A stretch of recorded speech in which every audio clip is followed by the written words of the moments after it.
All right, a great way to start off our tournament. Right now they're just greeting each other across the net, about to start their lineup. Oswego's repping the bright yellow right now, while Penn State's repping the dark blue. Love the color scheme from Oswego. Yeah. Yellow with the green lettering. I feel like I haven't seen a full yellow jersey before, which is kind of cool. I'm so used to the dark green. The yellow's throwing me off a little bit. Really big eye catcher in comparison to the two other courts, which are all white. Huddling up right now, getting their little pregame prep talk. Chloe, as a former volleyball player, what goes on in these pregame prep talks?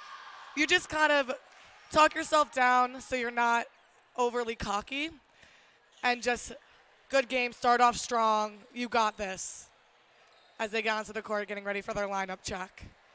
Seems like in our back one is number 12, Maya Bush, our setter. Now they're back in a huddle. The libero in for the game is CJ Idem, our sophomore. She's in the back six right now.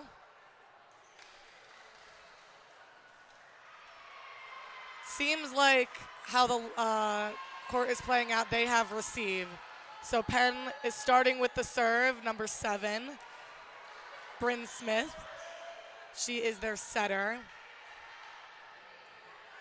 We are just about to get underway here at day 2 at the Oswego State Invitational. Getting off on both sides. She's starting off very far back. She's definitely going to do, I feel like, a jump serve from how far she is. Yep. That was received by number 3. And a block, which ended in a point for Penn State. There was a couple touches there, but ultimately just hit the floor right in front of the 10-foot line. Great stuff there by Penn State to start it off. Great momentum builder right at the beginning. She's going back in with another, I won't say jump serve, but she's got definitely line up. And that was a shank by the libero, CJ Idem. Right off the arms, it just rolled off, kept going. Another point for Penn State.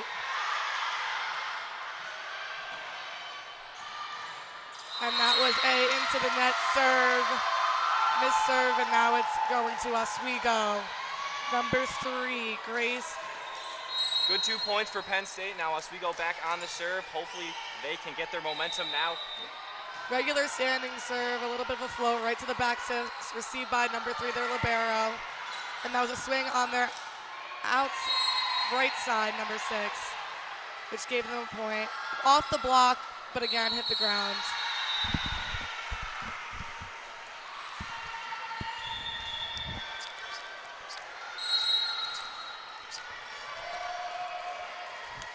Number 6 on Penn State is now serving with a little bit of a jump. Received by number 3, Grace, and hit down by the middle. A great swing, but it was out on the right side. Good shot there by Kaylee Vugativan.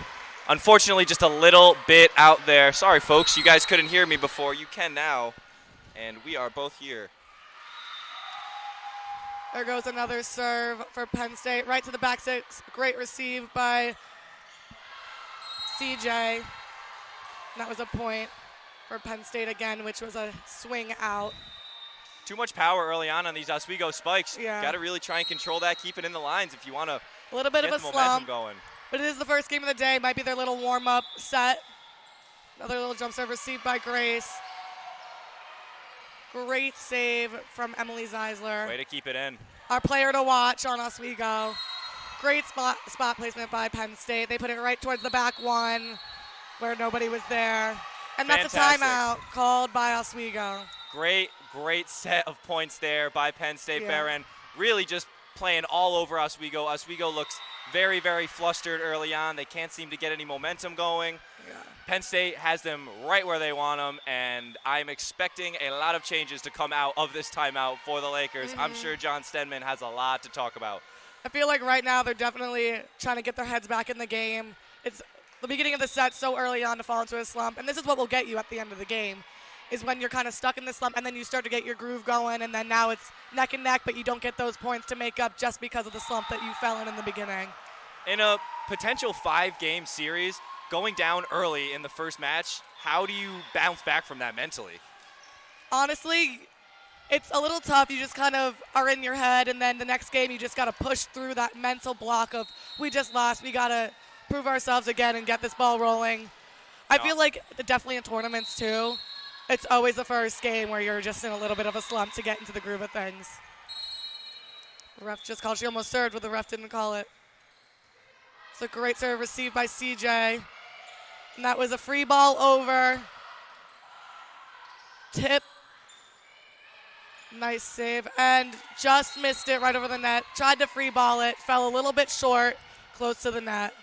Penn State just playing more as a team right now. Oswego really struggling to get the ball in the air so they can set up their plays. They just switched in another libero. They went from CJ Idem to Lauren Kropp. That was a great receive from number 3, Grace. Fell a little bit short to the 10-foot line, but was able to get it up and get it over. But unfortunately, it was another point for Penn State. Lauren Kropp just with it, a tough hit there. Didn't get the right angle on it, and Oswego still continuing to struggle. Now 8-1 Penn State Behrend. She's got on Penn State a serve that doesn't float as much, but it's not as hard as like a jump serve, but it still has an angle down. Oswego just got out of that slump. They got another point. Lauren Kropp goes off the court. Great play there by Priscilla. McReynolds got the tap over. Penn State wasn't ready for it. Great play there. Maybe a chance for Oswego to bounce back. Great serve from our middle. Ooh, that was a great save. That outside hit it.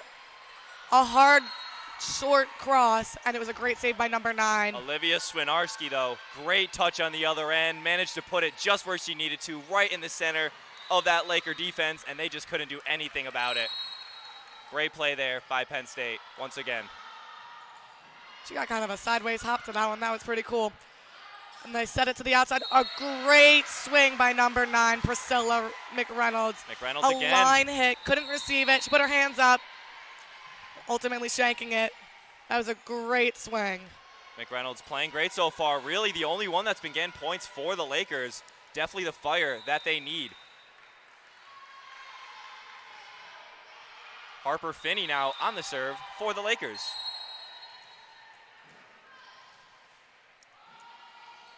She got a little bit of a jump serve, ended up with a little bit of a floater. A great off the net by Penn State, but hit it a little too far back, so nobody was there to get it back over. Unfortunately, no one there on that pop-up, so another point for the Lakers. And like I said, this is where they have a chance to come back, get a couple points in a row, and they're right back in this game. Another flow right to around the 6, setting it to the right side. Great up by number 3, Grace. Free balled it over right to the libero on Penn State side, setting that middle. Great touch. That was a hard one. They hit it to the right side, that middle. Off one arm, but went right out. Great play there by Penn State, just continuing their dominance on offense. They look great. They're passing the ball well, and everything seems to be flowing correctly for them. Great receive by number 9, setting the outside. Had a little bit of a tip push down the line. Penn State just set their outside. Outside, nice. McReynolds number 9, once Priscilla again. Great plays by her. I see her getting all those points. I'm noticing a lot of line work. Nice serve right, so I think that was the 1. So close. Great setup, and the shot by Olivia Swinarski. Just an absolute laser. Right down. And another point for Penn State Behrend, 11-5.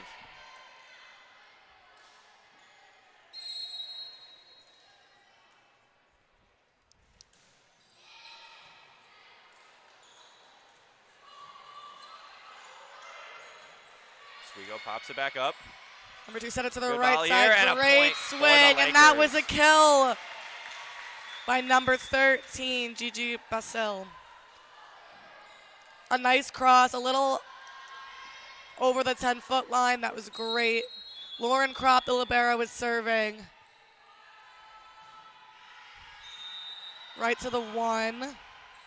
They set their outside a little over the net and was able to get the overpass. For not having a approach, that was a great down on Penn State side. And a great swing from our outside. Grace dove in Weren't with able a to dig it. fantastic spike. Really lasered that one in there, and Penn State just couldn't do anything about that. Great shot.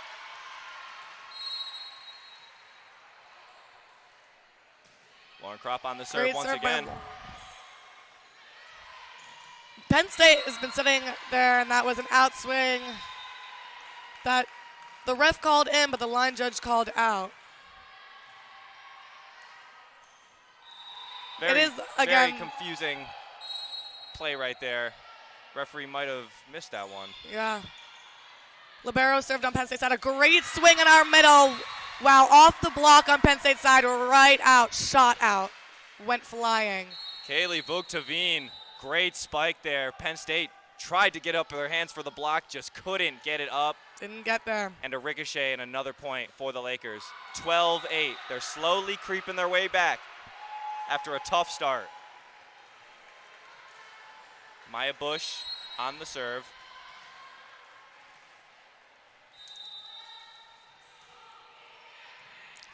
Great receive on Penn State side by their libero number 3, Sarah.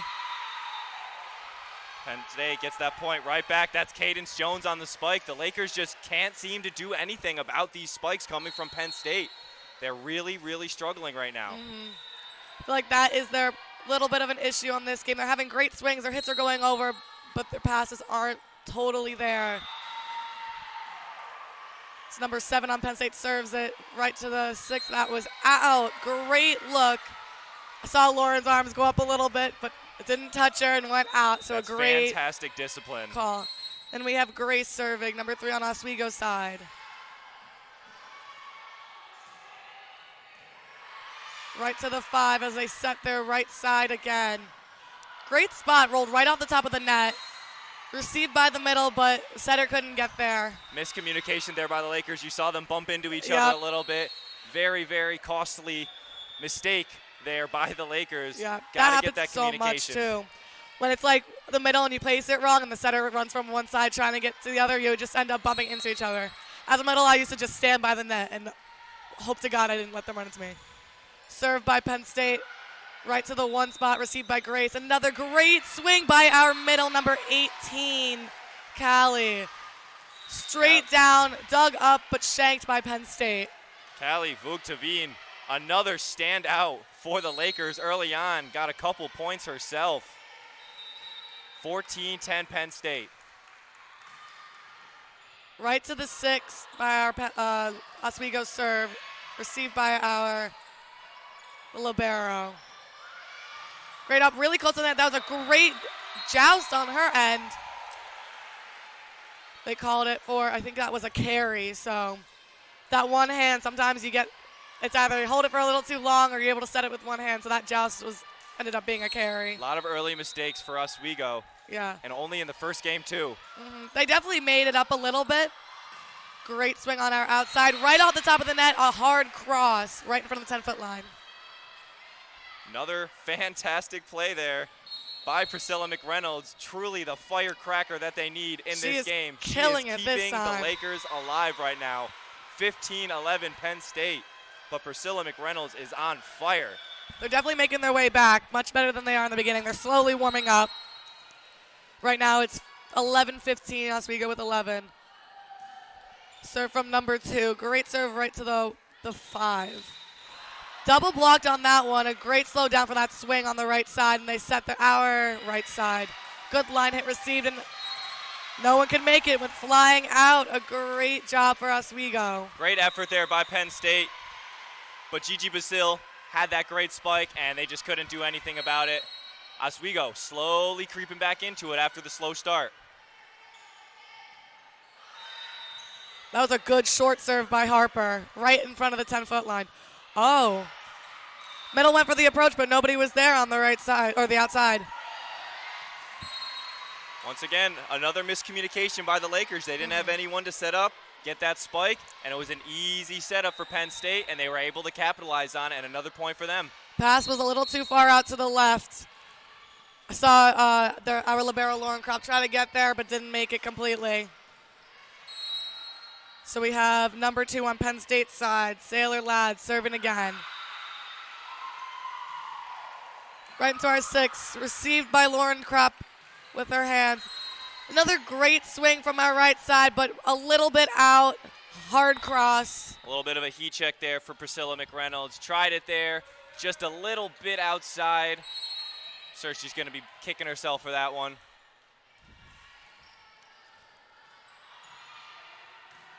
Great serve by Penn State. Received, but right over the net, and they hit it on the overpass right back over to Oswego. Great hit from Oswego's side. Right off the block. Lauren was there, but when it hit off that block like that, it just went straight to the ground. Olivia a tough play to get. Again, dominating that Laker front line. Just every ball able to sneak past that wall that the Lakers are putting up. Sailor serves it right to the libero again. Lauren receives it up right to the center. Amazing plays by all of Oswego right there. Number 9 just cut up Priscilla again. Who else but Priscilla McReynolds, again on fire with an Great absolute kill. laser, keeping Right them to in the this floor. game. Now she's serving. Great serve to the 5. And they shanked it. That was great. Sometimes when you're serving, you got to play off their weaknesses. You see them shanking the ball, you want to go right back to them. You always want to try to avoid the libero. That's what I was taught. Right, she went right back to the same number 6 on Penn State's side. As Penn State rolled it right over to the back 6. Great swing by number 3, but they blocked it and went flying to the back of the court. Bryn Smith with the absolutely mean block. Yeah. Grace Dovin tried to get it over, but Bryn Smith said absolutely not. Sent it right back the other way. Oh, iron wall right there. 5-point lead for Penn State, 19-14. Great serve by number 12, received by Lauren. A little out of the court, but that was a great save by number 13, Gigi, as they just tipped it right over to the donut hole. Wow. Right down. Great fake there. Bryn Smith, once again, on that front line, doing great things for Penn State. Nice fake there to get that point. Just snuck it over the net. Lakers were not expecting it. Strong serve, but a little too strong as it went flying out for Penn State. Good discipline by the Lakers there. That's twice now that Penn State's overshot it, and they've been able to keep their hands off of it. Lauren Kropp, our liberos, back to serving. Right to their libero. Not the best pass on their part. A little over the top of the line. Oh, great swing. It was enough. Penn State was able to get that point, capitalize, and that really taken over. Now a 6-point lead for Penn State. Oswego really seems to be struggling. A little bit. Right to number 9 again. That was a great receive on her end, right to the center, and a great kill for Oswego. Tried to dig it, but didn't dig it good enough as it went flying out for Penn State, and Oswego gets another point. Kaylee Vogtavine, once again, for the Lakers, coming up in the clutch, able to get a point back for her team. Got to start working your way back. Substituting 2 girls in. Right now, number 12 is back on the court, Maya Bush, as she's serving, and they put in number 14, Emily Zeisler, back into the front row. Great strong serve right to 5. And a great cover block from our middle, number 18. Got a little bit of hands on that swing on the outside for Penn State, but not enough to where it just went straight down again, right onto the court. Tough hit there for the Lakers. Unfortunately, got that point taken away from them. 8-point lead now, or 6-point lead now for Penn State. This is a tough time of the game when it's 22-16. It's where you feel like you could almost make it, but it's also a little bit too much of a gap. They're going to keep fighting. That was a great save on her end, number 3. Grace, she got blocked, but she covered. Great saves. They're playing a little scrappy right now, but in that scrappiness, they passed it right out. And now they're taking another timeout. 23-16 for Penn State. Another good volley there by Penn State at the end. Oswego tried to keep it in. Had a great opportunity there by Grace Dovin, but she got stuffed twice. Tried to keep it alive, but unfortunately it wasn't it. Maya Bush tapped it a little bit too hard, and it went out. and a 7-point deficit for the Lakers coming out of this timeout. Very tough for them to bounce back. 5-set series, but you don't want to go down one, especially in a dominant fashion like this. Exactly. And at this point in the game where it's the 2 points, especially how it seems to be going right now, it's very back and forth with their rotations. Like it's kind of point for point, where it's going to be a little tough to make it back right now. But even with this kind of close in score, I've seen it happen. Like they got it. Hopefully Oswego can pull through with this one. Penn State stringing their points together well. Meanwhile, the Lakers really not stringing too many points together. I think that's been the big thing, was right at the beginning, Penn State scored 5-6 right at the beginning before the Lakers could even do anything. And the Lakers haven't recovered from that deficit. Yeah. There's a lot of touches coming from our back row players and some of our front row players too. They're touching the ball, but it's not totally going to where it needs to go. It's getting a little shanked, and they're starting to play a little scrappy. First game jitters. First game jitters for real. Number 7 on Penn State is serving Bryn Smith. Right to the back one. Set to our right side, or outside, and a great kill by number 14. Emily Zeisler with the fantastic spike. Great energy booster out of that timeout. Only a 6-point deficit now. Oswego's got some work to do if they want to come back in this one. A great way to come out of a timeout right there. And a great serve. So close from Grace. Just out on the back line. Just out for the Lakers off that serve. Great discipline there by Penn State. Keep their hands off it. And they are now at match point, or game point. Number 6 for Penn State is serving. She had a little jump to it, right to our number 5 in the back row. And a great swing by number 9, but they were able to dig it up. Great covering on that tip. And another amazing swing by number 9. Priscilla McReynolds. She got it again. Keeping this team alive. The Lakers absolutely battling, killing it. Trying to battle back, and leading that charge is Priscilla McReynolds. I feel like every swing she's doing, they're touching it one time, and it's going flying out with how much strength she's putting into it. Now we're seeing a serve from number 18, Callie. Great receive from their outside, another swing.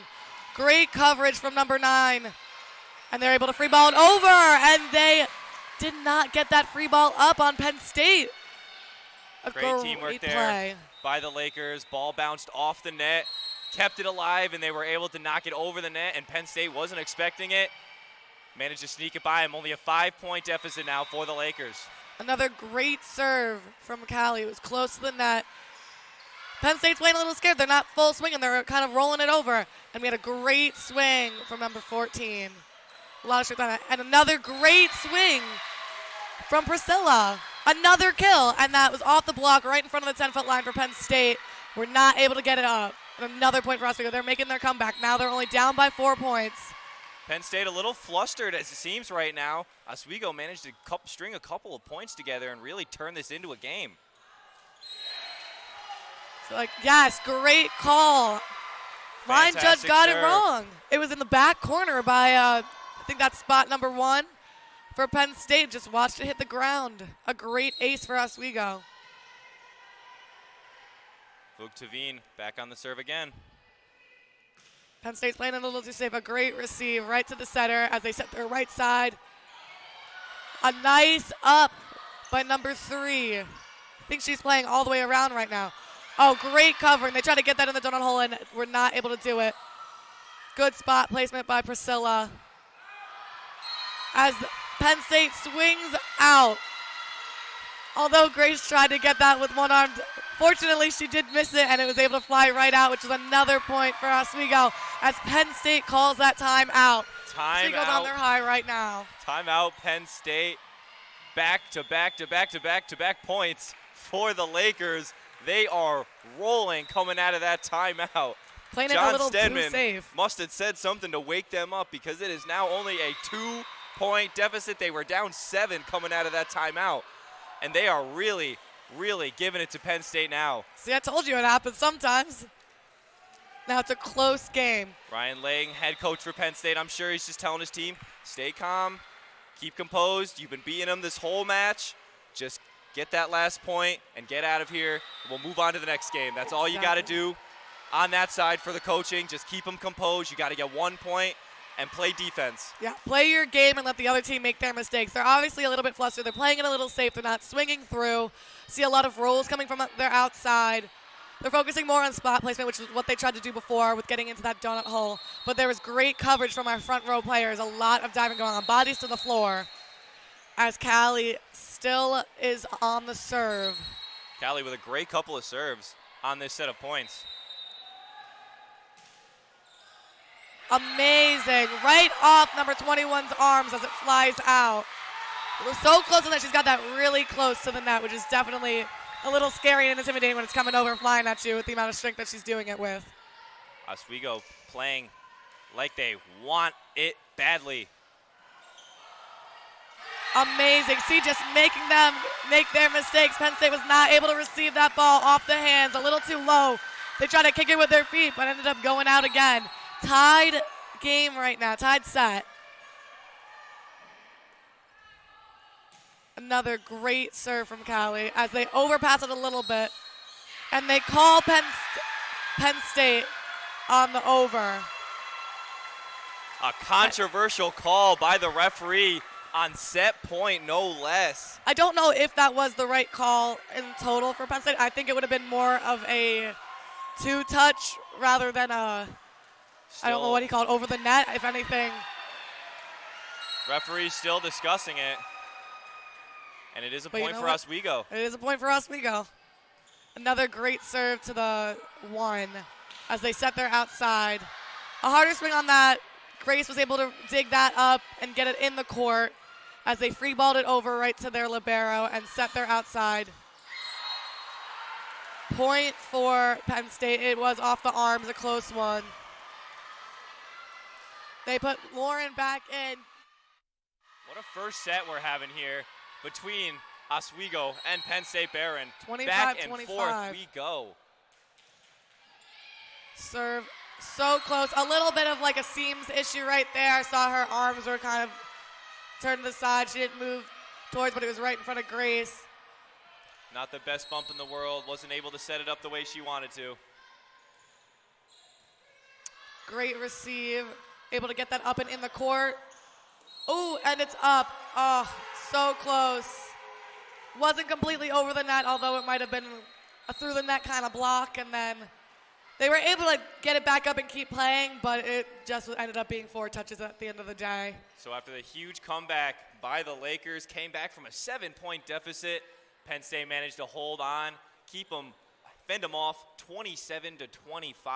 What a great first game we just saw. A great first set. That was amazing. A great comeback for Oswego. Hopefully they carry that energy that they brought in later in the set into this set, and they start off strong. I really like the way Oswego really turned it around after that timeout. Like I said, I don't know what John Stenman said to them in that timeout, but it must have been something very, very inspiring because they came out and scored 8 straight points off of that timeout. Insane. And was able to bring it all the way back and just came up a little bit short, and Penn State was able to hold them off. Great set there by Penn State, too. Just overall great gameplay by them. They look great.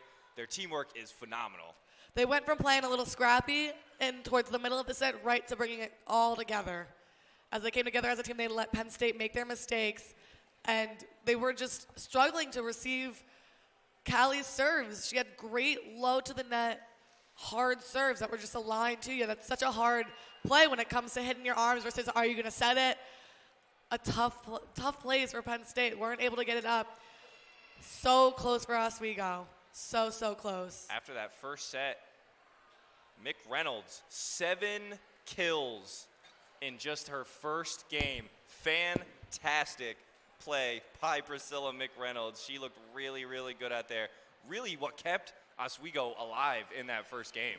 Yeah, honestly, she was really pulling through with all of her amazing swings. Every time they needed it, they either couldn't get up, couldn't dig it up or anything, or it was just a perfect spot placement or just a strong hit in general where it just went flying out of the court.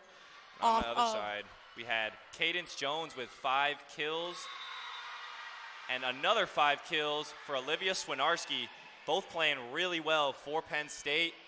Like I said, great first game we had. I'm excited to see what else these teams are bringing the offer to the table. And with such a close set like that, you just know that this game is going to be good. It's going to be neck and neck. If they carry this energy through to the next set, it's probably going to be a close one just like that was.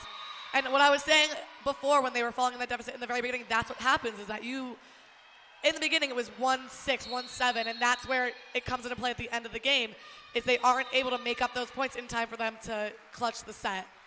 And that's where Penn State had their win with that one. Ladies and gentlemen, we are going to take a brief pause and send it down to our sideline reporter who is checking up with the other game on the other court. Thanks, guys. We had a great first game down here between Canton and Hilbert. Canton walking away victorious in the first set, 25-23. A really good matchup, though, very back and forth, very close all the way through. And Sammy Frank with 3 kills, 2 digs, and just a really good performance in that first set. I'll have more for you guys a little bit later, but back to the desk. Thank you so much, Mike. We got some good action on the other court.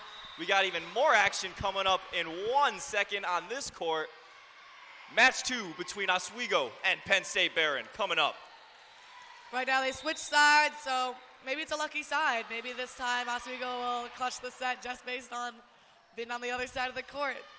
Well, we would have thought originally it was a lucky side the way Penn State came out and dominated, but then we saw Oswego come out and play like they wanted to kill them, so they must have done something in that timeout to really switch up. A great starting serve from number 12 as they shank the first receive, touch it, and it goes out on the right side. A great start for Oswego. Maya Bush starting strong, their setter. CJ Item is now the libero in, number 8. Switched back out. It was Lauren Kropp before, and now it's back in. That serve was so close. They looked for it, but it's just a little bit out. So that was a point for Penn State. Like you were talking about earlier, these two teams really love going back and forth on points. Very, very competitive. Yeah. Maybe this time it'll be more back and forth from the start instead of just that deficit from 1 to 8. We'll see where it goes. Right now it's Penn State's serve. She starts all the way back towards the Laker side. Great receive right to the 10-foot line. Strong swing from number 14, but just a little bit out. Emily Zeisler hammered that ball through, just a little bit too much power on there. Penn State didn't want any of that, let it go out of bounds. Hands up, watched it go. 2-1 lead early for Penn State. Another serve right to the 5 as they set their right side, Grace. Amazing swing received by number 12 on Penn State. Oh, a nice up by CJ, goes right over the net, and some great saves as they're playing, covering everybody. Great pass up to the right side, and a great kill from our right side. Weren't able to dig it up on Penn State, went flying out again. Emily Zeisler getting that point back that she missed on her last go-around. Another fantastic spike, able to keep this one in and knock it off. Another opponent of Penn State, and a good point there by the Lakers, 2-2. As we wait for Grace to serve, waiting for the balls to get off the court as it rolls on. And she serves it right towards the middle of the court to the 5 position. A great up right to the center and an amazing kill from our middle on Oswego. Number 18, Callie, that was an amazing kill. Straight down, right into the kind of the 5, a little bit up towards the middle. Amazing strength, straight down. And another great serve from Grace. That was a great save for Penn State side. One armed it right back up onto the court. And an amazing, amazing swing from number 9. Priscilla again. They couldn't dig it up. It goes right off their arms and goes flying out on Penn State, and another point for Oswego. Great effort there by Penn State. Bryn Smith really tried to keep it alive, almost dove out of bounds to get that ball. Unfortunately, just a little bit out for her. A little too much strength on that serve from Grace. Went a little bit out, but she had some great serves before and great plays from Oswego. Right now it's with the 4-3, Oswego leading. Definitely bringing that energy from last set. Cadence Jones on the serve. Right into the 1 spot, received by Grace. Set to the outside in a great swing, which was blocked by Penn State number 21, Sophia Fuller. Another great save for the libero on Penn State. Didn't make it over. They weren't able to get that point, but went out towards the outside and was an amazing one-arm save from their libero. Great point there by Priscilla once again. Continues to be active in this game, really letting Penn State have it. Amazing strength from our server on Oswego, but just a little bit out again. That's 2 serves in a row. Too much power by Vuktavine on that serve. And that's 2 serves now that, like you just said, gone out, and that's 2 points they've lost off missed serves. And a great receive by CJ Item. Right to the center. Net violation for Oswego. Number 14 was a little bit in the net on her tip over. Gotta call it on just that. barely grazing the net. And a point for Penn State. 5-5. Neck and neck this set. The energy is brought from both teams. Right to the 6, received by Grace again. A one-arm dig for Penn State right back over to Oswego, and a great set up for a swing by number 14. Emily Zeisler, another one. Spot placement tip. Oh, that was a great save on that overpass. Right down, no one was able to cover them on Penn State side, and that's a point for Oswego. Great play there. Lillian Byrne on the tip over, just managed to poke it in and find the middle of that defense on Penn State. No one was able to get it. They just and a very close game early on. Yeah. Good serve by number 2 right into their 5 spot to Penn State, and they were not able to get that. Set up a little one ball for their middle, tried to tip it over, but didn't go over. Bryn Smith, a little bit of a mistap there, tried to poke it over, instead poked it back, and her teammate wasn't able to collect it. So a 2-point advantage now for the Lakers. She has a good float serve. It kind of looks like it's going to go hard, and then it kind of floats over there.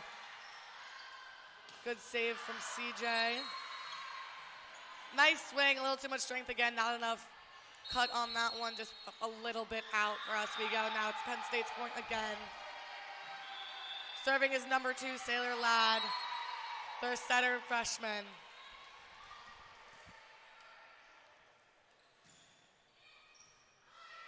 Nice float serve to number 6, received by CJ Idom. A great setup for number 9, but just a little bit out on the right side, the left side for Penn State. McReynolds can't get them all, just missed the line on that one. Great spike. Penn State managed to keep their hands off, and Priscilla just missed it by a little bit. Another serve right to the 6th position, received by CJ Idom. A little low, but right into the area of the setter. Try to set up, I think that was an antenna call. The serve goes back to Penn State, number 2. She serves it over. A lot of little out. Too much power there by Sailor Ladd. And we're back tied up, 8-8. Priscilla McReynolds now on the serve. Was dangerous last time. As that jump serve right to their 6th. Libero received it on Penn State. Set up the middle. Touch on the block for Oswego, but went right down. Couple of touches, but nothing up. Very big for Penn State, getting Priscilla out of that serving position. You don't want her there. You want her there as little as possible. Her only getting that one serve is huge for Penn State. Yeah. After how she was playing last set, a great receive off the top of the head on Penn State, but back over, giving them the point. Fantastic stuff there by Hannah Smith. Vasily tried to poke it over, tried to get that spike, but Smith just said, no way. And now great serving stuff. is number 12, Penn State Taylor. As they set up their right side, number 13, completely housed by Penn State. Right, straight down to the Oswego side as they call a timeout. They're calling it at a good spot right now. They're not too far behind. It's just a way to recoup, get out of their heads, get back in the game. Yeah, Penn State's on that high right now. Much closer this time around after that, or during the first timeout. Oswego started out well. They're getting a little sloppy now. 2 stuffs in a row for Penn State, though. Yeah. Penn State looks great. They looked great last game. Their teamwork is phenomenal. And that front wall that they have, like I said, 2 blocks in a row. Fantastic work by them. They have some great blockers on Penn State right now. Completely housed, even off the top of the head. Bounced right off their middle, right back on Oswego sides onto the court. Saw 2 blocks in a row by Hannah Smith and Cadence Jones together. That's a wall right there that you are going to have a lot of trouble getting points across. But we're seeing a lot more gameplay, a lot more strategic. They're a little less scrappy this time. They're getting a little more scrappy now. I think it's a little bit of stress as they're falling behind just a little bit. But nevertheless, this timeout will hopefully be a comeback for Oswego, as Penn State just got their time to breathe. John Stenman, Ryan Lang, both giving their team some wisdom coming out of this timeout. I'm sure both coming up with new strategies, seeing how they can change up their gameplay. I feel like their issue right now is less on their passing and a little bit on their serving. Every time you get that ball back, you never want to miss that serve. Great receive by CJ Item. That was from the Penn State side as they tip it over and set up their outside. Great dig from number 2. Try to play it safe, not too much strength or not too much power behind it, more of a roll. Unfortunately, just a little bit out for Oswego. Priscilla just missed on that last one, usually been dead on, just a little mistake there, and now a 4-point lead for Penn State. Great serve to their one spot, received by number 9, and setting up Grace. Net violation call for Penn State. That's a point for Oswego. Kind of saw that happen. It looked like someone on Oswego's side's feet were a little under the net, but more body into the net from Penn State. And CJ Item is now serving for Oswego as our libero, as they're waiting for the ref right now. Right into the 1 position as they set up their right side. Off the block for Oswego, a little too far out to be able to be kept in by one of the passers, but sometimes that's what you get when it goes off the top of your hands like that. Now the libero is serving for the Penn State side. Right into our 6th position, received by number 9, Priscilla. Great touch on that save, but not enough up in the air to be able to be played by anybody else in Oswego. Good touches, but nothing totally playable unless it's another save. Yeah, really tough there for the Lakers. Penn State just capitalizing on these little mistakes, but they keep committing, and a 5-point lead for them now. That was a great receive by Priscilla. Hitting error off the net, didn't make it over completely. Another small mistake by the Lakers, once again capitalized on by Penn State. Penn State's just letting Oswego play their game right now, making their mistakes as they're just doing their own thing. That was a great set by our setter on Oswego, playing off of a lower kind of pass, but she was able to get that high and up for our right side, ending in a kill. As they're doing their substitutions on Oswego's side, putting in new hitters and a new back row, we have number 14, our right side, Emily Zeisler, back in, and number 12, Maya Bush, our setter. On a back row. So that means Oswego's running a 6-2 right now, as they have a right side and another setter come back in. A great ace for Oswego. Penn State was just not able to receive that ball. Another one just going flying out. No one was able to touch it. Coach had to move out of the way for that one. Good setup there, Maya Bush with a great ace. Another great serve as she aces them again. 2 aces for Maya Bush. She is cooking right now. Received by Kansas Jones on Penn State. Went almost back over the net, but out of bounds, giving Oswego another point. That was a great serve by number 12, Maya Bush. Close to the net, down. As Penn State, number 7, tried to spike it over Bryn Smith. Did not, though. It looked like he was going to go cross, but just hit the net and rolled off. As Maya Bush still has the serve for Oswego. Serves it right to the 6th position, received by number 12, Taylor. And set to Penn State's outside as she hits on the overpass, hitting it out. But it was touched by one of our blockers on Oswego, so the point goes to Penn State. Number 7, Bryn Smith, is now serving for Penn State as Oswego returns to the receive.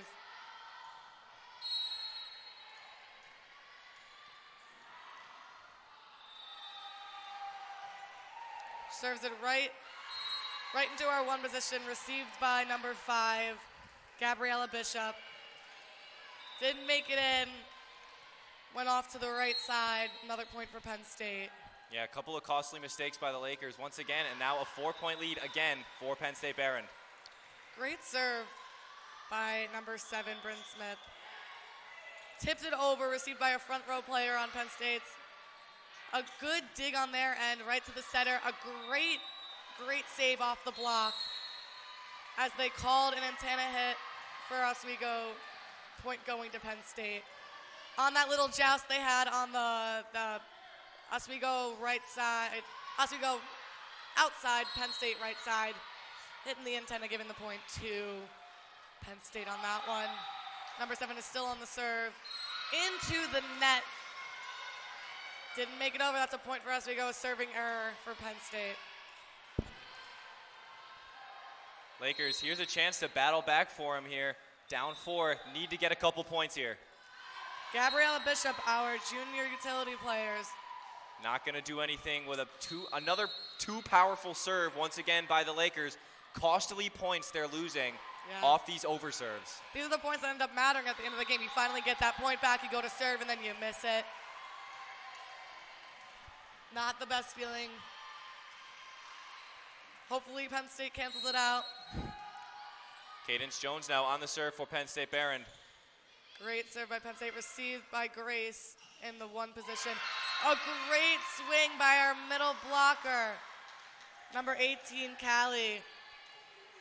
Callie Vogt-Tavine, another fantastic play. She's had a couple kills of her own today. Also looked great on this Lakers squad. Great. Middle kills are going straight down. She's more right side dominant when it comes to her swings. As they got their setter out, Penn State on the first dig. A good swing for number 9, Priscilla. Just a little bit out, a cross hit right outside the corner on that one. Priscilla struggling a little bit more in this game. She was locked in that first game, and now a couple of hits out for her. Tough go about for the Lakers, down 5, another timeout for them. I mean, 20 we saw to them 15. come back last time. They could do it again. We're going to send it now over to our sideline reporter, Mike Neckers, once again for another update on our game on the other court. Thanks, Lucas. Thanks, Chloe. It's another great set down here. Canton is up 18-14, but still anyone's point here. And for Hilbert this time around, it's been all Natalie Roman and Katie Koszewski with 4 kills apiece. Really great play from Hilbert, but Canton with a 19-14 lead now as they score another point, and this really is anyone's set. All right, Chloe, Lucas, back to you guys. All right, they're still in their timeout right now, getting that pep talk. I'm going to guess it's something similar maybe to the last timeout they had last set where they're a couple points down. I think it was around this last time, it was 22-16, and they were able to come back. I'm curious to see what Stenman has to say this time. Team's down again late. You got to find a way to come back and capitalize this time because they came back, they scored 8 points in a row, but then they didn't get it done. So a chance for Oswego to make a comeback once again. Let's see what they can do. And Penn State playing great as always. Sure, they're going to hold off and do whatever they can to prevent Oswego from making this comeback. They knew it happened before, so now they are keeping an eye out. A good serve right into the 5 position received by number 9, and that was a great Priscilla. Kill by. Priscilla's back to being locked in. That was an amazing kill right to the middle of the court. Priscilla just found that gap, and when she's on, no one's going to be able to stop that spike of hers. Found right in the middle of the court. No one was able to touch it. 4 points. Penn State lead. Great serve by number 2, Harper Finney, our setter. And a great up by CJ Item on that one. A great dig, a playable one. Ended with the point for Penn State, but great playing from the Oswego side. It just happens like that. Hoping for this comeback. Once again, going back and forth on points, now 21-16. Still a 5-point game for Penn State. So close. Thought that serve was going out. They all watched that ball hit the back line as the line judge called it in. Great call by the line judge. Very, very close, but he's got the best angle on it. And a he got locked in for that one. Good shot there by Sailor Lad. And it's into the net, misserved by Sailor. Sailor Lad had that ace, misserved that time, so we got a little bounce back there. 5-point lead still for Penn State. Once again, they're just going back and forth on points. Hitting the tape on that serve. A great jump serve by Priscilla McReynolds again. Great kill there. Hannah kill Smith. for Penn State. Fantastic kill. Really putting the pressure on the Lakers to score points in bulk, because going back and forth on points isn't going to work here. You're down by too much. You got to get these points in bulk.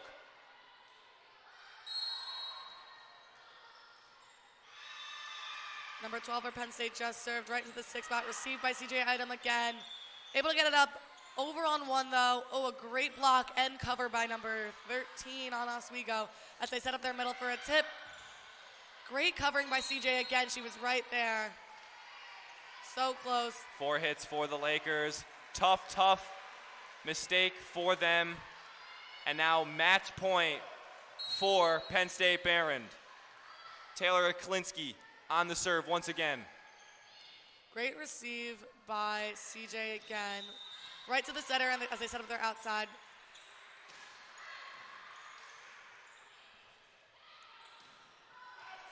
Such a close play on that one as they lose the point on a swing out by our outside. And that is match point for Penn State Behrend. They now take a 2-0 lead over Oswego.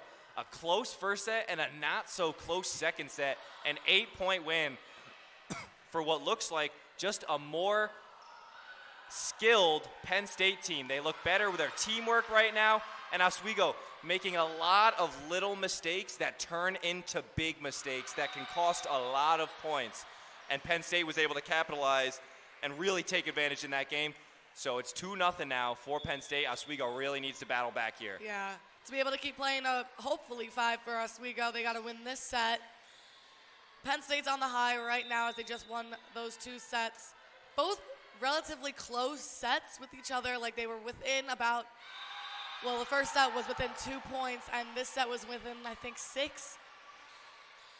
Very, very close. Their playing levels are very similar in, like, skill-wise. It's really just who's making the more mistakes right now. It's whose passes are going to the setter and who's able to get those serves over and in. There was a couple missed serves for Penn State, but there were more missed serves for Oswego. Those matter towards the end when it's such a close game like that. I feel like Penn State was slipping with a little bit on the hits. There was a couple errors with that and a couple with receiving. They were just still struggling a little bit to, especially with Priscilla's swings. Again, shanking off the digs on those ones. But they still were able to play together and scored that other set, giving it 2-0 to Penn State. Yeah, I really like what you said there. Pretty much on skill, they're matched evenly, but it's just about who's made more mistakes. And Oswego, like you said, definitely made more mistakes. They've had a couple of missed passes. Priscilla McReynolds, who was hot in the first game, had a couple of missed shots, wasn't getting it where she wanted it. And Penn State Behrend took advantage of all of those mistakes, and that's how you become a great team, is capitalizing on mistakes by your opponents. And if you can do that, you will be a very, very competitive team. Especially when it comes to a team kind of going on a streak of just missing points. You just have to let them, well, you just want to let them make their own mistakes and just play as your own game, letting them do what they have to do, either with missing their serves or not getting it up off of a swing. And that's what I feel like Penn State had to do towards the end of that, was just letting Oswego make their own mistakes, miss their serves, giving them that, which is what also Oswego did in that first set, was let Penn State make their own mistakes, which is what tied up the set at the end of it. So maybe we'll, after this little pep talk that they just had, now they're back onto the court, we'll see what happens with that, seeing what the coach said. Through 2 sets for Penn State, you have a 3-headed monster of Hannah Smith, Cameron Jones, and Olivia Swinarski. 5, 6, and 6 points for those 3. Just a really, really dominant trio for Penn State. And on the other end, Priscilla McReynolds, 10 points through 2 sets. Really just been the guiding light for the Lakers, keeping them alive. And then Callie Vuktavine, another one, couple of aces on her sheet, playing great, but just not enough right now. Penn State really just outplaying the Lakers and capitalizing on those mistakes that the Lakers are making. Third set. Callie Vuktavine had some Here we go. great kills last set. Her middle swings were absolutely crazy, going straight down. Every time that it wasn't hit with the block from Penn State, it just went straight to the floor. Bryn Smith on the serve, opening up this third set. Potentially game point if Penn State can get the sweep here. Waiting from the call on the refs. I feel like they're doing a line check right now.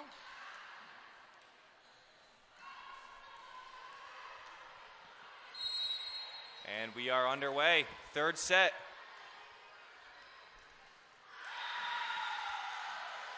Great serve, great receive by CJ Idom in the 6, and a great swing from number 14, Emily Zeisler. Blocked by Penn State as they were able to cover that block, but not completely. Good first point for the Lakers. Exactly what you want. You need to get points early, especially down 2-0 in the series. You have to get points early and in bulk. Grace with the missed serve, giving Penn State another point. Tough serve by Harper Finney. And it goes the other way. Cadence Jones now on the serve for Penn State.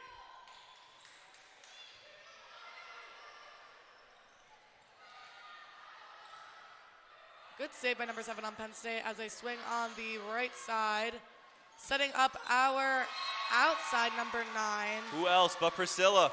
Another great Once kill. again, another great kill by McReynolds. Truly dominant. That's 11 points now for her. So we have Callie Vuktavine serving for Oswego. She went on that run in that first set. Let's see if she can do it again. Another great serve received by the Penn State libero as they set up their outside point for Oswego as it goes out. Little too much strength on their part. Hard cross, just a little bit out. Callie Vuktavine, second leading point scorer here today. Another great serve received in the 1 as the libero passed it up. Great dig from number 12 as they set up our outside as she rolls it over towards the middle, setting Penn State up for the right side, received by Grace in the back row, and set up for a free ball by our outside. Setting up the back row, I think that's our first back row down from Penn State. Free balled it over by number 14, Emily Zeisler on the right side. Nice covering from number 12. Try to set up our outside, just a little bit over the net, setting Penn State up for the overpass, ending with a shank from Oswego, point for Penn State. Fantastic volley there. Wow, they were really back and forth. Yeah. Great opportunities on both sides. And once again, just capitalizing on the Penn State side is what gets them the point. Nice receive from CJ again. She's having some great ups. Setting up the outside on Penn State side, swinging out again, second one. Too much power there Too much power. by Swinarski, one of the leading point scorers for Penn State. Usually on her game, just a little bit of a mistouch there. I'm sure she'll want that one back soon. Nice serve from number 14 right into the back 5. Acing it. Nobody touched that second ball.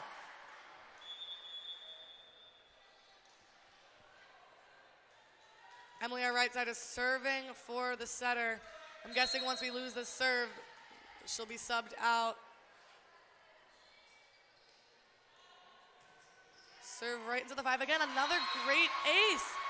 Penn State just isn't able to pass that up. It's going, they're getting hands on it, but it's not going high enough to be able to be set by a Penn State setter. Good start for the Lakers. This is exactly what you want when you're down 2-0. Getting in their heads a little bit. That was a good receive right to the 5. A great block on Oswego's part. They're ready for that one to go up. they were almost like aim it a little bit to the outside position on the right, on Penn State side. Great spot placement from Oswego. Another great up, resulting in a push a little too close to the net to be able to set someone up on Penn State side as they push it to the Oswego. A great block on Penn State. Priscilla still going back in with the swing, getting it over and killing it, but receive touched the ceiling and went back over, so that's a point for Penn State. Net touch for the Lakers. Penn State gets the point there. 7-3 now. Oswego leads. We're going to send it down to Mike Neckers once again for another update back on our other court. Well, folks, Canton made it a 2-0 lead, winning their first 2 sets. Their second one by a score of 25-21. Again, really good play by Hilbert, but Canton is just a step ahead of them on every single play. They can't break that gap, so Hilbert's going to have to change something up in this third set here as they're currently tied 1-1. Lucas, Chloe, back to you guys. Thank you very much, Mike. Love hearing from you. Back on the other court, the Lakers scored another point. 8-3 now. Lakers looking good early in this one. Great receive on Penn State side out at the 5. 2-touch. They call it the setter on the 2-touch for Penn State, giving Oswego the point. Costly mistake there by Penn State. And a 6-point lead now for the Lakers. This is where you really want to break the game open. They also put some new players in on Oswego sides. Madison Gordon, their utility player, is playing in the the outside position. Ooh, a great touch for Penn State's libero. Right in that donut hole. She's able to get a hand on it. Maya Bush with a great touch off that last point. And a lot of points coming now, just like I said, for the Lakers. That's exactly what you want. You're down 2-0. You want to get this game done quick and move on to the next one because you've still got a lot of ground to work up. Penn State might be in a little bit of a slump right now as Oswego takes the lead for this set, which is the first time that Oswego has this far of a lead this game. Most definitely. Huge lead for Oswego, 7 points. And once again, the standout, Priscilla McReynolds, now 12 points through 3 sets, playing out of her mind, especially getting that last point. Kill by Maya Bush on that last one. And Oswego looking good in this third set. So they go back onto the court. Timeout was called by Penn State side. Still getting their pep talk as Oswego goes back onto the court. A lot more talking from Ryan Lang this time. His team hasn't seen a deficit this large yet, so you got to give him a little bit more, just like Stenman did in his first 2 games when his team was down. Got to give him a little bit of motivation, tell him to get back up, keep the head focused, just crawl back into it because Penn State's played great.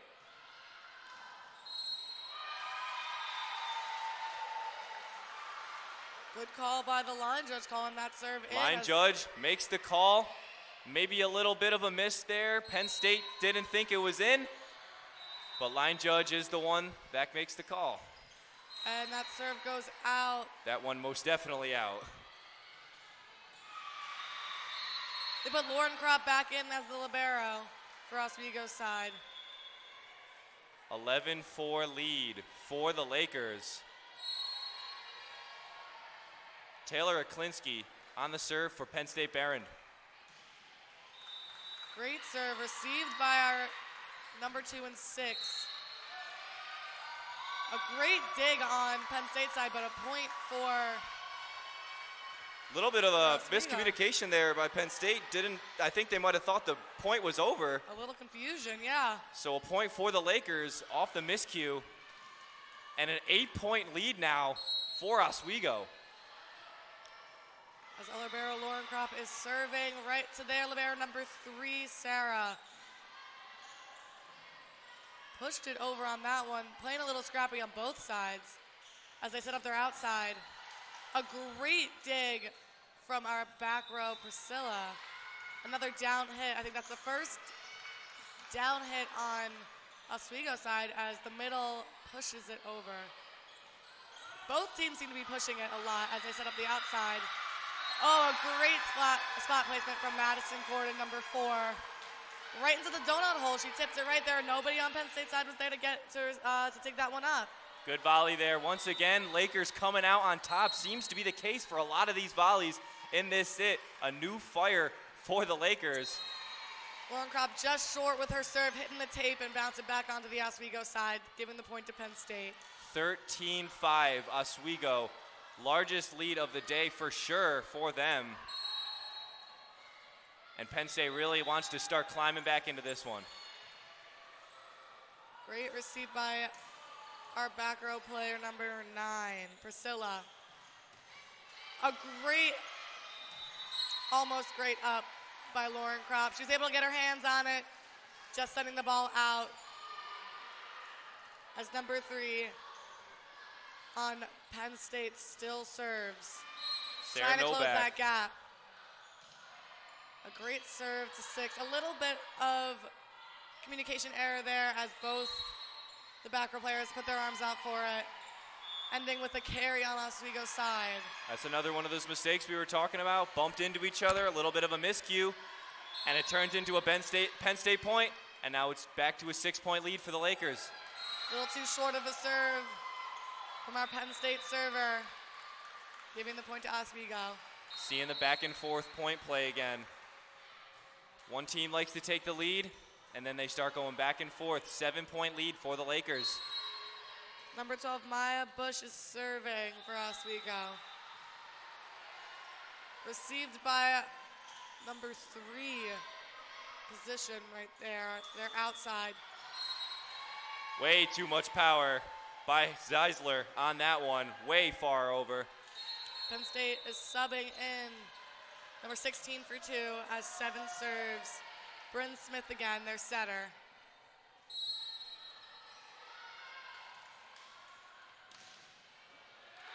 Let's see where she puts this ball. Great ace by Bryn Smith.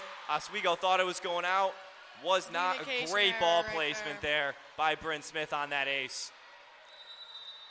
Ball hit the floor with both back row players looking at each other. A little bit of a communication error for Oswego. Point goes to Penn State. Same spot, sends it to our back row. A shanked ball for Oswego, giving another point to Penn State. She's going on a run right there. Two aces for Bryn Smith. Good opportunity here for Penn State to get back into this game off these great serves. Served it right to the 5 spot, received by number 14. Free balled it over from Penn State from their libero as they tip it. Playing the smart game right now, trying to spot place it on both sides of the court, setting up the outside as she kind of like power tips it. A great save by number 7 on Penn State. As they set up the right side again, more tips coming from Oswego. They're playing it safe as Penn State's putting all of their power behind the ball. Setting it up the outside again. A great snap on that one. Good touches from Oswego, but a great kill from Penn State. Back and forth, and it eventually falls when Cadence Jones kills it for Penn State. Another one for Cadence Jones.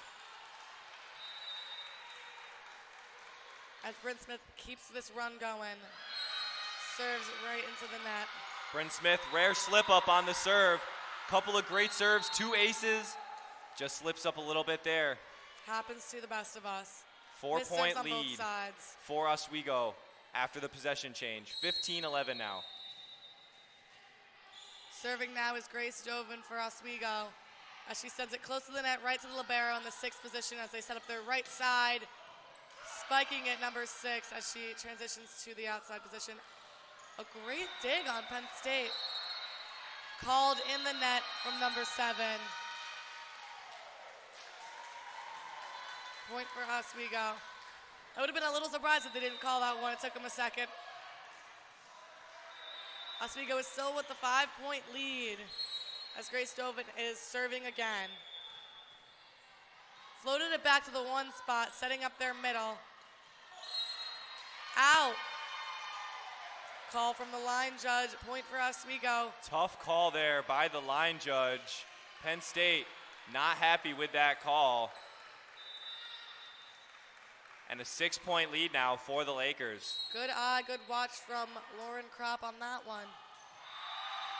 A great spot, making the libero run for it, and a great play on that overpass. Placed it right into this 2 position where nobody was. Callie Vogtavine once again, dominant play by her. Another kill, another spike, another dominant force in this game for the Lakers. She serves it right to the 6, received by that libero. And setting up there outside for a swing to the 6th position where we set up our, a great cover on Priscilla right there. She got blocked and was able to get that right back up and set up our right side.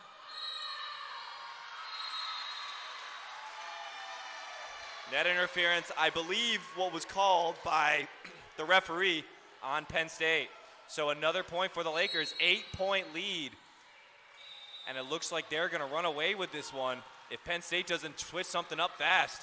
Sends that serve right to the 1 spot, received by number 6. As they set up Priscilla again with a great swing and a kill for Oswego. No one went for it. Miscommunication by Penn State. And now a 20-11 game in this 3rd set for the Lakers. What a comeback for Oswego with that one. Starting off with getting the lead from Penn State, and now Oswego is completely killing it with their lead right now. A push from number 12 into the 1 spot as they set up there outside. Lauren Kropp sets up Oswego's outside, number 9 Priscilla. Again with a great swing as Penn State, number 6, rolls it over. Received by Lauren Kropp, but a little too close to the net to be able to be saved. Under the net it goes, and a point, a desperately needed point, get back for Penn State. 20-12 is the score. 8-point deficit for Penn State Behrend. Number 6 on Penn State serves it up as a great receive from Oswego. As they set up there outside, number 9 Priscilla has a great swing. Number 14 on Penn State set up again. A great cross hit received by CJ Item. Great covering on her part. She was right there behind them waiting for it to get blocked back over. She got some touches on there, but didn't go over. Great block by Sophia Fuller as well on that attempt. Setting up Oswego's outside. No touch on that one, so the point goes to Penn State as Priscilla just missed it. Number 6, Caden Strins is still serving for the Penn State side. Just whiffed the ball just a little bit on the middle. Set was a little too far back. Touched Oswego's fingertips as they call a timeout. Couple of points there. Penn State got back on that return. Cadence Jones with a couple of good serves there, keeping them in this game. Only a 5-point deficit. It was 9 at one point. So coming back into this game, you're still up 2-0, so they're not totally worried. Oswego is still on their back heels. No matter how many points they're up, they're always going to be backpedaling until they get this back to 2-2. But until then, Penn State fully has the advantage, so they just need to keep doing what they're doing, which is play great teamwork volleyball. And Oswego is the one that needs to worry about scoring more points. Now, what do you think he's saying in that little group huddle right now? Who, Stenman or Let's Lang? go for Oswego. Well, Stenman's definitely just telling him we need to get out of this game. Keep doing what you're doing. They're playing a lot better in this match. And I think on Penn State's side, really just keep your composure. It's not the worst thing in the world. If we lose this, we want to win. We want to win 3-0, but if we don't, it's not the worst thing in the world. You can always reset, and you're still up 2-1. On the Oswego side, you gotta keep the pressure up. You cannot lay back. You have to keep going and score points in bulk. That's the only way that you're going to win. You cannot trade with Penn State because they will capitalize on the mistakes. Penn State is riding on the fact that they have a good streak going. Candace Jones still has the serve for Penn State as they're closing that gap. Serving, great serve right to number 9, Priscilla. Received that ball with a kill from number 14, Emily Zeisler for Oswego. Getting that point back. Missed bump there by Cadence Jones off the electric spike there. by the Lakers.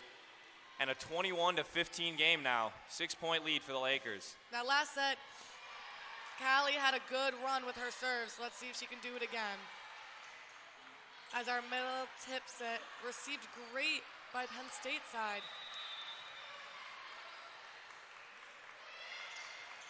Tipped it over again, Oswego, number 9. Playing a safe game.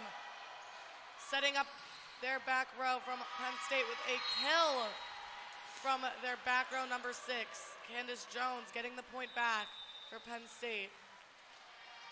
Got to get the points in bulk, like I was saying for the Lakers. Now you got to get it for Penn State. Down by 5, you can't trade points back and forth with the opponent. Trying to spot place it right into the front of the Oswego side. Just missed going over the net.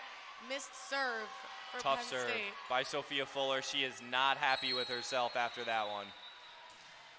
It's always a tough one when you try to get that short serve over to spot place it and you just miss it. A great receive from Penn State as they set up their middle. CJ Item got some hands on that to dig the ball, but flicked right off of them, flying out, giving Penn State the point. Good teamwork there by Penn State. And no one there for the Lakers to get that ball as it ricocheted away. 22-17, still a 5-point lead for the Lakers. Penn State with the opportunity to cut into it right here. This is where Oswego made their comeback last time. And with how close the sets have been, Penn State definitely think they have a chance to get these points back. A great save from Oswego as Penn State sets up their middle. A great block coming from number 15. Lillian Byrne for Oswego. Good dual block there by Oswego on that front wall. Penn State not able to collect it.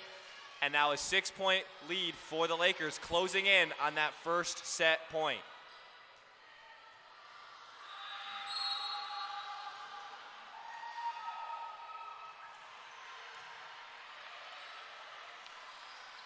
Penn State sets up their outside. A great kill.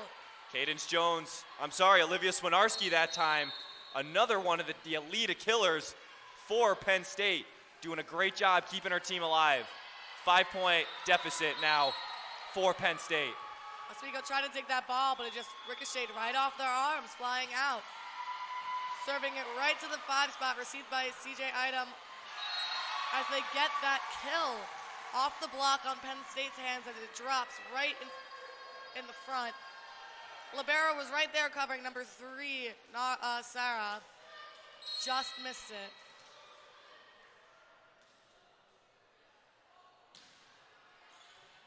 CJ Item serving it over, received by Penn State as they free balled it back over. A great setup for Oswego as they attempt to kill it, just missing it by being a little bit out. Just missed Vuktavine. Another one of the standouts for Oswego in these 3 sets so far.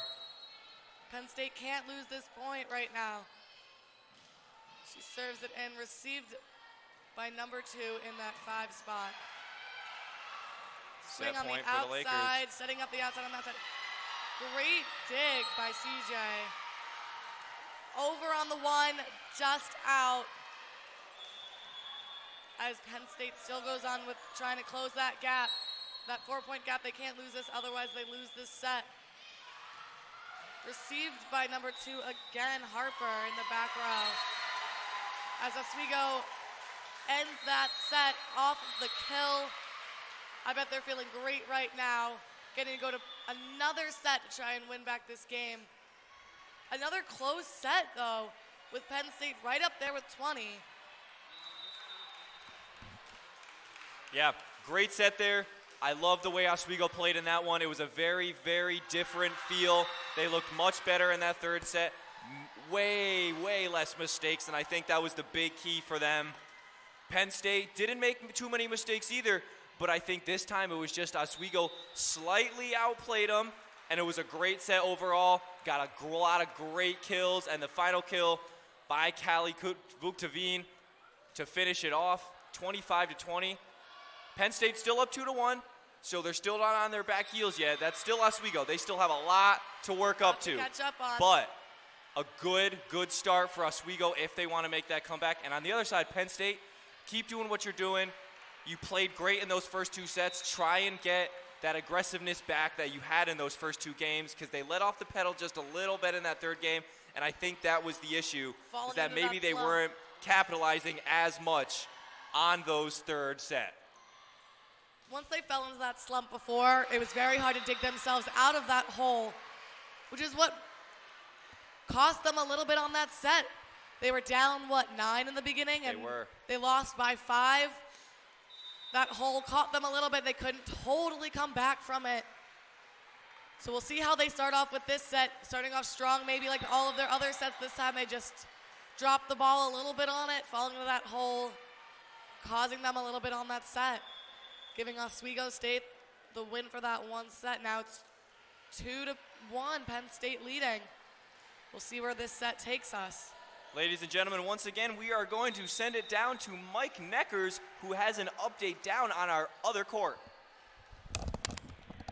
And Canton is leading 24-18, and with that ball going out of bounds, Canton will win their 3rd set, 25-18, sweeping the Hilbert College Hawks and bagging their ticket into the next round. Lucas, Chloe, back to you.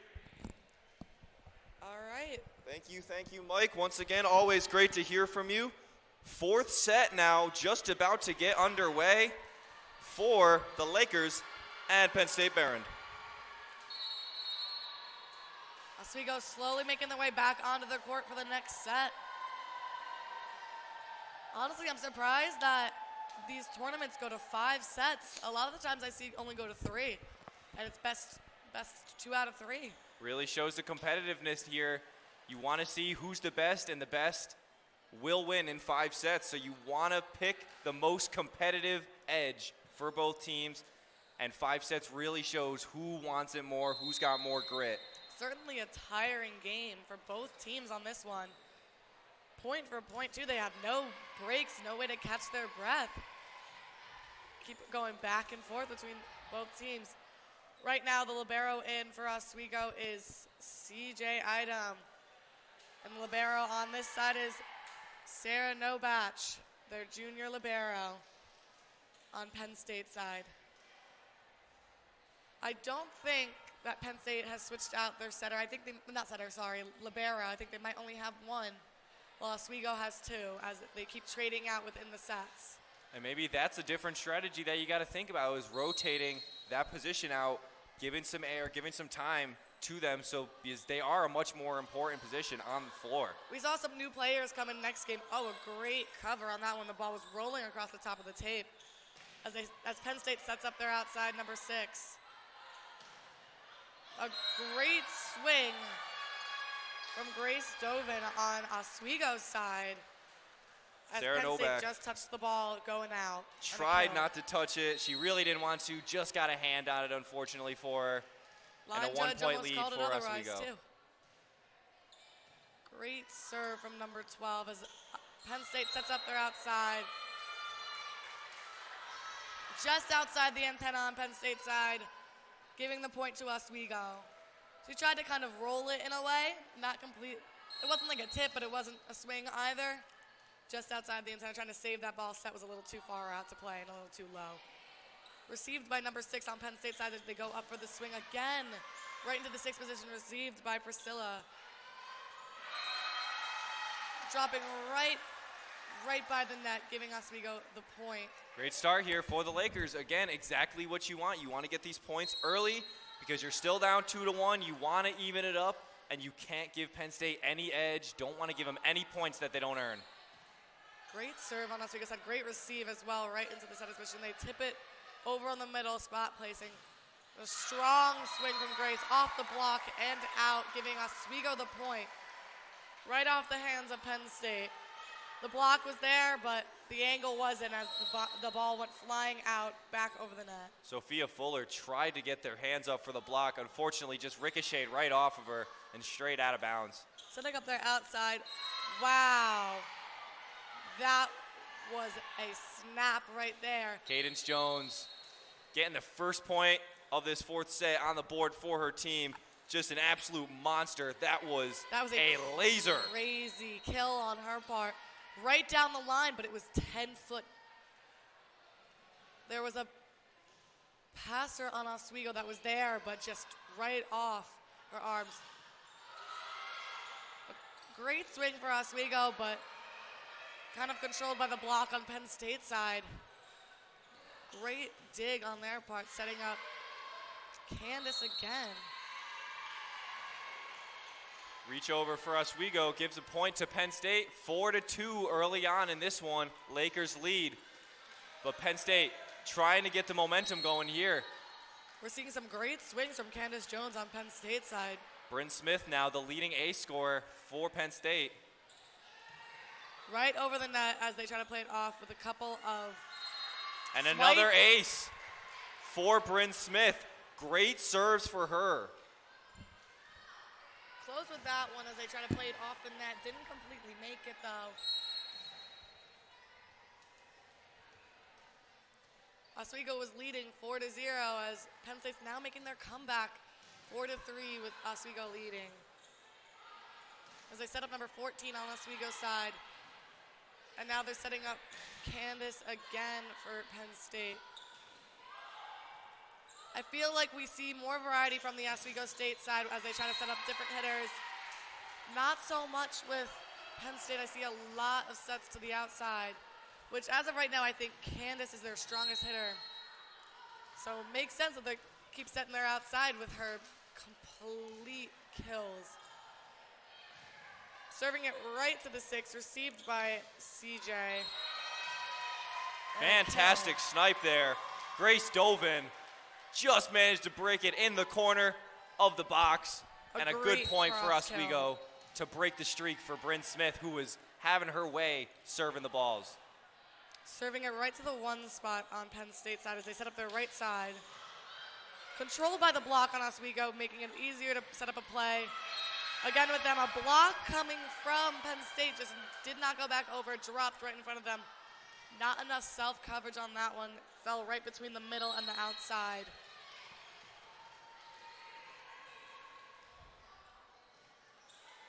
Grace Dovin serving again right. A short ball that they were able to receive and set up as Oswego sets their outside up. Point for Oswego as they blocked the ball out. Penn State is trying to call that there was a touch on that ball. Oswego's not. It looked like she bent back to kind of avoid touching it. She almost went for it. Penn State, couple of rough calls not going their way by the refs. Couple of line calls that didn't go their way. Don't think they're going to be happy if they end up losing this set as well, especially with the calls. As Oswego sets up their outside again for a power tip to the back 6. Great dig on CJ right now. Point for Penn State. Let's see what they called it on, a carry. Once again, we go back and forth. 7-5 now is a Lakers lead. But Penn State looks good. Just a couple of points there early that the Lakers were able to get, but now they're right back into it off a couple of great serves from Bryn Smith, and now Penn State's back in it.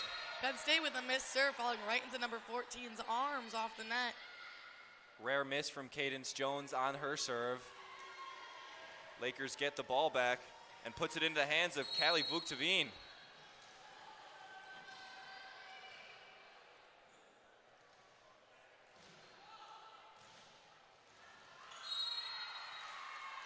Just out. Callie's serve goes, so only a 2-point lead for the Lakers. Taking it back is Sophia Fuller. Now it's number 21 serving for Penn State, Sophia Fuller. Almost put her hands on that ball in the back, letting the ball fly out from a little too powerful of a swing coming from Oswego. Emily Zeisler has a couple of those now with just a little bit too much power on her shot, really not angling it down. A lot of power, but just not enough angle on it. Great swing from Oswego as now Penn State sets up their outside, number 14. Setting up Oswego's right side.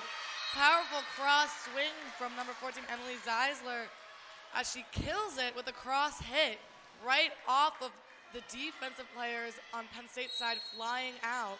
That's where the power comes into play for Emily Zeisler. Gets a hit like that and just absolutely hammers it home. Great receive on Penn State's side as they set up their middle a little too far back. Their middle wasn't able to get a good hands on it. She tried to push it over from behind her, number 5. Hannah Smith just was not able to get that ball over the net. Hitting the net top, rolling back over to Penn State's side. Now the ball goes back to Oswego as number 14 serves it over as they set up their outside off the net. Oswego setting up number 9, Priscilla, again with a great kill right into the middle of the court. No touches from Penn State on that one. It was just straight to the floor. Oswego with a couple of great kills early on. And that serve again right off the hands of number 14, Olivia, on Penn State's side. Flicks right behind her, unable to be saved from Penn State. Ball goes back to Oswego as they serve it right to the 6 again, giving them a setup for the middle. Kind of a back running start on that one. So close on the block from Penn State, falls right in front of them, not making it completely over the net. They got their hands on it, got up for the block, just right back down to the floor on Penn State's side, giving Oswego the point. Exactly what Oswego wants, 13-7 lead going into this timeout. Couple of great points there by the Lakers and not too many answers by Penn State Behrend. Right now it's 13 for Oswego and 7 for Penn State. Taking some time to cool off, get ready to get those points back. Usually when a server goes on a streak like that, they want to get them to mess up, calling it a cupcake. So that hopefully out of this timeout, it kind of gets in that server's head and has them mess up. So we'll see what happens when this timeout is over. Zeisler looking great on those serves. I'm sure that Ryan Lang doesn't want his team dealing with too many of those. We've seen the power that Zeisler has. It is very, very, very tough to stop her spike when she gets hot. Yeah. Some great kills from both teams overall. Lauren Kropp is back in as libero on the Oswego State side. As number 14, Emily Zeisler, is still serving. Serving it right back to the 6. Wow, a kill on that overpass from Oswego right off the top of the head of the middle on Penn State. Lillian Byrne, the big down below with the great spike to get that over the net and just right into the heart of that defense. Number 14 on Penn State, Olivia, tried to receive that ball with her hands. Didn't get it as up as she probably intended. Kind of shooting it towards the center, not able to save that ball. Great watch for Penn State. That ball went flying. Great wherewithal So by close to Cadence being in. Jones to know not to hit that just a little bit out on that one. Watch that go by. 15-8 lead for the Lakers. Penn State now takes a serve, number 2, Sailor Ladd. Trying to close that gap between the two. Great serve. Low to the net, strong serve, going right to the 6 off of Lauren Kropp, shanking the ball to the other court, giving Penn State that. Tough for Lauren Kropp, just a little bit of a mishap there, tried to pop it up, just bounced a little bit too far off of her arm. Less of a strong serve coming from Penn State, able to receive it a little bit easier, setting up that outside for the kill, going cross just a little bit out again, giving Penn State another point. Very obvious out call on that one, and only a 5-point lead now for the Lakers. Penn State, maybe their opportunity where they can crawl back in and get back into this game. Great up receive from Lauren Kropp and a great kill for Oswego. That was a great setup. Didn't even give Penn State the chance to get that back over to the net. Not even a chance. Lillian Byrne said absolutely no way and killed that ball. Now serving is Priscilla for Oswego as they set up their middle hitter. Getting blocked by Oswego. Lots of touches coming from number 15, Lillian Byrne. Great block there by Bryn Smith. Really been one of the MVPs for Penn State. She's been all over the floor, and a great block there. 5-point lead still for the Lakers, going back for point once again. Penn State, number 12, is serving. Right to the 6. Going off the platform a little tough on that one. Shanking the ball to the right side for Oswego, giving Penn State another point. Taylor Okinski with a good serve there, looking to get another ace. A great receive for Oswego as they set up their outside. Madison Gordon getting that swing right over to the 6th position. As Penn State set up their outside, Candace Jones hit it right towards the middle, getting a touch on that block, but they weren't able to save that enough to get the point for that one.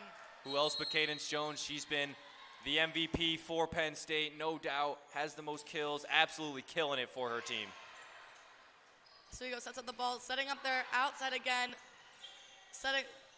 giving the dig to number 12 on Penn State. Setting up the outside again with a power tip on that one, received with the hands by number 2, Saylor. Point for Penn State. Close that gap really quick. It's 16-14 Oswego right now, only a 2-point lead compared to their 5 that they had before.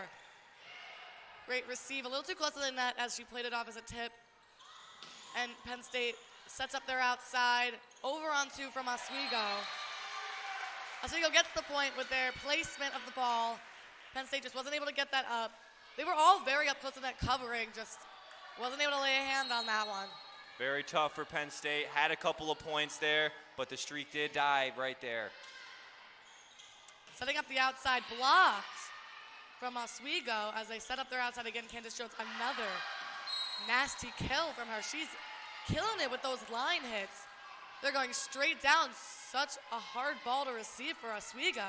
Not too much that you can do when you have so much velocity coming at you. Very difficult to play against. With how strong her swings are, it's just coming right at you. Not a lot of reaction time for Oswego on that one. Great block for Penn State. Bounces right off the arms, flying to the back of the court for Oswego. Landing in, giving Penn State the point again. Just like that, 1-point lead for Oswego. Penn State has crawled back into this game, and they are now competing with the Lakers. Oswego setting up their outside. Grace Joven. Don't think that was a kill. I think two people touched it. They got a touch on the block with that one. Giving Oswego the serve again. A close game again. They go back and forth each point right now, 18-16. Maya Bush on the serve for the Lakers. Penn State's trying to win this set so they don't have to go to 5. Oswego's trying to go to 5 right now. Great covering by CJ Item on that one. She was right there, knew exactly where the ball was going. Didn't get the point though, just a little bit out from a front row attempt. Giving the point back to Penn State. 18-17. Bryn Smith on the serve for Penn State. Not who you want if you're a Laker fan serving for the opponent. And there's not much room for error right now, except there was. Just out by the skin of her teeth. Very, very close back corner on that too. one. It would have been such a great spot if that was just a little more in. Just missed it. Great serve by Bryn Smith. Great serve. Up from the 6, received by Libero. A great setup for number 6 as she killed it off the block. Oswego wasn't able to get the full block in it as it just ricocheted a little bit out, going flying across the court. Callie Vogtavine tried to get her hands up for the block, did actually block it, just ricocheted off, didn't go where she wanted it to, and only a 1-point lead for the Lakers again. Great receive for Oswego as they set up their right side. Emily Zeisler. Again, a great attempt from Oswego, just a little bit out. 19-19 tied score now. Cadence Jones will still be serving when we come back to play, but wow, what a comeback for Penn State, down by, I think, 5 points at one point. And now right back into this game, tied late in the 4th set. Oswego still down 2-1 in total sets, so Penn State does still have the advantage. They're definitely playing with more confidence now. They have who they want serving. Cadence Jones in the back. She's sure to get a couple of good serves in. killing it front and back row with her serves and her crazy, crazy kills. Like, out of Oswego had some great kills as well, especially from Priscilla McReynolds right now, their outside hitter. But Candace Jones is really, really putting in the work with those killer line hits, going straight down. I'm still thinking about that 10-foot hitter before. That was crazy to watch. 15 kills on the day for Cadence Jones. Fantastic play from her through 4 sets. And on the other side, Priscilla McReynolds, 16 kills for her. Been kind of quiet in this set, but in that first set and the second set, she was hot. So I think for both teams now, it's trying to get that elite scorer the ball. Serve right to the 6. A little bit of a miscommunication there as the 2 back row players kind of bumped into each other. So CJ Idem passed that over on 1, but they got the point.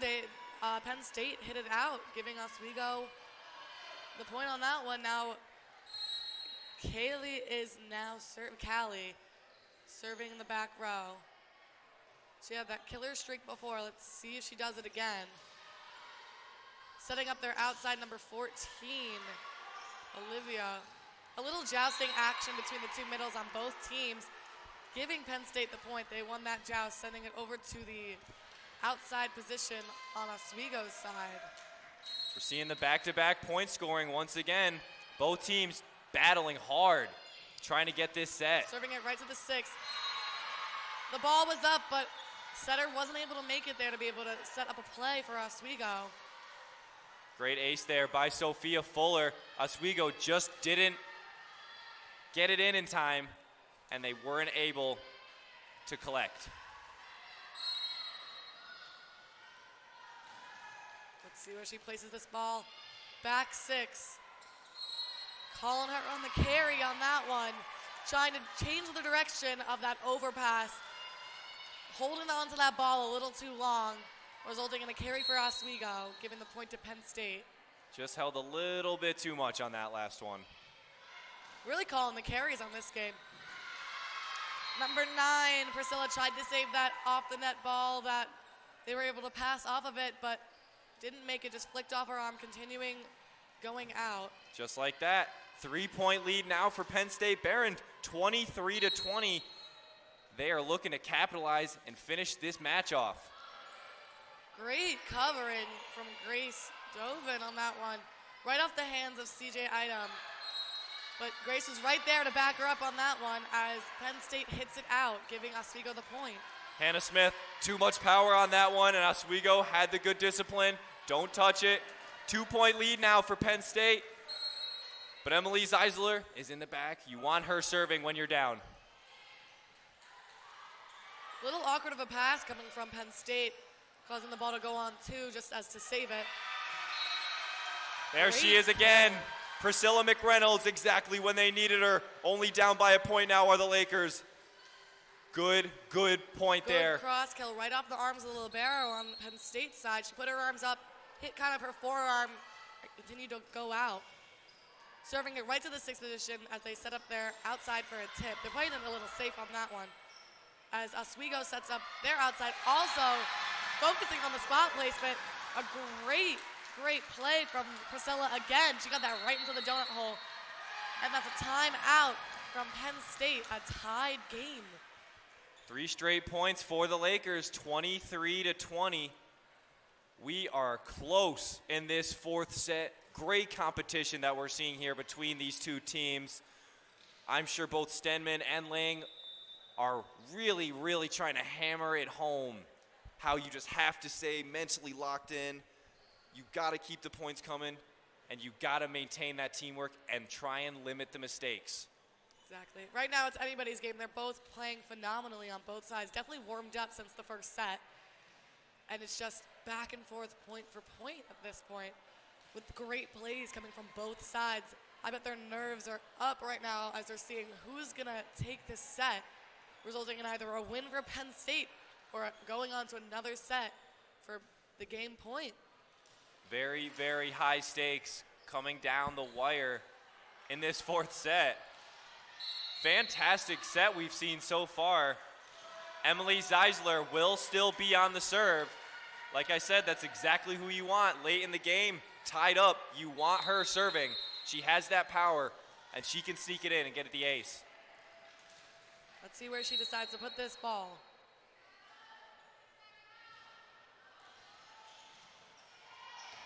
Great ace from Emily on that one. She placed it right in a short kind of 5 spot, causing Penn State to have to dive for that ball. Just missing it, hitting off her hands and rolling on the floor. Great Zeisler. ace for Emily and Oswego, as this could be the set point. Received by number 14, playing it safe, tipped it over, covered by the block a little bit, slowing down its course of action on Oswego's side as they set up their middle. A push from the middle as Priscilla kind of rolls the ball, received by the libero on Penn State side. Another roll on Penn State coming from their outside number 14. Power tipped it on Oswego right down the line as they free ball it over, setting up Oswego right now. But again, played off the tip. Great spot placement right into the donut hole. Not enough coverage coming from Penn State to get that ball up, as now we move into a 5th set for this game. Set 4 goes to the Lakers off of a great set we just saw. Oswego was up early and then down late, managed to come back from a 23-20 deficit late. They managed to tie it up and then score 2 back-to-back thanks to some great serves by Emily Zeisler. Exactly. Exactly who you want in that crunch time, and we are going to a 5th set. Oswego is doing well with their comebacks. It seems out of this game, they're falling into a lot of deficits, but they're coming out of it every time. Even if it's not ending with a win for the set, they're closing that gap significantly throughout the entirety of it. And even with Penn State, too, they were that 9 gap that they ended up closing a little bit. Great plays from both sides. They're doing amazing. Taking a look at some of the other stats besides the kills, Maya Bush with an outstanding 28 assists on the day for her.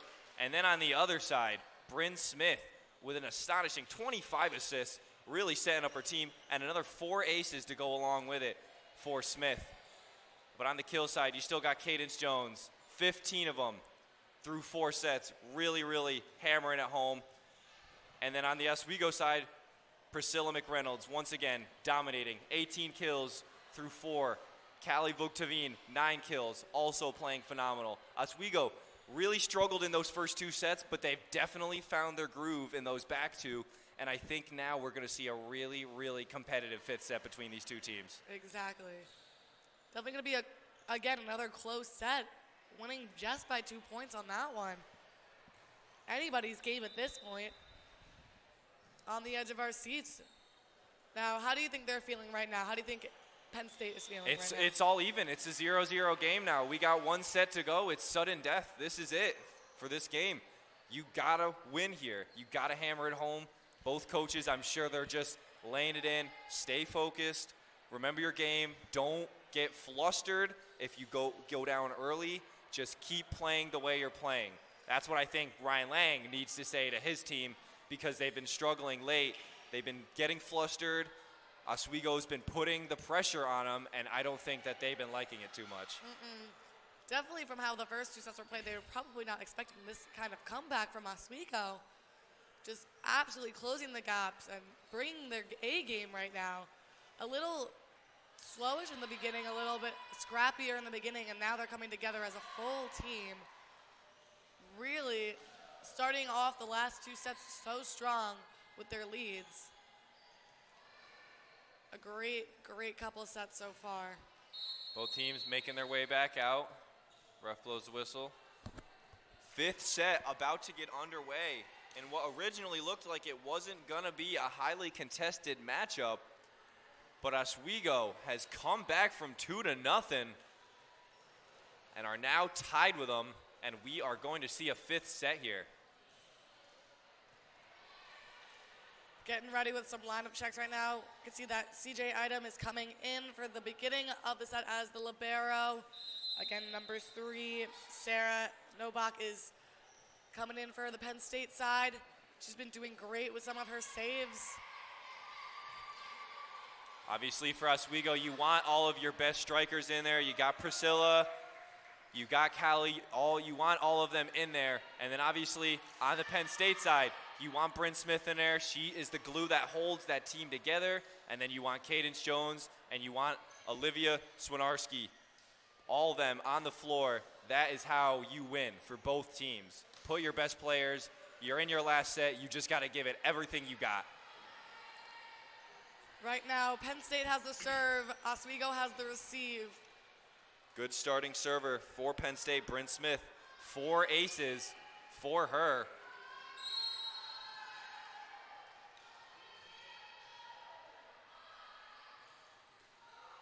Going in with a little bit of a hop, float right to the one. Setting up the right side, number 3. Starting off the set with a kill from Grace Dovin, the outside hitter. Exactly the momentum you want to start the game. Dovin, fantastic spike, back corner of the box. No one was there for it. Great start for the Lakers. She serves that into the one spot on Penn State as they set up their right side. Pushing it over, a great save from CJ Idom. Getting it over on one with a one-armed pass. Penn State didn't get that up. It fell right to the ground. That was a great, no one there. Great bump kill for CJ right there. Grace serving it back over right to the one spot. Again, they pass it up to the middle of the court. Libero taking it, setting up their outside as she cross hits it. And the dig comes from Grace in the back row. Again, Grace covering that block that came from Penn State as Oswego rolled it over. Setting up their outside. Candace Jones gets blocked by Oswego. Falling right onto the court. A great block from Oswego. Not enough coverage from Penn State to be able to continue that play. Oswego starting out with that lead, getting in Penn State's heads. Fantastic block there by the Lakers. 3-0 lead now for them. A great receive for the libero on Penn State. A little too close to the net, not enough to set up a play, but enough where the setter was able to get it over the net, getting it in and getting the point. Bryn Smith just with a punch there, just getting the ball over and managed to sneak it right on the line there, and none of the Lakers were able to touch it. Good point there to get her team on the board, Bryn Smith. See where Candace Jones decides to place this ball on Penn State. She does a little bit of a jump serve, a straight shot right between the 1 and the 6. Received a tough roll shot from Oswego's outside. Priscilla. Didn't give it enough power on that one. She kind of went to tap it over the net with a roll and it fell short, not even making it to the net. Another great serve from Penn State getting received by our back row on Oswego. A great save. That was a great dig for Oswego. Setting up their outside, a great pass for a one-armed pass. Setting up the right side on Oswego. Straight line kill coming from Emily Zeisler. Emily Zeisler with the power once again. You love to see it. Just hammers it home for the Lakers. 4-2 lead early. Right into the back 5 on that one.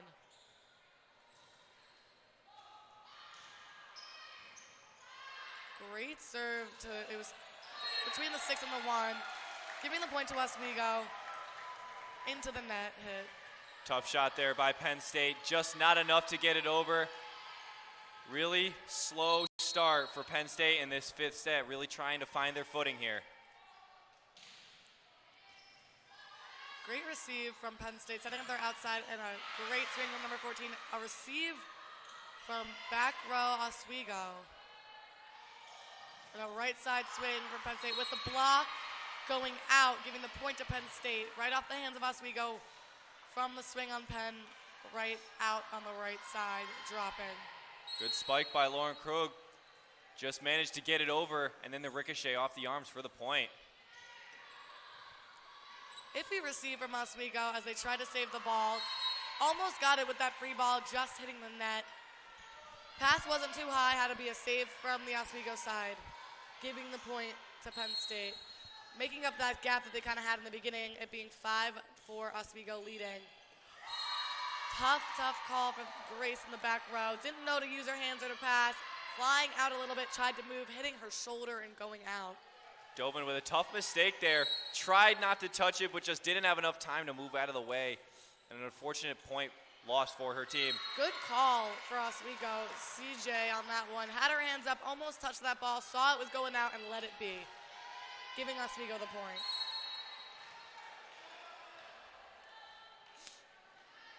Penn State now has the serve, sending it to the back left. Number 5 with that kill coming from number 14, Olivia on Penn State. Right off the hands of Oswego. Another block error on Oswego. Great. They got there, the ball just hit off their hands, flying out. Yeah, great spike there by Olivia. Did exactly what she needed to, and Oswego just not in the right place for the block. And Swidarski able to pick up another crucial point early in this game. Out serve coming from Penn State. Oswego watch that ball go out. Sailor Lad, tough shot for her, just a little bit too far out. Penn State struggling late with these serves, trying really hard to really sneak it in and just not getting the right spot that they want.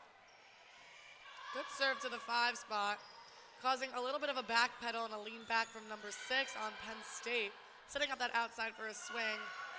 Off the block, dropping right behind them. Not enough coverage again coming from Penn State. They just weren't there to cover that block. As they switch sides halfway through the set. This set only goes to 15. So first to 15, 8-6. Oswego made it to 8 first, so they have the upper hand on this one as they play through. You always want to be the first to switch sides because that just means you're winning by however much. It gives you the upper hand. It gives you kind of the power over the other team. And we see that coming from Oswego right now. Getting in Penn State's heads a little bit, as this is a half a set for this one. It's a quick one. Don't have much room for error. You said it best, no room for error.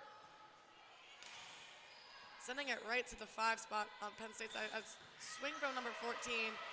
Good receive on for CJ, but the back row down did not make it over that net.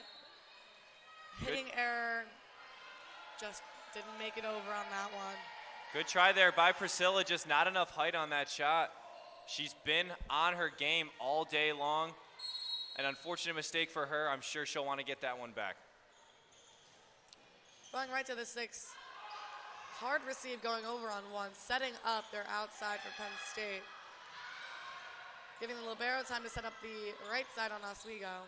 Tipping it over, playing it a little safe. Setting up their outside back corner in for Penn State. A great kill from number 6 again. Candace Jones killing the game with that hard cross. She has been great for Penn State. She's been exactly what they needed, and especially now, such a close set, you need her scoring the points. Great block coming from Penn State, right off of the Oswego outside hitter. Both of the Smiths were there on the block, Hannah and Bryn Smith. Good Smith duo there to get that block and the lead now for Penn State Behrend. Serving it right to the back one, a little bit of a miscommunication. Again, twice between the 2 back row players, running into each other on the pass and on the swing. Setting up the outside, Madison Gordon with that. I thought there was a touch there, but I guess not. Little bit too hard there by Madison Gordon. Just a little bit far out, and now a 2-point deficit for the Lakers. Penn State rolling here, getting a couple points in a row off these serves, some Taylor Elkinski.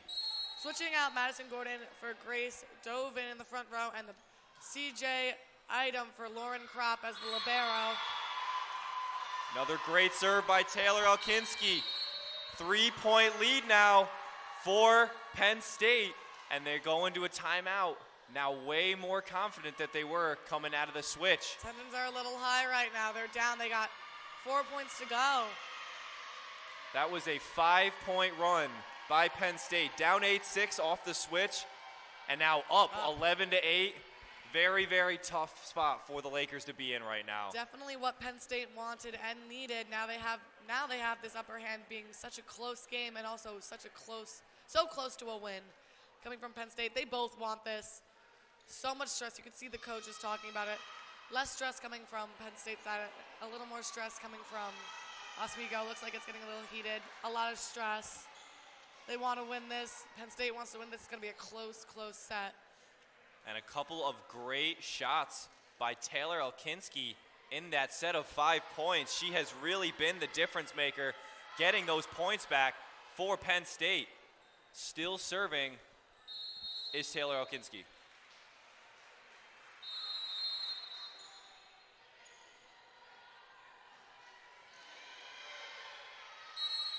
Let's see where Penn State decides to place this ball.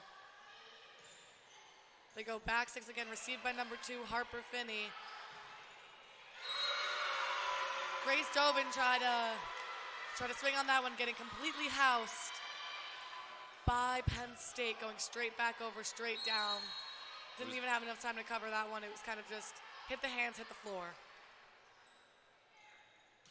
Number 12 on Penn State serves it down to the 6th position, received by number 2. Great swing by Priscilla, right off the top of the net, did a little bounce. Unable to be dug up by Penn State side, giving Oswego the point. Servers Lauren Kropp, the libero. That's what the Lakers needed. They needed to get a point back and kill the streak that Penn State was on. Hitting the tape. After that missed serve, they're putting a tough shot by Lauren Kropp. 4-point lead for Penn State Behrend. Only goes to 15, so only 2 points away from taking this match. So they get between the 6 and the 5, passed up by number 2 on Oswego. Setting up the back row, passing it. No one was ready to swing on that one for Penn State. Oswego sets up their middle with a great save from number 3 on Penn State side as they swing in with the touch coming from Oswego. Another timeout by Oswego off the great point from Cadence Jones. Got the tip out of bounds. Cadence Jones once again making stuff happen for her team. They are at match point now, and Oswego down 5. So much pressure on them. Yeah, they can't lose this point right now with the lead that Penn State has. They just need 1 point. They just got to play their game and wait for Oswego to maybe make a mistake. Oswego tensions are high. Oswego needs to lock in here. They need to be perfect if they want to win this match. Penn State, keep playing the way you've been playing. The setup to Cadence Jones works almost every single time. Try and get it to her on that last set. That's what I would be telling my team. Exactly. Get it to the scorers. And on the other side for the Lakers, I want to get it to Priscilla McReynolds. She's been hot all day long. Yeah, she's Get her the ball.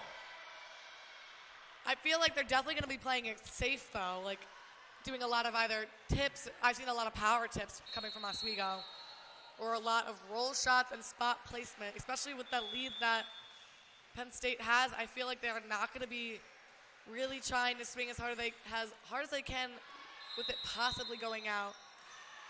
14-9. Penn State leads. Match point for Penn State Behrend. Serving it in. Received by CJ Idom, and a push coming from Grace in the front row as Penn State sets up their outside. CJ with the second pass. Received by Penn State's libero. Block, slowed it down on Oswego's side as they set up. And that's in with a kill from Grace Joven on Oswego's side, number 3. Line judge. One on that back line. Line judge gave him the call there. So a good point for the Lakers. Might have gotten away with one. 14-10. Lakers have a chance to come back here. Number 12 serving for Oswego as it goes in. Received from the 6th spot in the back row as they set up Candace Jones in the front.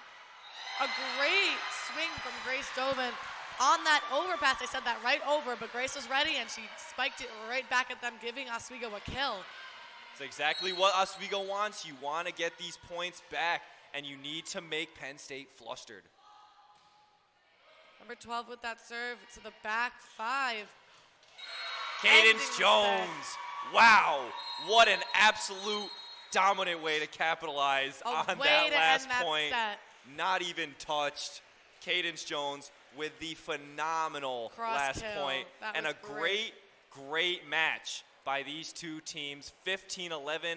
is your final score of that match. But we are not done. We still have so many games left today. So folks, please don't go anywhere.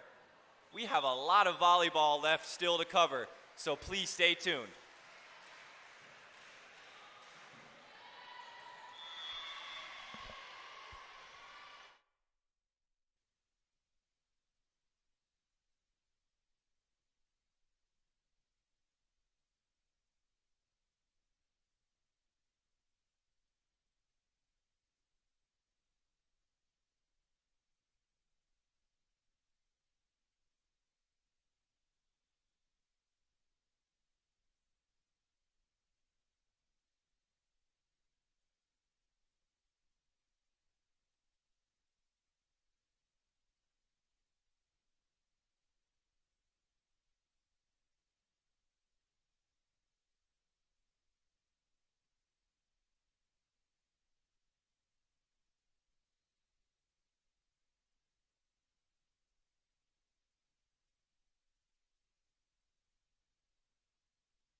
All right, welcome back, everybody. We're on to the second game. It is SUNY Canton against SUNY Brockport. They just started. Right now it's at 0-0. Great saves coming from Brockport. Again, if you weren't here before, I'm Chloe Sienna. I'm the play-by-play.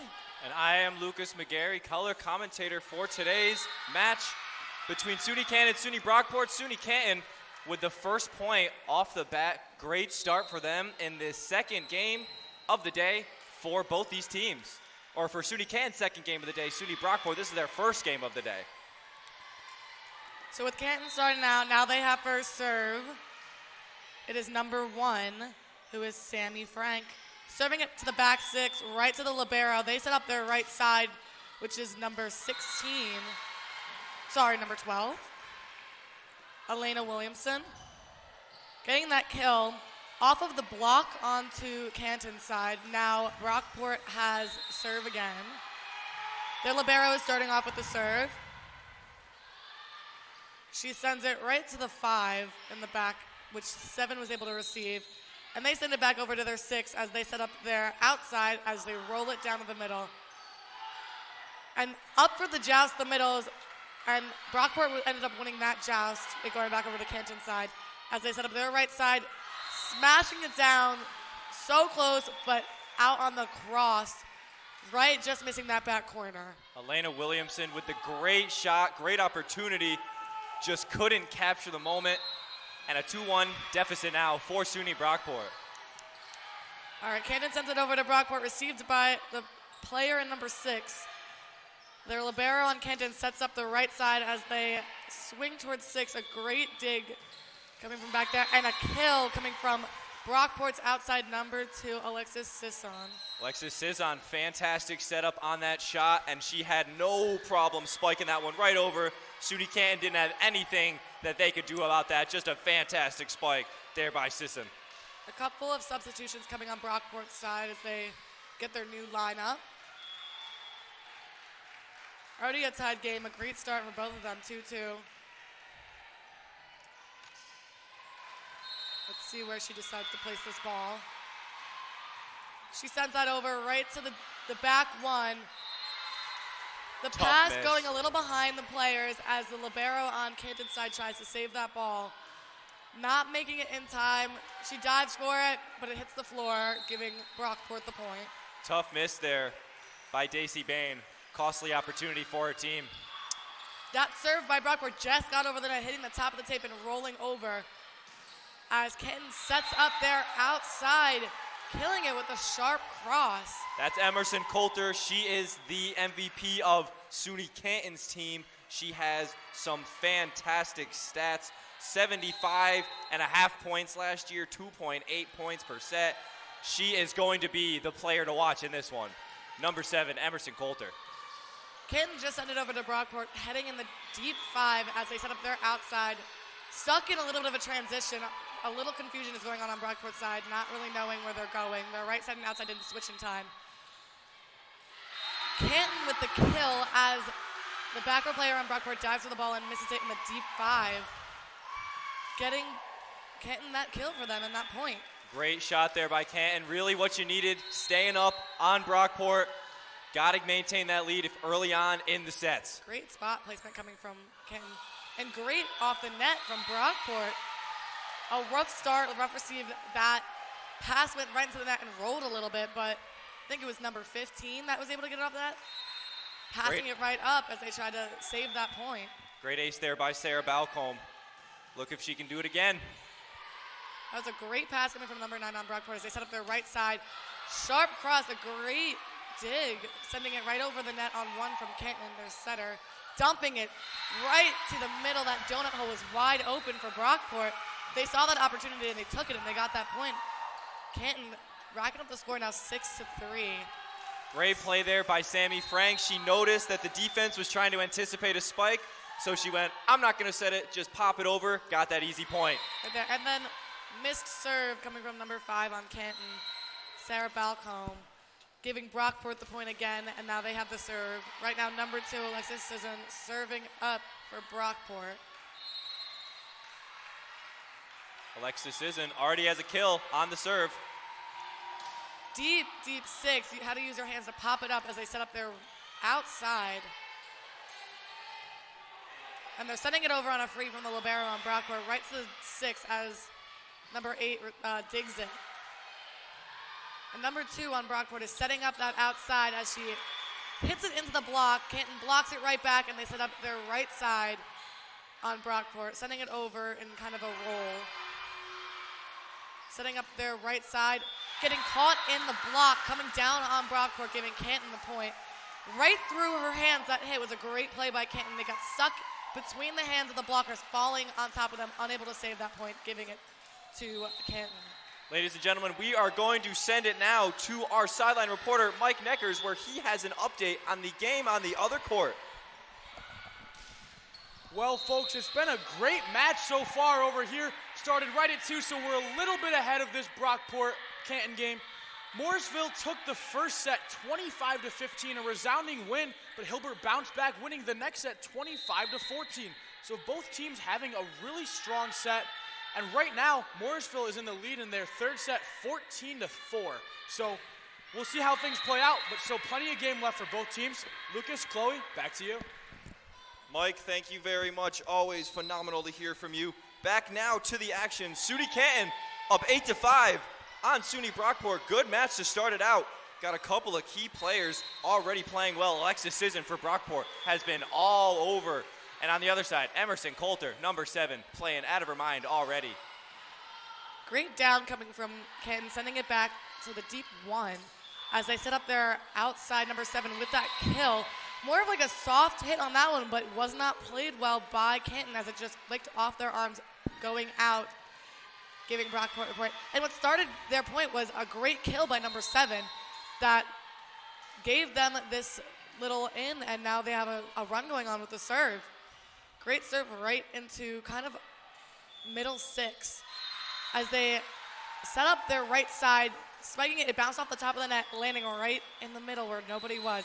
They went for the ball. They kind of fell to the ground, but no one was able to touch that, giving Canton the point.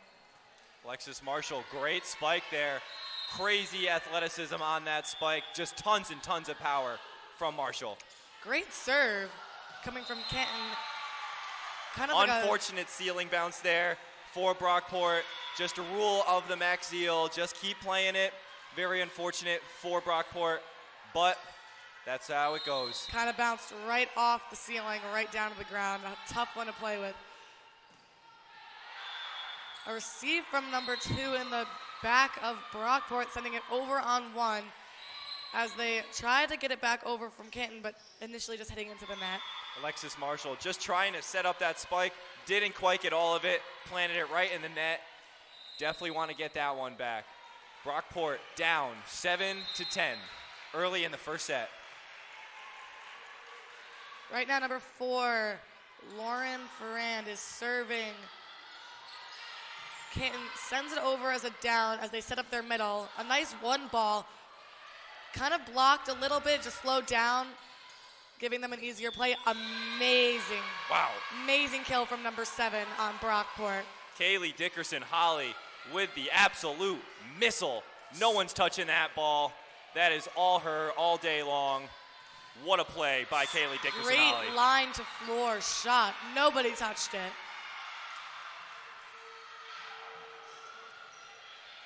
Back in the deep 6. Ooh, took a tumble.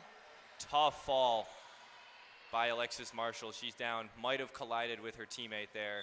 Great effort on the play. Really went for that ball, gave all of her effort.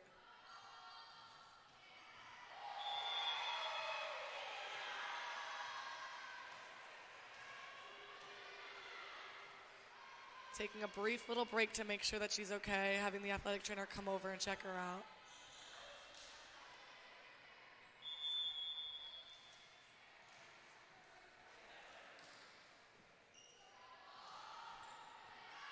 All right, Alexis she's Marshall up. back on her feet. Thank God for that.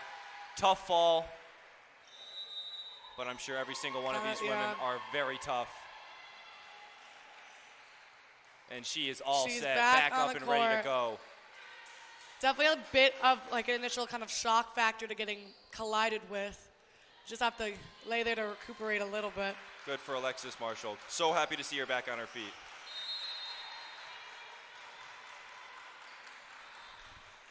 Brockport with the serve down to the 6 as number 4 on Canton tried to pass it. Kind of hit off her arm a little bit, still sending it backwards. Wasn't able to get that kind of forward bump. And it just kept going on its journey Yeah, it was to a the great back to the wall. Great deep shot there by Lauren Ferrand. First serve of the day for her, and an ace, no less. Sending that to the libero in 5, and they set up their right side. Sharp cross again, not able to get picked up by Brockport's libero. Canton takes the ball right back. Close 11-10 Canton lead.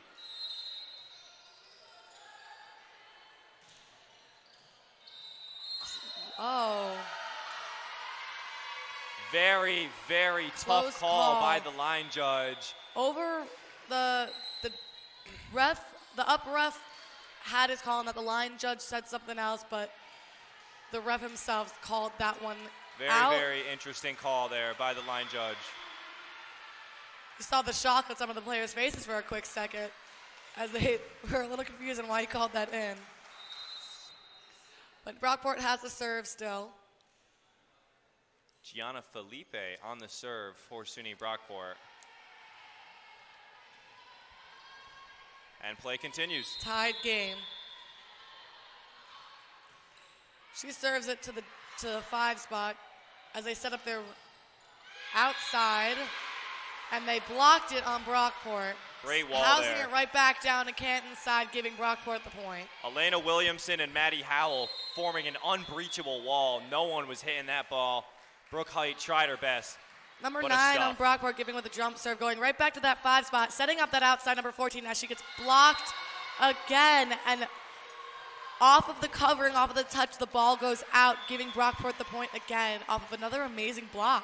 Brooke Height Coming once from the again right side of the middle. getting stifled by Elena Williamson and Maddie Howell. Another jump serve again, going to that 5 spot. She pops that up, it goes back a little bit as they free ball it over from the outside spot, going into that 1. That setter sets up the right side as she power tips it right to the open center. Fantastic the libero play. on Canton tried to get that, but didn't. She stuck out her arm, and everybody else just watched that drop to the ground. A tough one to play, just kind of shot like that. A great play for Brockport. She sends that again to that 5 spot. Flicked it up, but it kind of spiraled out. The libero, number 16 on Canton, tried to save that, but it was a hard save to get. Miscommunication there by SUNY Canton on that last one. Very, very rough start, or not a very rough start, but a slow start now. Canton seems to have lost their footing after Alexis Marshall took the fall. 15-11 now in favor of Brockport. Canton still holding on, playing great volleyball, but a little mistakes now in these last couple of points that have allowed Brockport to capitalize.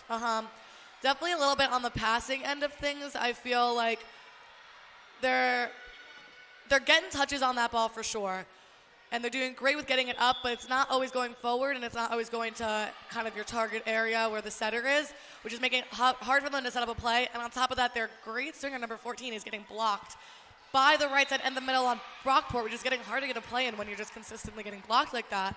So no matter how good your setup is and how good your set is, you're still getting blocked, which is ruining the play for Canton right there. Yeah, no doubt about it. I mean, Brooke Height, she's going 1-on-2 against 2 bigs down below that are just absolutely mauling her at the net, not letting anything go by for her. Number 4 was able to get that up a little tight to the net to where they were able to kind of tip it over like a power tip down on the 10-foot line. I don't know if Brockport was completely ready for that. They might have saw it happening, but that was a great play by Sammy Frank. Noticed how the defense was moving. They expected a spike, so she just tapped it right over. They had no idea it was coming. 15-12 Brockport. Number 1 on Canton is serving right to the 6, received by the libero as they set up their middle hitter, and she pushes it to the back 6 on Canton's side as they set up their right side, tipping it into the center of Brockport's court. The right side does a cross hit as they block again, number 14. Can't catch a break. Oh, a great cover on that middle, just sending it right back over when they try to tip it. And they set up the outside. Let's see how they call that. Was it a touch? They're giving it to Canton off of the outplay. They want to say it was a touch. Oh, did they switch it? They do give it. They switched it. They're giving it to Brockport off of the touch. They did give it to Brockport off the touch. Referee 1 might have missed it, but referee 2 definitely did not see it. I think it was a touch. I also think it was a touch. You could see how it kind of went up after it touches the hands. You could also hear it a little bit. Right call. Good spike there by Alexis Sisson. Yeah, amazing. Able to get that touch and the out of bounds. She's able to play it off that block off the top of their fingertips. Canton gets the ball up in the deep 5 and sends it to the outside, who sends it over. Another great swing from the outside on Brockport going cross as they get a touch on the swing from the right side on Canton, rolling it over right into the middle. Seeing that opening, that donut hole where there are no players, they used that roll to be able to get that point back for them. A great spot, a great place. I like the way Sisson took advantage of that chaos on the Canton side. She noticed that they were flustered, they were scrambling, so all she had to do was poke it right in. Yep. Sending it to that one spot, number 14 received it, and Canton sends it over on a free ball. Brockport receives it in the 6 as they set up their right side. A great kill from number 12. Elena Williamson, again, a straight down cross hit ending in the middle of the court. Canton was able to get a hand on it, but not enough to get the ball up. Great play there by Elena Williamson. Canton can't do anything about it right now. Yeah. Canton passes up a great save from number 1. She has some great saves today on Canton's side as Brockport sets up their outside. She's trying to set up that middle. She was able to send it over with kind of like a roll. Great. I'm pretty sure that was the middle on Brockport. Sent that to the back as Canton shanked it with just getting a hand on it. Goes off the hands of Sarah Towless. A disappointed look on her face as it ricocheted off. She tried to keep it in. Just too fast off that shot. A great short serve. They had to get that over on one. Oh, was hoping that one was going out, but they... Great play there. Fantastic play by Brooke Height. Point that she definitely wanted back after getting a couple shot blocked. Definitely a point that she wanted to get back. 19-13, Brockport. A great spot. She placed it right between the back row outside and the front row outside to where it was a little confusing. Oh, great up by their setter. They sent that up. Free ball to the back 5 on Canton where they weren't able to use that free ball to be able to get a good play out of that, which is not the best call for Canton. Every time there's a free ball, you want to be able to use that to your advantage to be able to set up a great bump set, spike, kill type of play, which if you can't get that first pass up on a free ball, it's a tough one to play out. Very, very interesting setup off that free ball. They didn't capitalize it on the way that they should have, and then it ended up being a Brockport point. Sends that, just in. That was a great Fantastic serve.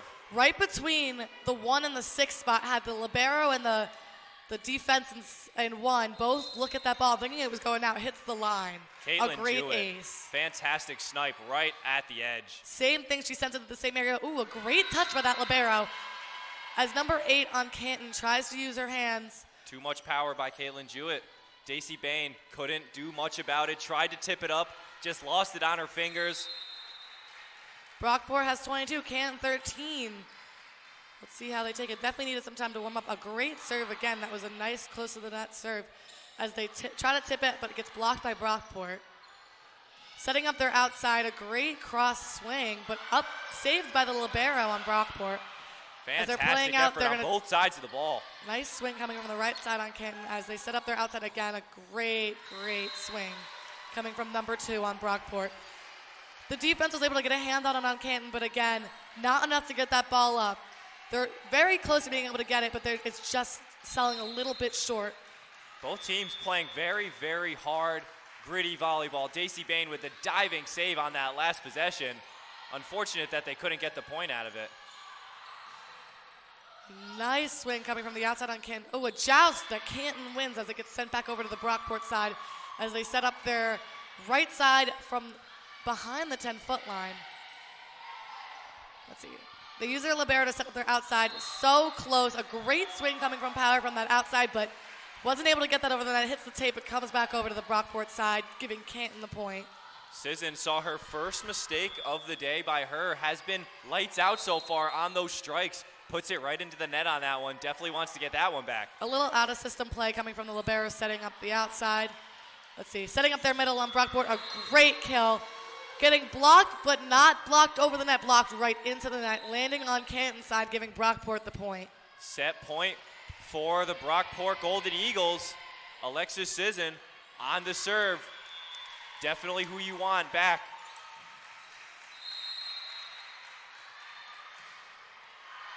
A little too much strength behind the Brockport serve. It goes flying out, giving Canton the point. Way wide on that one. So it goes back to Canton. 24-15, Brockport leads. Canton has a lot of work to do if they want to come back in this one. Number 3 is serving. She's sending it right to the back 6, getting received by the libero as they set up their outside. A deep cross hit, but a little too deep as it goes out on the left side of Canton's side, giving Canton the point. Another error for the outside hitter on Brockport. Kaylee Dickerson-Holly, just too much power on it. Really wanted to get that last point. Zapped it a little too hard. That was a great serve coming from Canton. Just skimmed the top of the net. Looking like it might have not went over as they set up their right side. Or their outside, I'm sorry. As Brockport sets up a back row swing, ending in a kill for Brockport and ending the set, giving Brockport the win, 25-16 against Canton. Alexis Sisson finishing off that set with style. Spike right down the center of the court. No one's touching that ball. Couple of kills early on for Alexis Sisson. And Brockport takes the first set, 25-16. A great way to end that set. I definitely feel like the weakness for Canton right now is their passing. They're getting all of these touches, but none that they're being able to use to set up a play. And then once Brockport gets that ball, they just keep setting their outside or their right side, getting crazy kills on Canton's side.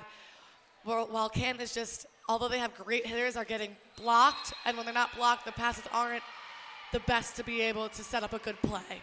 Couldn't agree with you more, Chloe. Folks, we're now going to send it down another time to our boy down below, Mike Neckers, with another update on our match down on the other court. And folks, these matches with weird scorelines continue coming as Morrisville wins their third set, 25-13, leading 4-2 early in the fourth set. Plenty of game left there. Hilbert has an opportunity to force a game 5, or Morrisville could walk away 3-1. Lucas, Chloe, back to you. Mike, thank you so much. Always fantastic to hear from you. Glad we got some competitive games going on down on the other court. We're just about to get underway with set number 2 between SUNY Canton and SUNY Brockport. And Chloe, I really like the way Brockport took advantage of the chaos that was happening on Canton's side and the taps that Brockport was having. Not the spikes, just the easy little taps over the net that Canton didn't seem to get a hold of and couldn't get them. Exactly. They had some great spot placement, finding the weaknesses on Canton's side, either sending it to the corners or there was a lot open right in the middle of the court. That donut hole was open for Canton a lot of the time, which is where Brockport found their strength and was able to just either push it or tip it right into that center spot, giving them the point. And it was a mistake that kept happening on Canton's side. So when they started covering, they were closer to getting it, but they still weren't able to cover all of the time. So a couple of missed opportunities for Canton leads to a pretty sound victory for Brockport. 25-16 first set. And we are just about underway with set 2. But let's see how that goes to Brockport's head, because sometimes when you have a win like that, you take it a little easy because you're like, oh, we beat them by this much. And then in the second set, you see Canton warmed up and ready to fight back, and then it becomes a closer game. So I'm excited to see how this plays out. So head coach Jim Clark definitely telling his squad in that huddle, keep the aggression, keep the pressure. You want to keep playing hard. You're only down 1. You need 2 more wins, and then we can move on. Exactly. But do not let off the pressure. We saw it in the last game. Penn State Behrend let off the pressure in those back 2 sets. And Oswego came almost back. Gave it away to Oswego. Held on for the win, but it was a great, great match. Exactly. And I want to see how it plays out if number 14 on Canton is able to get around that block, because her hits are so strong. And I feel like if she gets around that block, she's going to have a killer swing and get a bunch of points for Canton. Sammy Frank starting set 2 for SUNY Canton. They send that right to the back 6, received by the libero on Brockport's side. A great block off of Canton right to start the set. Good Sending it to the back 1. Nobody touched that, giving Canton the point. Great start for SUNY Canton. McKenna Pellick and Sarah Balcombe making a giant wall there for SUNY Canton, absolutely stuffing Brockport on that first point. Another great float serve right to the middle of the court, received by the libero as they set up their outside, sending it out. A little too strong on that, not enough snap, giving Canton another point. Too much power there by Williamson on that last shot.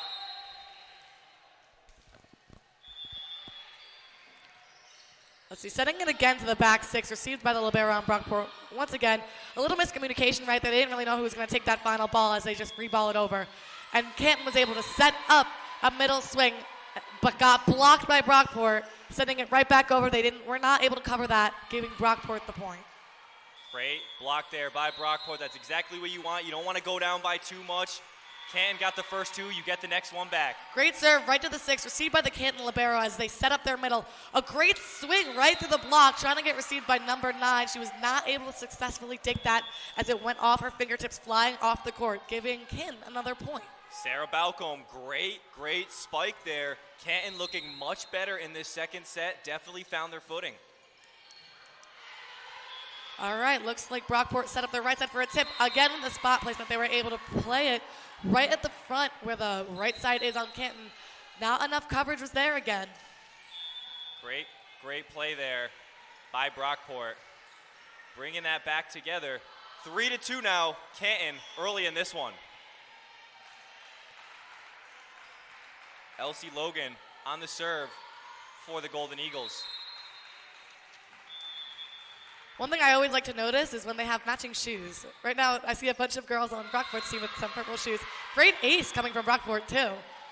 Weren't able to receive that ball. Of matching shoes I like, purple and pink Nike. Exactly, an eye catcher. Great point there. Let's Great see if she ace can by ace it again. Brockport. Elsie Logan. Again, a great up coming from Canton as they set up their right side. Blocked successfully by Brockport, coming right back over to the Canton side. Again, not enough coverage coming from Canton, as when they get blocked, the ball starts to drop. Getting stuffed. Sarah Balcombe. Brockport doing a great job of spike committing and blocking all of those shots. A great short ball coming from the serve on Brockport's side. Oh, a great swing coming from number 7 on Canton. A nice line hit. Nice receive, dig from the outside hit on Brockport as they set up their back row. The libero takes it on Canton as they set up the outside. Another great swing by number 7, and she ends that play with a kill. Emerson Coulter once again keeping Canton in the game. 4-4 now. Emerson Coulter, the one to watch out for. She is already playing well. That spike of hers is so powerful. She's great going around that block. She's able to hit that line every time.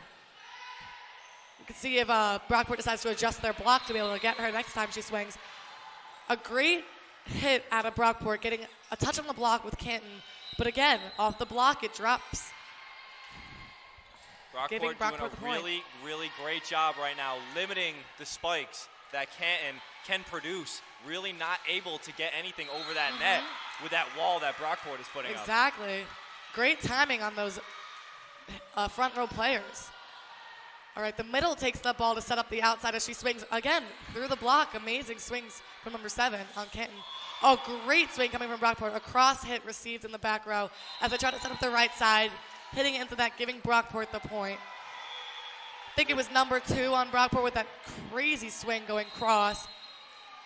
Such the great power behind it, right through the block. Amazing plays. It's number 2 on Brockport serves it. She serves it to the 5, using her hands as they set up the outside again. A nice line hit, using the top of the net to her advantage to kind of bounce it over the players. A great block coming from Canton's middle as they set up another one, housing Brockport right now. Let's see, can they do it again? Nope. Rolled it right over the blocker's hands. Brockport got the point as it dropped right behind the blockers.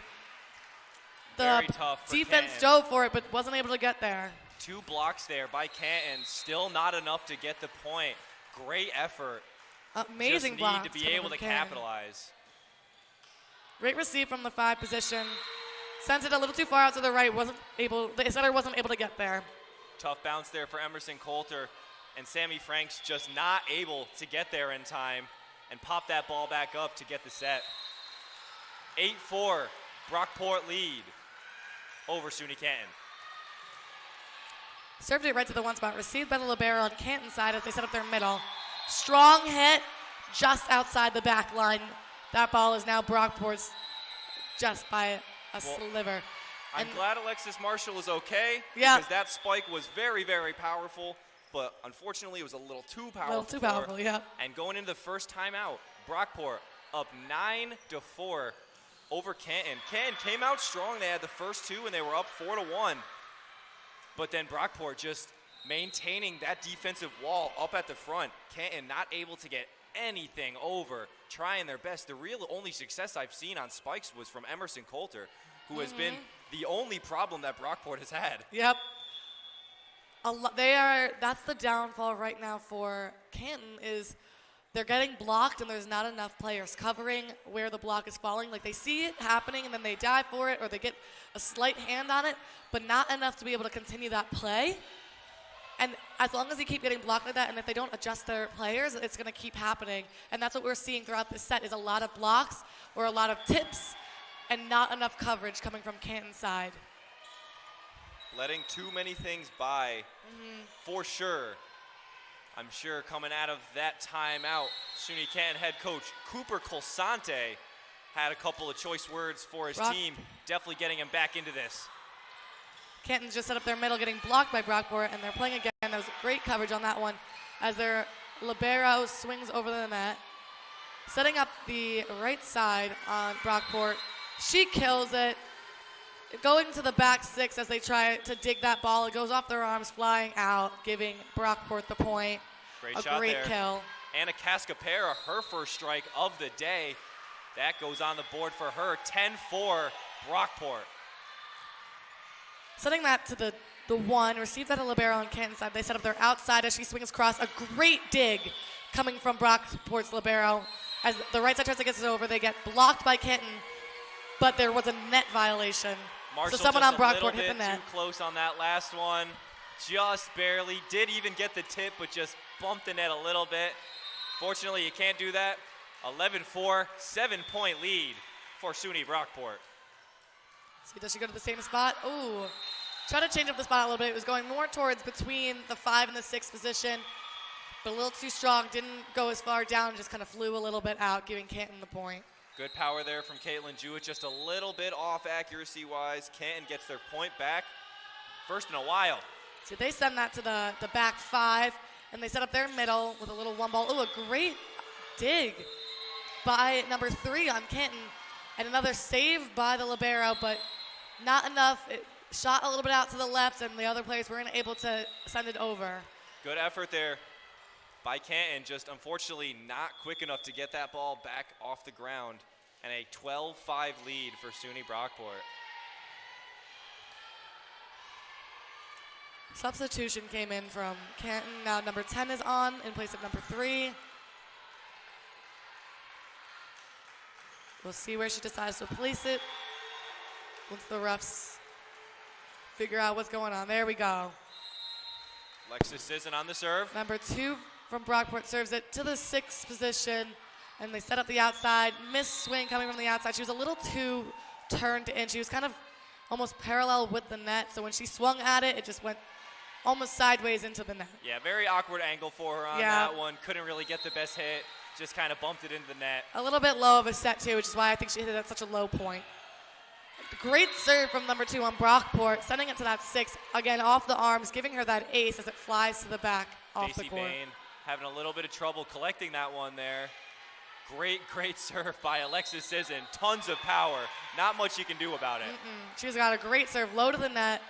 A great up by number 7 as they set up the outside. Brockport tries to dig it. She collides with the libero in the back.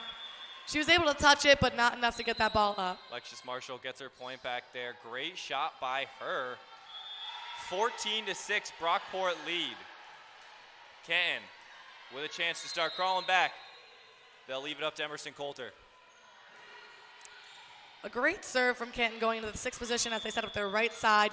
An amazing, amazing dig from the libero 16 on Canton's team. She was able to get under that ball right as it dropped and flicked it up. Unfortunately not high enough to where any of the other players were able to get that, but the effort was completely there and she got it up off that ground.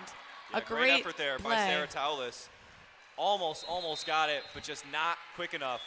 And another point for Brockport. Brockport starting to run away with this one. All right, they send that to the back one. A great receive right to the center. She didn't even have to move. A swing coming from number 9 on Canton gets completely blocked by Brockport, sending that right back over, giving Brockport the point. Kaylee Dickerson-Holly and Maddie Howell on that block opportunity, and a great block it was, absolutely shutting down Alexis Marshall once again. Number 15 on Brockport sent that to the middle of the court, getting received by number 10. As they set up their outside, a great kill. They use the block to their advantage. It flicks off, flies out, giving Canton the point. Brooke Height, that's exactly what she wanted. She got a better angle on it that time. She didn't go straight up against that wall. She angled it way better and was able to get a really good ricochet and collect that point. Amazing use of the blocks here. A great receive coming from the libero on Brockport. A little tight to the net, so it was a tough play to be done. Oh, a great touch coming from her as Canton rolled the ball over the net, sending the libero on Brockport to dive as she gets a touch on it, but wasn't there completely. Able to get a hand, but not the ball up. Yeah, great play there by Sammy Frank. Just popping it in there, and Brockport really just wasn't ready for it. Fell right in the middle. Tough ball to try to set on Brockport's side. It kind of had a spin to it. Canton tried to play that ball by tipping it to a spot that was open, but she tipped it a little too far, tipping it out, giving Brockport the point. Yeah, Frank tried it again there, just a little bit out that time. Good opportunity for her, just didn't get the right touch on it.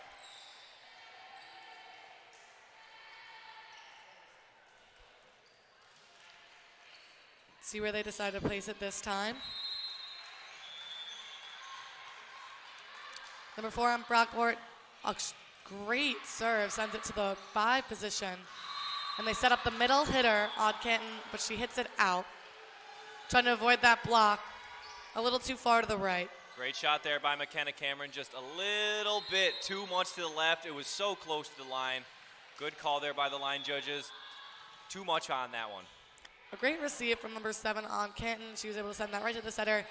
The middle tipped it over, trying to use spot placements as they set up their outside. A great right side swing coming from, outside swing coming from number 14 on Canton, giving them the point. Rough collect there for Alexis Sissom. Wasn't able to bump it correctly. Just sends it out of bounds off the great shot by Brooke Height.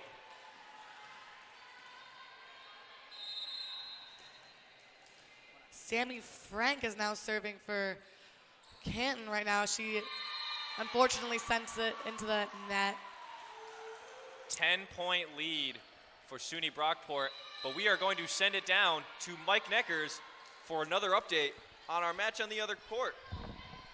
And speaking of 10-point leads, Lucas, Morrisville just took down Hilbert in their 4th set, winning the match 3-1, with the 4th set score being 25-15. So the Morrisville Mustangs walk out of here with a W, and the Hawks fall again, a second loss of the tournament for them, but still a valiant effort from both teams. Lucas, Chloe, back to you guys. Thank you very, very much, Mike. Always great to hear from you. Now to start off coming back from that little intermission. Now SUNY an 11-point lead for Brockport off the missed shot by Canton. Brockport running away with this set. Let's see. Canton sets up the middle hitter, a great swing.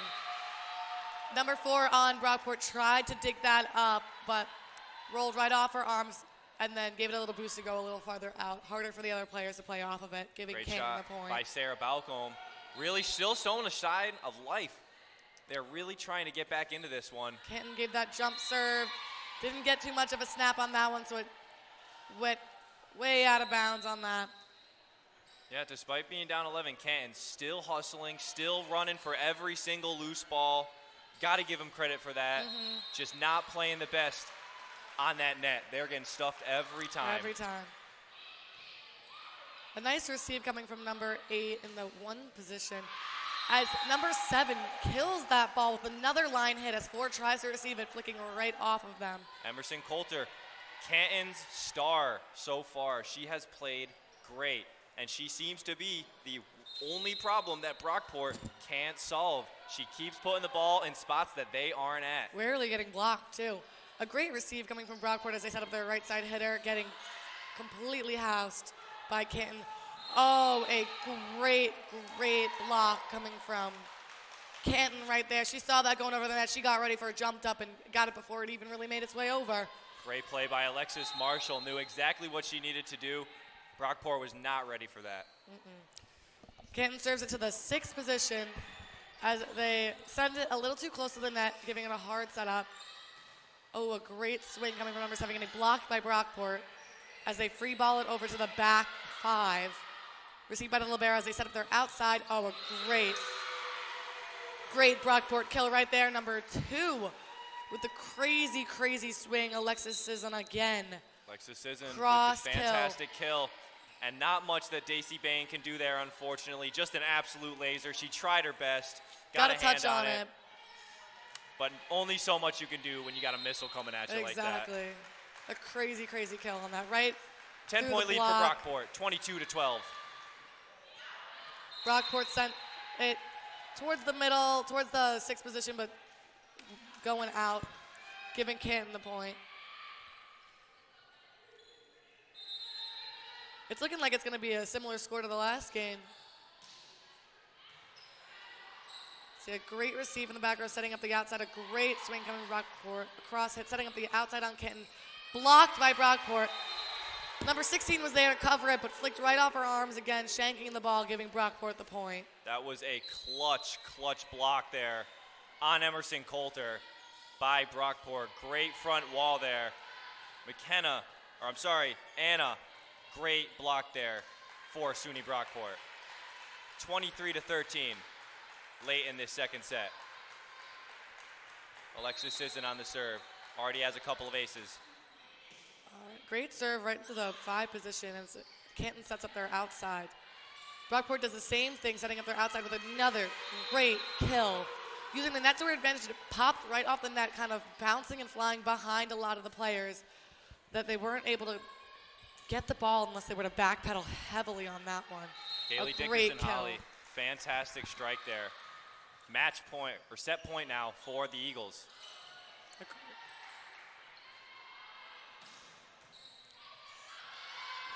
I don't know if they're going to redo that or not. Canton shanked the ball, but as they were running for it, one of the staff members caught the ball before any of the players could even reach out a hand for it, ending the play on that. If I was Canton, I would not be too happy that I didn't get a redo on that one. That was a tough call. Very unfortunate way to finish that second set. So Brockport goes up 2-0 on 2 pretty dominant sets, 25-16 and 25-13. Canton definitely needs to make some changes, but I love the way Brockport has just been playing defense. Canton hasn't been able to produce anything when it comes to getting the ball in striking distance. Yeah, they're either getting completely housed by Brockport's blocks, or their covering, I think, did get a little better during this set. I saw a lot more action, especially from the libero, being up closer every time that the ball was touched by a block or just tipped over. There was a lot more touches and slightly more saves than there was that first set, so I think there was some improvement there. Yeah, credit where credit is due. Canton still played really hard. They had a lot of great moments, just not enough, unfortunately, and Brockport really playing together well. Alexis Sisson being the standout that everyone knows she can be. 7 kills for her through 2 sets. She is playing great, really shining. And on the other side, Sammy Frank, 4 kills in that last set. Nice. Doing great for her team. And she's a setter, too. All on sets, too. Just easy pop balls that she tosses over, and no one's able to get. She's very slick with it. That's great to have some kills as a setter, too, especially because you're the ones who's supposed to be setting up the kills. Getting your own is amazing. A lot more split up on the kill side during this game than in the last game. We saw only a couple of people in that last game that we called really taking shots for each team. But we have a very diverse group of people taking shots for Brockport. We have Alexis Sisson, obviously, with 7 kills. We have Kaylee Dickerson-Holly with 4 or 5. We have Elena Williamson with 4. We have Lauren Emke with 4. Fantastic play by Brockport and all-around play. They're not relying on one person. They're using different players on their team. Yeah. I want to see how they come out of this, especially with the anger that I would have from that last point for Canton. I would use that energy and go so hard this set because that was not a way to end that set. Yeah, but especially on a set ender, too. Yeah. You hate to see it end like that. Unfortunately, not much you can really do there. You can't. I'm surprised take they didn't back fight. Points. Yeah, I'm surprised they didn't fight that. I think just because it was flying to the bleachers. It wasn't a close set. Yeah, so that too. It's 25 to 13. It's not too big of a deal, but it was a very, very tough way to end that set. Yeah. Set 3, getting underway momentarily. Brockport looking strong through the first 2 sets. Canton, I'm very, very curious to see what changes they make. Cooper Colsante, young coach for SUNY Canton, but I'm sure knows exactly what he's doing, has tons of knowledge. Great, great squad he has at SUNY Canton. I'm sure he's going to make some changes that hopefully can help him out. Agreed. I saw number 14 on Canton getting blocked a little less than, or was it 14 on, yeah, 14 on Canton getting blocked a little less than she was before. I saw a couple over the block, which is great usage of being able to tool it off of it. Brockport starts with the serve. They send it to the back 1 as the libero sets up the outside on Canton, sending Brockport out of system, unable to keep that point going, giving Canton the point. Good start there. That was Brooke Height trying to maybe find her groove in this 3rd set. She's had some struggles getting that ball over the net, but maybe she's found her angle that she likes, and she's getting balls past that wall now. A great receive from the 1 position on Brockport as they set up, as they set up their outside. Strength coming from number 2 on Brockport, Alexis Sisson. Again, a little too much strength, that didn't have enough snap, flew a little bit out, but the power was there, the idea was there. A great line hit, just a little bit too out. Great pop there by Alexis. Just like you said, a little bit too strong. Great spot for that serve, right in the middle, had the libero on the floor for it as they try to swing right side, getting blocked by Canton. Setting up their outside on Canton, rolling it right over the block, getting received by the libero, and setting up their right side on Brockport. Again, a little too much strength, a little too cross, it went out, giving Canton the point, going 3-0, Canton leading. Had a lot of tough line calls in these past couple of sets. Yeah. Couple of controversial calls, but that's the game. That's the game. Great swing and receives coming from Brockport as Canton wasn't able to use that, and they free ball it over. Let's see what they do. A great, great setup coming from Brockport. A great free ball. They used the free ball greatly. They set up their right side, number 16, as she just killed it. Cross hit right down to the floor. Yeah, no doubt about that point. Definitely in. Maddie Howell on the spike. What an absolute shot by her. Canton's libero receives that serve, setting up their outside, sending it out, giving Brockport the point.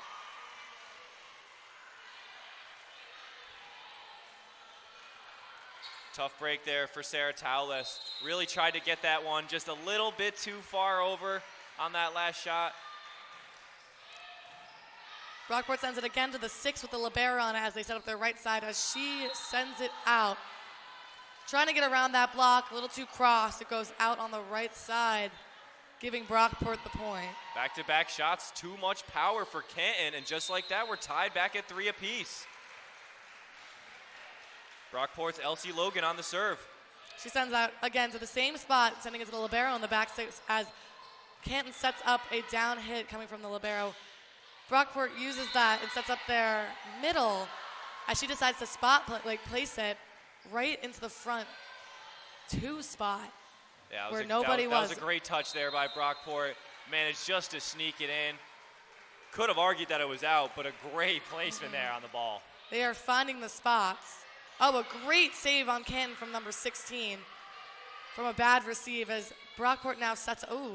Brockport tried to set up number 2. It got stuck between the outside and the middle position as they both stuttered to try to swing it and came in at it too late, trying to pass that ball over the net, and it did not make it get it caught at the tape on the top of the net. Communication is always number one.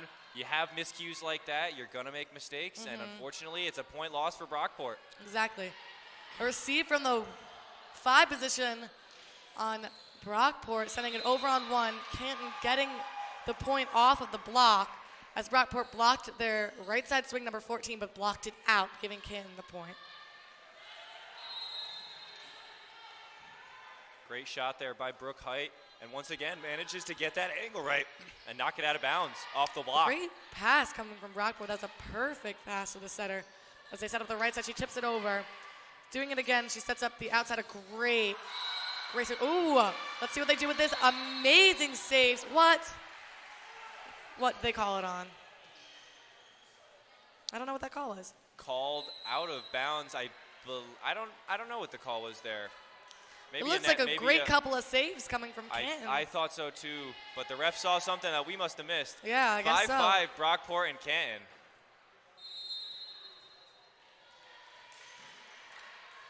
Brockport sends a low serve down to the 6, received by number, I think it was 16? 10, sorry. As they end it with pushing it over the net to the 5, getting received by the libero. Not enough. It drops right in front of the 10-foot line with no other touches. Sammy Frank doing a great job of tricking Brockport's defense with those soft touches. You think she's going for the set, and then she just taps it right over. She dumps it. And Brockport just continues to not anticipate that. Number 1 on Canton has been having great spot placement when it comes to her dumps. Finding that opening just like Brockport has been as well.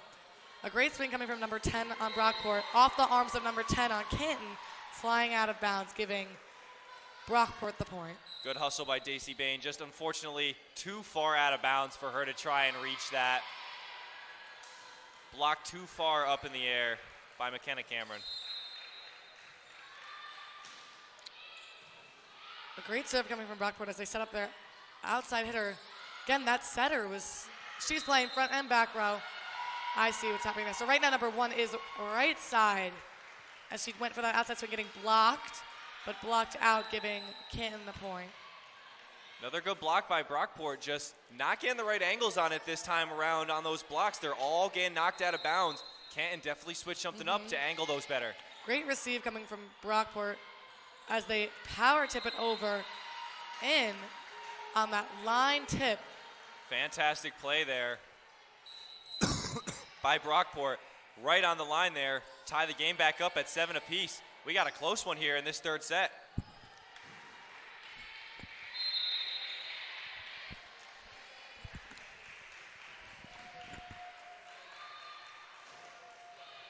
All right, a great receive from the Canton libero as they try to send a down ball over, hitting it out, giving Brockport the point. Tough shot by Emma Baker. Didn't have too much to work with on it and just popped it a little too far to the left. 8-7 Brockport now. Great serve right into the 6th position on Canton's side. The setter setting up the right side, going for the swim, getting a touch from Brockport as they use that to set up their outside, getting completely stuffed by the Canton team, but block went out, giving Brockport the point. Sammy Frank with the good block just in case. And another The block point. was there, but the direction was not. As Brockport serves it over there, serving it to that 5 position, giving it to the libero as they set up the outside on Canton. Getting again blocked by the Brockport team, dropping right close to the net. That one's a tough one. It rolls off to the side like that. That one's a hard one to cover for Canton. Very, very tough shot.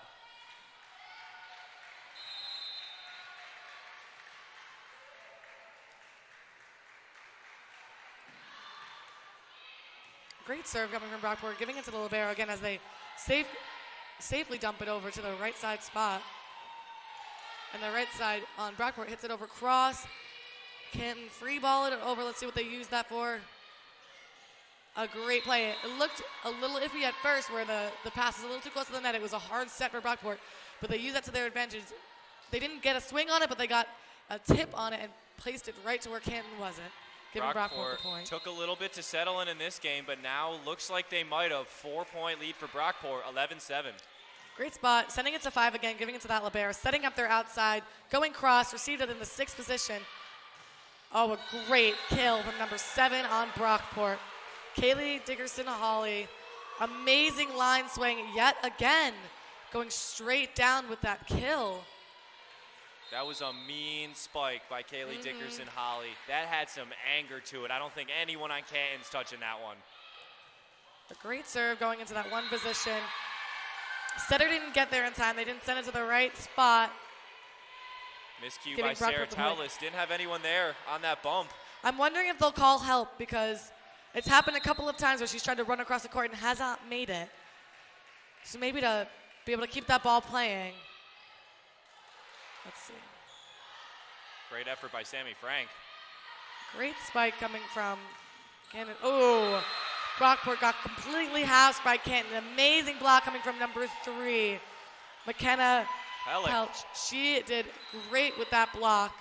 Completely straight down back onto Brockport's side of the court, giving Canton the point. Textbook block by McKenna Pellick. Great job keeping her team alive. 13-8 Brockport. Daisy Bain on the serve. Great serve going into that 5 position. Back row set up. Number 2 in the back row. A great spot position. She went to the back corner, giving Brockport the point. Alexis Sisson has just been so lethal in these 3 sets. She gets the points for Brockport exactly when they need them. She has been so lights out. Huge, huge credit to Alexis Sisson. When she gets a good swing on that, it's going straight down.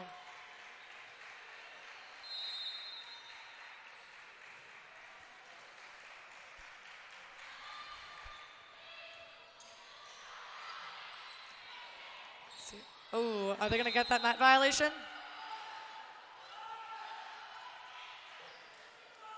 Let's see what they're doing there. They're calling tip. They're calling tip. Let's see. Brockport got the point. It was out. They're fighting that. Honestly, I also saw a net violation coming from Canton. When on that down swing coming from number 1, her hand hit the net. But I guess they were a little more focused on if that ball was in or out. Brockport tells them that it was in. So that it was off the touch. Point. So Canton gets Argued that point. and got it back. 14-9 Brockport. Sammy That's Frank. good sportsmanship coming from Brockport's side, not using the fact that that call was with them to use that against Canton and giving them the point.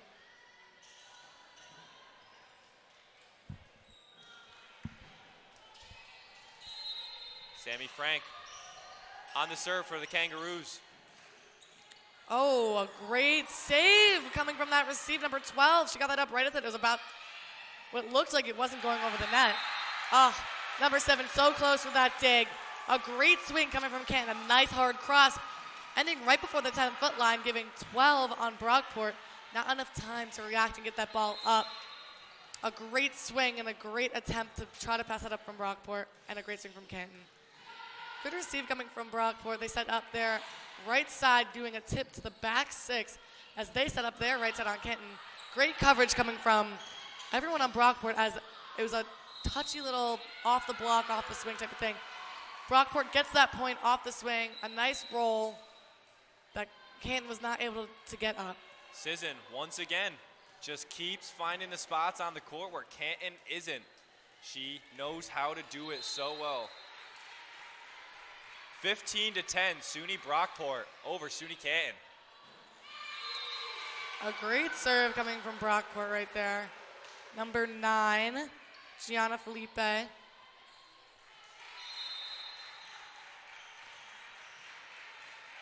Brockport now 16-10. That serve goes right into the 6. Great pass, went right to the setter as the middle hits it. Getting touched by the Brockport block, going through her hands, getting dug up by a defensive player in the back row, but not enough to get that ball up and in play, giving the point to Canton. That's a great attack there by Sarah Balcom. Put it exactly in the right spot, bounced it off the defender, and got the point out of bounds. Good receive. Oh, a great, great kill coming from the right side on Brockport. There was no touch on that block from Canton, and it went straight down cross, right onto Canton's side of the court, giving Brockport that point. An amazing swing. Great get-back point for Elena Williamson. got her team got spiked on, and she said, I'm going to spike one right back at you. Ooh, a great up. Oh, a great block coming from Brockport. Wow. Canton playing a little scrappy, but that was a great roll to put things into play. As Brockport sets up their outside, another amazing swing coming from number 2 on Brockport as Canton now sets up their outside. Another one where it hits the top of the tape and rolls off into that front section right there. What is that, number 4? That was an amazing spot. She keeps hitting the top of the tape when she swings and it bounces off, missing the block coming from Brockport and falling right into the 4 spot on Brockport's side of the court, yeah, that where was no one can receive it, wide open. Pretty shot there by Sarah Towless. Brockport sets up the outside, a little too close to the net. She was able to tip it over the block, over Canton's block, falling right past the block, having number 1 dive for the ball, but missing it, giving Brockport the point. Once again, we're saying her name, Alexis Sisson, just keeps racking up those points for Brockport. They're exactly what she needs right now. 18-12, SUNY Brockport. Brockport serves that right down to the 1 spot, received by the libero, saves that ball from going over the net with a one-handed set, as now Brockport sets up their outside number 2. Little too hard, not enough snap, goes flying out, giving the point to Canton. Little too much power there by Sisson. Crazy pop on that spike. Just a little bit too much power, didn't get the angle that she wanted on it. 18-13, SUNY Brockport. A much closer game this set than out of the other sets that were played by these two teams. Great serve. That would have been a close one. A nice pass from the libero as they set up their outside. An amazing swing from number 10 on Brockport. Anna, that was a great cross swing. The defense wasn't able to pick that up on Canton's side. It flicked off their arms, flying out, giving Brockport that point. An amazing job. Yeah, McKenna Cameron doing a great job, just unfortunately didn't get enough of it. And another point for SUNY Brockport.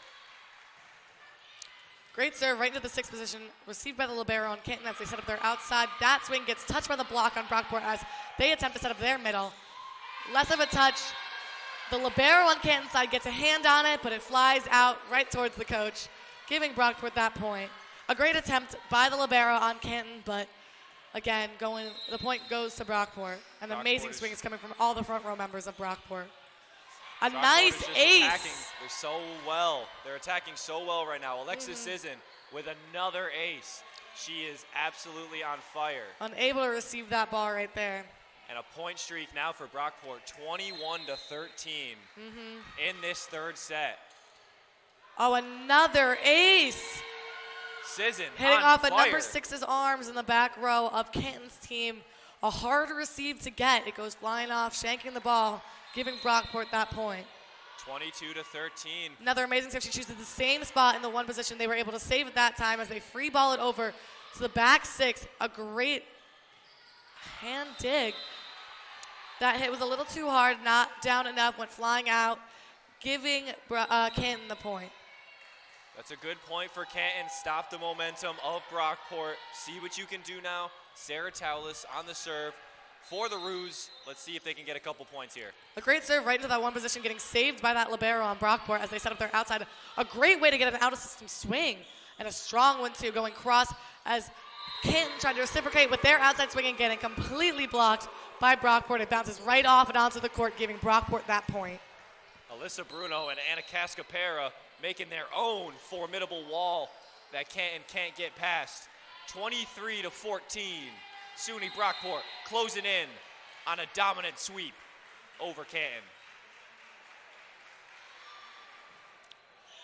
A great serve right to the 6th position, number 6 in the 6th position, as Canton sets up their outside, giving them the point. A great roll right into a spot. It was a little too much in the middle for Brockport to be able to get there in time. Got a hand on it, but didn't go up, giving Canton that point. No, that was a fantastic play. She recognized that the wall was up. She wasn't going to get it by on a normal spike, so she popped it right over the wall, and Brockport wasn't ready for it. An amazing attempt and an amazing kill from Canton. Sarah Towles on the serve for Canton. 23-15 Brockport.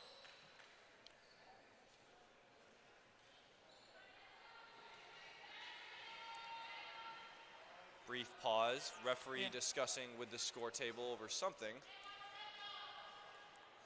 Let's see what happened. All right, they are good to go. Towels on the serve. And that libero sends it to the libero on Brockport side in the deep 6 as they set up their middle, getting blocked, but still over the net. Canton was not able to make back that play. They got a good block on that ball, staying on their side as it bounced over to the outside position, but nobody was there to really get that back up and continue out that play. 24-15, Brockport match point for them. Canton needs to hang on and get something going defensively.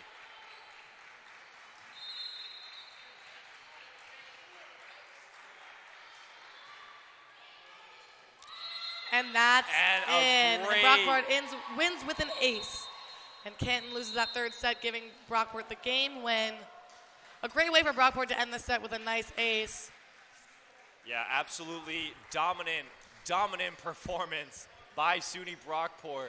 Scores of 25-16, 25-13, and 25-15 over SUNY Canton. The Golden Eagles soar to a fantastic sweep over Canton, and the MVP has to go to Alexis Sisson. 11 kills on the day and a very, very dominant performance. And on the other side, SUNY Canton, Sammy Frank didn't really spike the ball too much, and she had 7 kills of her own just off of those soft touches that Brockport just couldn't seem to figure out. But a good match overall. Brockport, just a more talented team. They had more of the defense. That wall that they had was so formidable. Folks, don't go anywhere. We have 2 more games coming up for you on this channel on WTOP 10. So don't go anywhere. My name is Lucas McGarry. I'm here with Chloe Sienna. Stay tuned for more.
All right, welcome back to our third volleyball game of the Invitational. It's SUNY Morrisville against Utica College. I'm Chloe Sienna doing the play-by-play. And I am Lucas McGarry, your color commentator for today. Utica taking a 1-0 lead in this first set in match number 3 of the day. All right. We start off with number 24 serving into the 6th spot where Morrisville's libero takes it and sets up their right side, cross-hitting it right into the 1 position. And that pass goes out of bounds on the other side, so Morrisville gets that point. Yeah, tough shot there. Really got to try and get it in the box, but unfortunately, sometimes it goes off the hand wrong, and a tough first point lost for Utica. The serve from Morrisville just flew right along the 1 position, right just out. They just missed that line, giving Utica that point. A little too much power there for Casey Olsen on that one. Early for these two teams. Both teams have already played once today, so this is their second game for both of them.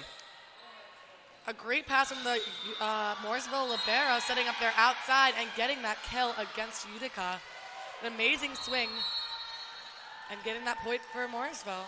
There's Emily Hoopy, who we talked about earlier. She is going to be a problem for Utica. She is lethal. 211 points last year, 5.4 points per set. She is going to be one to look out for. Number 22 on Morrisville just served it right to the 1 spot where they were able to receive it and send it back over. Morrisville set up their outside, killing that ball, using the block to her advantage, having that ball drop right in front of them, but not over the net, giving Morrisville that point. Hoopy again with the kill over the net. It was blocked, but not blocked enough, and it stays on their side.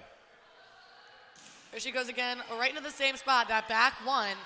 And the libero sets it up for the right side, or for the outside on Utica as she swings it over, dropping in that middle section, causing Morrisville to have to free ball it over on 3 as they reset up that outside with an amazing kill from number 15 on Utica. A sharp cross hit going straight down, getting touched by Morrisville, but ricocheting right off of her platform under the net onto Utica's side, giving Utica that point. Yeah, that's who we talked about, Megan Brennan, number 15. She is an all-around go on the floor. She will be everywhere. Expect to see a lot of number 15 from Utica, but a great play from SUNY Morrisville right there. Yeah, that was a great kill from that outside. You saw them kind of struggle to get that ball up. She was able to receive it, receive that dig, but then no one else was able to touch that ball after, giving SUNY Morrisville that point. Very Cameron back and Rower forth with this set. on the serve for Morrisville. She serves that right between the 1 and the 6, to where the player in the 6th position had to turn their arms. With their hit, it got blocked and blocked back over, touched by Utica, and landed out, giving Morrisville that point. A little bit of confusion here. Line judge said something that the net judge didn't agree with. But a point for Morrisville anyways. 5-3 early in this first one. Again, she serves it going into that 6th position. Very short. That was a great serve. It fell right before the defensive player, dropping in that middle section, giving the point to Morrisville with that ace. That was great. Yeah, great ace there by Cameron Rower. That's her 2nd serve. Both have looked great. 3rd one coming up. That was a great along the line serve right there, causing the players of Utica to fall. They were able to hit that back over, causing the defensive players to dive for that ball, not getting it up completely, and getting that point for Utica.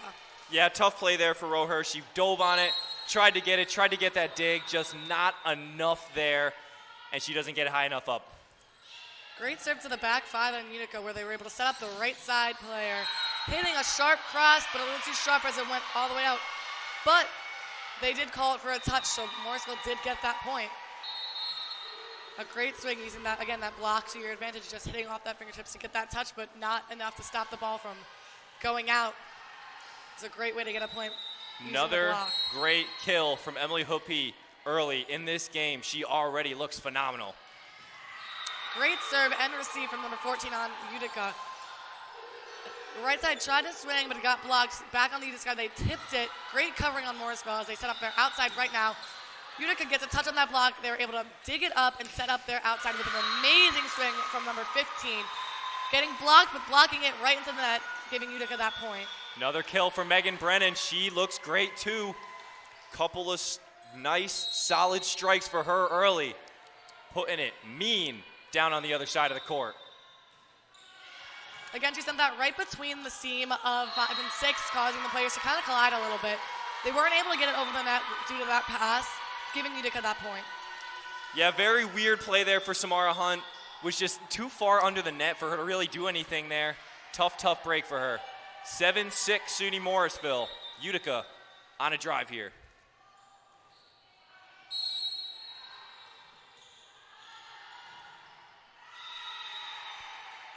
All right, that serve got sent to the back one, a little short, right to the center. Amazing pass. Setting up the middle, gets blocked by Utica, so it's back on the Morrisville side. They set up their outside again. Another amazing block. House down that ball. Utica sent that ball right back over to Morrisville. Went to the back of the court where nobody was. They were all covering the front. No one was able to touch that after that block, giving Utica that point. That was a great block. They got 2 blocks in a row. Amazing job from the front row players on Utica. Morrisville's very scrappy in a great way. They're able to get every pass up. Amazing hit on Utica's side. That was a great setup, a right side swing, straight down. Morrisville did not touch that, went straight to the floor. Great move there. Megan Brennan once again on the kill. Utica storming away right now. We're down early and now up 8-7 early in this first set. Ooh. Fantastic Nice ace serve. by Megan Brennan. They all thought it was out. I heard some screams going out. It wasn't out. Morrisville Hit a little thought it was actually out. in that back line. A great ace right towards the back 6. Brennan still on the serve. All right, she passed that right to the 5. The libero on Morrisville was able to take it and set up the right side. A great dig that just set up that right side on Utica to swing on the second ball. Morrisville set up their outside immediately after. She hit that cross, but a little too cross. That went out, no touch. Point for Utica. Great playing among all of them. Morrisville has great, scrappy pickups. Every time they pass, someone's always touching it after. Great job on that. Yeah, no, it was a great setup. Just a tough pass there by Casey Olsen. A little bit too hard. Having a little trouble with this server right now. Had to step back on that pass. Great save on that middle. Morrisville just passed it over free ball, giving them a nice setup for a slide. Wow. Utica just attempted to run a slide with their middle, and unfortunately she hit that into a net, but that was a crazy attempt. Elizabeth Hamba just not enough there on that slap. Tried to get more power into it. Didn't have the right angle on it. Just knocks it into the net. Morrisville now with a chance to get some points back after a 5-0 deficit. On that receive, she's able to pass it up enough to another play to get it, but not enough to set up a play. They had to roll it over. A great pass and a setup for the outside. An amazing swing right to the floor, Morrisville. Utica is killing it with just how they all play. They play so well together. This is great. That was a great play there by Megan Wright. Able to smack it right by the wall that Morrisville threw up. Had the right angle on it and was able to knock it out. The Utica setter the server just sent it to the back one and set up their right side. That went straight across. They were able to get that up and set up a play for the outside where she tried to power tip it over the net, number 14. Unfortunately got blocked by Morrisville, right back down to Utica's side and onto the ground, giving Morrisville that point. That was a great block there. Samara Hunt on the block. She had all of that. She was not letting anything get by her on that one, not even close. She said, no, thank you.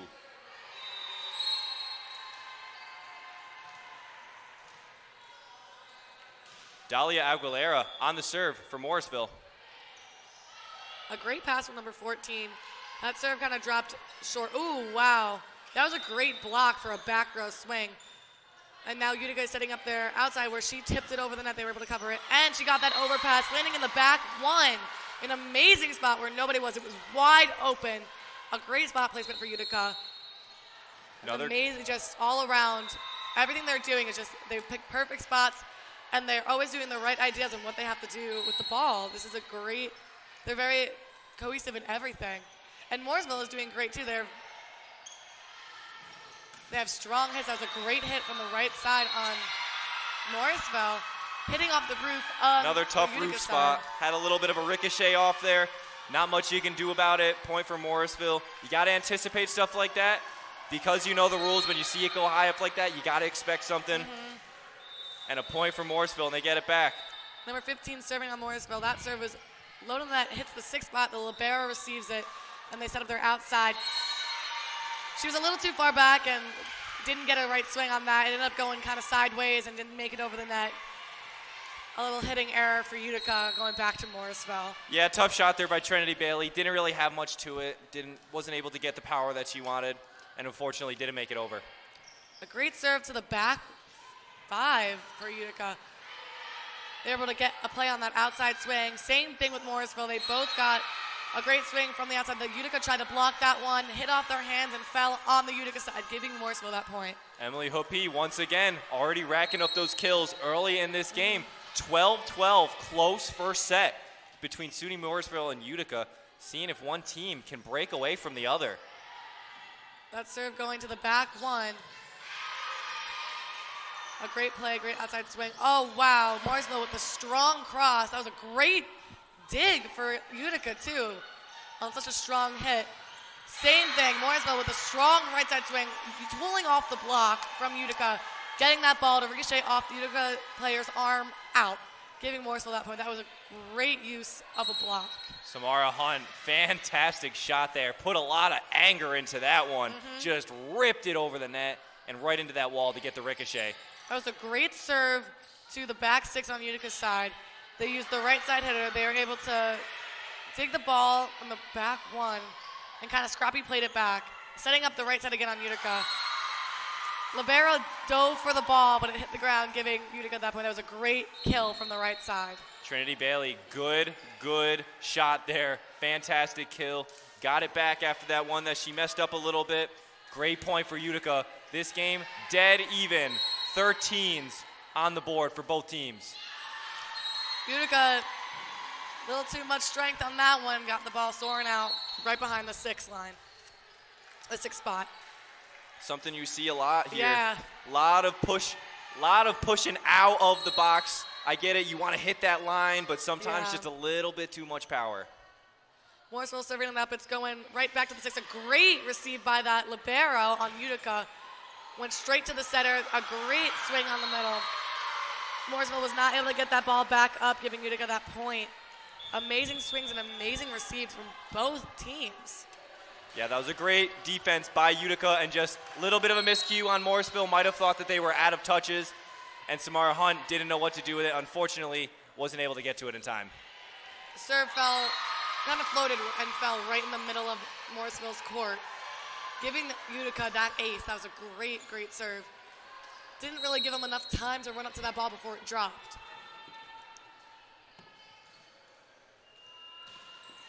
Serves it just out on the side. Just going for that back corner.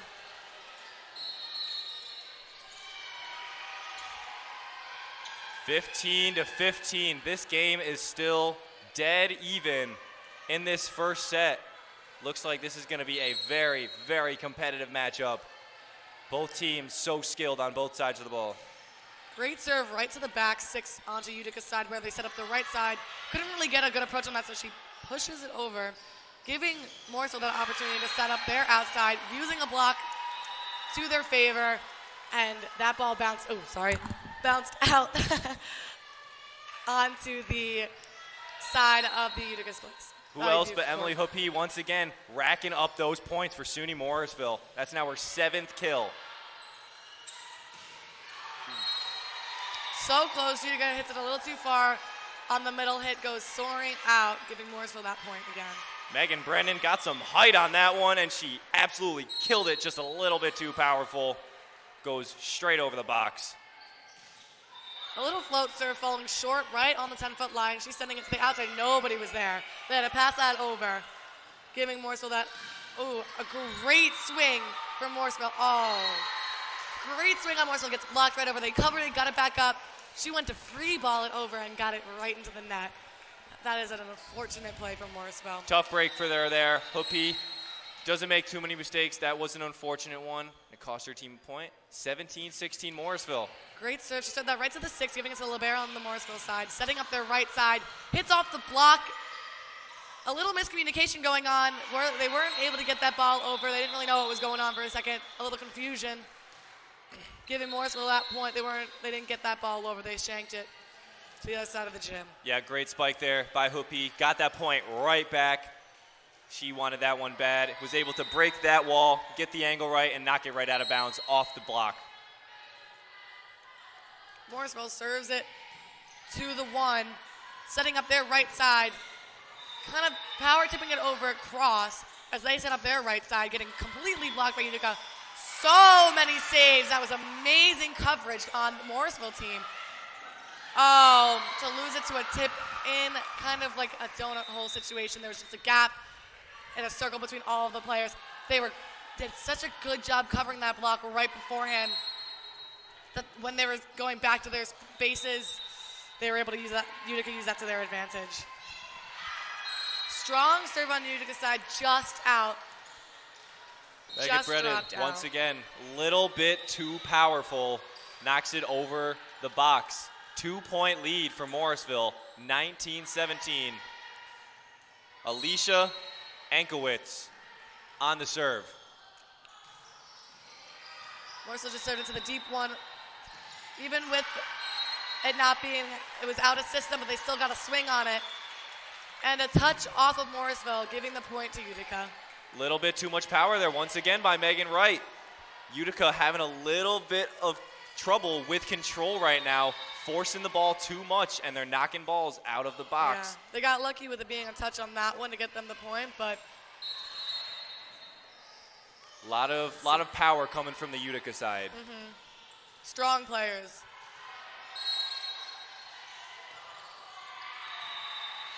All right, Utica serves it to the 1 on Morrisville. They tipped it over, setting up their outside. A great line swing through the block on Utica, number 14, Megan Wright. Amazing kill. Straight line, no touch from the other team. Right Megan through the Wright, block. that's now 5 kills for her in this first set. Looks great, and she's really doing a great job keeping her team. Great serve again to that back 1, setting up the right side to tip it into the open spot. Utica dove for it, one-armed it, rolled right off her arm. That was great awareness by Samara Hunt. She saw that the open was open and just tapped it right in there. No one was there to pick it up. Elizabeth Hamba tried to get it, but just a little bit too far away. Great spot placement.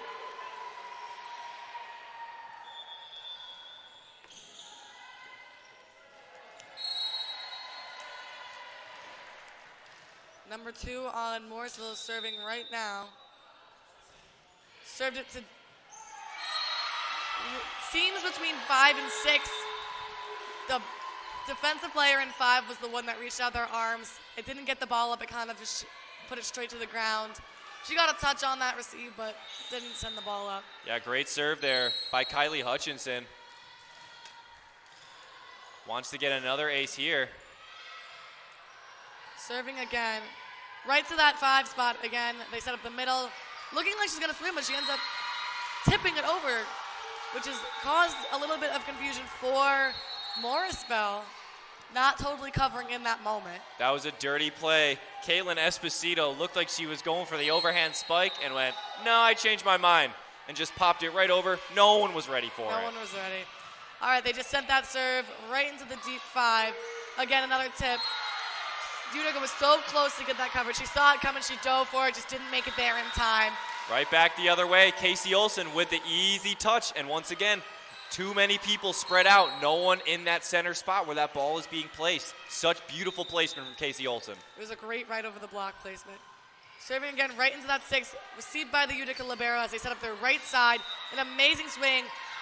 The block didn't make it back over the net. They got that block. It rolled on the tape and fell right back on to the Morrisville side where they were not able to get it up again, and that was a point for Utica. Good a great kill. block, but just almost there.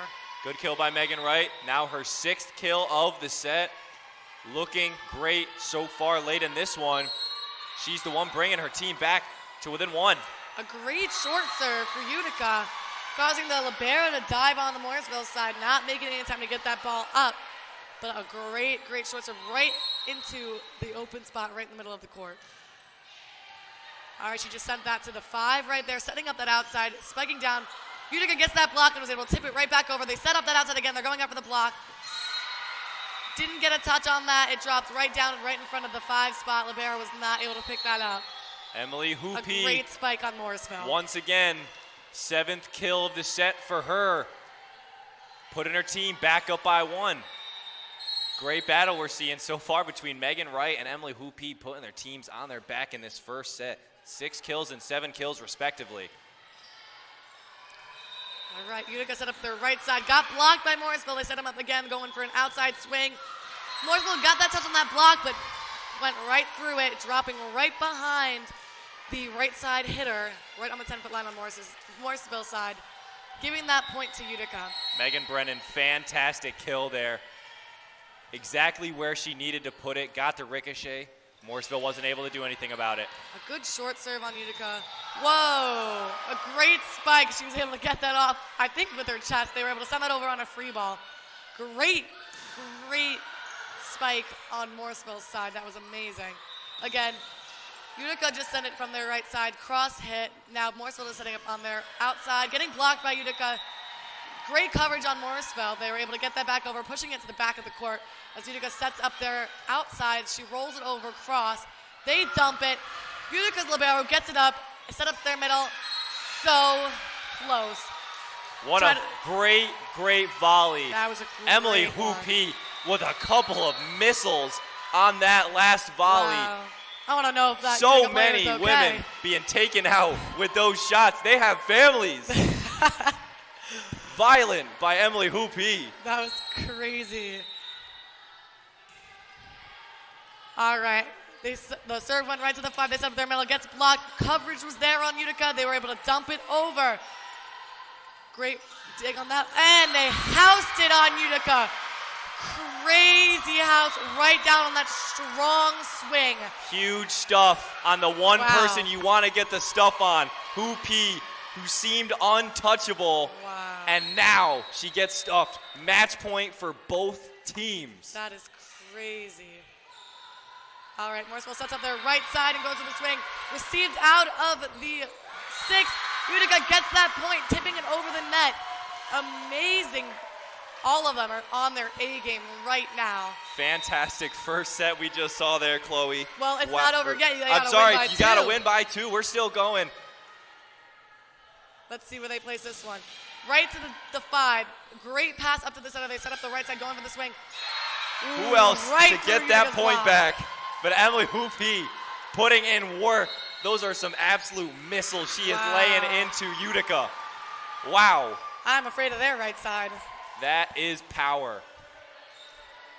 All they got to do is hopefully get a good block on that just to save their back row players from those missiles being shot at them from Morrisville. A great up on Utica, set up to the outside, cross hit. Oh, great saves on Morrisville. Bodies on the floor, all of them are up. Amazing pancakes too. They're setting up their outside. Amazing kill from Morrisville, number 15. I swear I just saw like 7 bodies to the ground.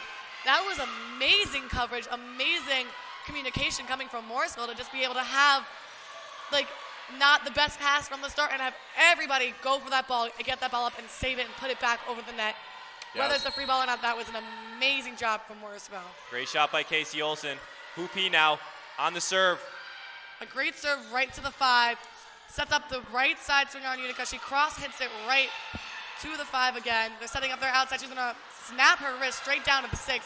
They're setting up the right side, running over. She was not lined up in her position. That goes to Morrisville. And the set goes to Morrisville off that. Wow. One swing. Fantastic first set by these two teams. Emily Hoopy absolutely balling out. And Casey Olsen for Morrisville as well, also playing great when she needs to. But a fantastic first set by both of these squads. I saw great defense on both sides. I saw a lot of good teamwork. Not too many mistakes, just good volleyball. I don't have any comments on what they could be doing better. They did great. They had great coverage. Their passes were all going up, going somewhat near where it needed to go. And their swings were amazing. They were strong, deadly. And they were on the blocks, whether it be a touch or a complete house. every single player on that court gave it their all and did amazing on both teams. Yeah, I mean, besides a couple of things, those light touch passes that we were talking about that got a couple of points, maybe fill in those gaps a little bit better. But other than that, Morrisville looked like they were on their A game. Utica looked like they were on their A game. We had multiple lead changes, and we had a 27-25 finish in just set one. I can't wait to see how the rest of this match goes. That was like point per point the entire time that was going on. Very minimal mistakes. There wasn't too many missed serves other than it occasionally going out. Great. I can't get over how good their coverage was on every block. Even on those like tips, there was always somebody there, or at least somebody going for it. There was bodies on the floor at all times when there needed to be. Just all of them were giving it their all. We're going to pass it over to Mike with the sideline report from the other game. Well, guys, seems like you had an absolutely electric game over on your court, and we had some of the same over on our court. We had Brockport versus Penn State in our first set. Brockport came out on top 25-18, and it was the Alexis Cison show the whole way around with 8 kills on 20 total attacks. That's all I've got. Back to you guys. Thank you, Mike. Always love to hear from you. Great game going down on the other end, but we have an even better game going on this floor. Great first set between Utica and SUNY Morrisville. Set 2 about to get underway.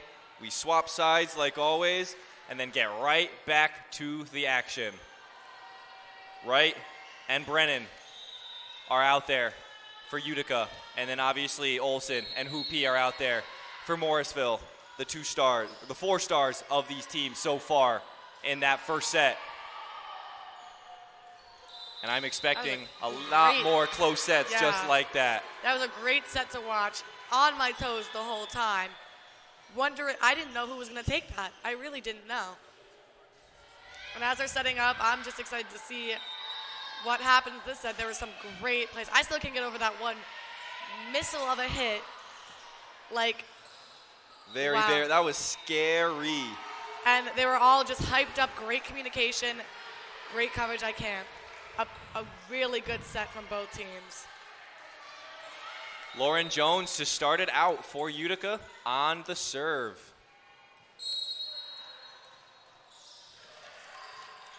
All right, and she serves that right to the 6 to be received by Morrisville's libero. The middle attempts to hit it to the right side. Unfortunately, a little too right. It goes right out of the court, giving Utica that ball. Hunt a little bit too much pressure on that one, knocked it a little bit too far out. Again, she serves it right to the 6, getting received by the libero, setting up the right side on Morrisville. Utica pushes it over to the back 5. Great dig by the libero on Morrisville.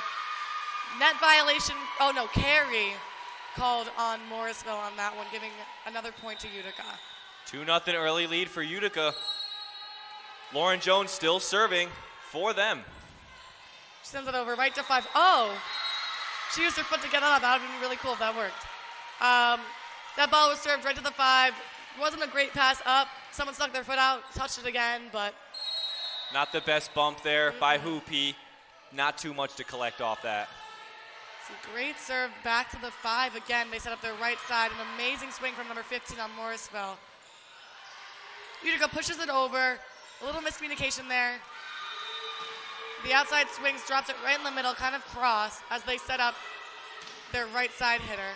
Or no, it was a back row hitter. Morrisville sets up a tip from the right side, drops it right in between, right in the circle. Samara Hunt with a great first point for SUNY Morrisville in this second set. Exactly what the team needed. Get over that 0-point slump, and now we're back to it. Casey Olsen on the serve for Morrisville. A great close to the net serve as they set up the outside on Utica. They try to tip it over, does not make it over the net, and that goes to Morrisville. I like the idea on that one by Trinity Bailey. She tried to go with the slick tap, just not enough on it. Wasn't able to pop it over the net. I feel like Utica is playing it a little safe right now. There's a lot of pushes, a lot of tips, not a lot of swings since the start of the set. That we're seeing more from Morrisville. Great serve again, bounces off the top of the tape of the net. The libero on Utica was able to get that right up as they tip it back over. Morrisville was able to set up their outside, a great line hit off of one of the players, and then ending out, giving Morrisville that point again. Only so much you can do there. Yeah. When Emily Hoopy is shooting at you. Yeah, exactly. Not too much you can do. Great shot. It was a great wall, just not enough of a block. A great up from the one spot. Number 14. Morrisville pushes it over, drops it right in the middle, cross, sets it up for the right side, sends it back over to the one on Morrisville, sends it to their outside to swing, cross just out. Morrisville was so close. That was a great cross, great strength, just a little too far out. That was a great volley there, and Utica did a great job playing strong defense. They were able to put it in a place where Hoopy couldn't get a good shot on it, and she knocked it right out of bounds. Great serve right to the 5, was taken by one of the front row players, but she tried to tip it, got a little lost on her fingers, but it was trickled right over the net. Accidental point scored by Samara Hunt. Even she looked surprised by that one. Morrisville But a got point that right nonetheless over. from Morrisville. Utica wasn't really expecting that one. All right, number 22 serves it right to the 6th spot. Libero shanks that ball. Number 14 runs after it on Utica, but didn't make it in time before it dropped, giving that point back to Morrisville. 5-4 Morrisville lead early in this second set. Morrisville up 1-0 on sets in this match. Just a short serve by number 22 on Morrisville, hitting that top of the tape and coming back down onto their side, giving the point to Utica.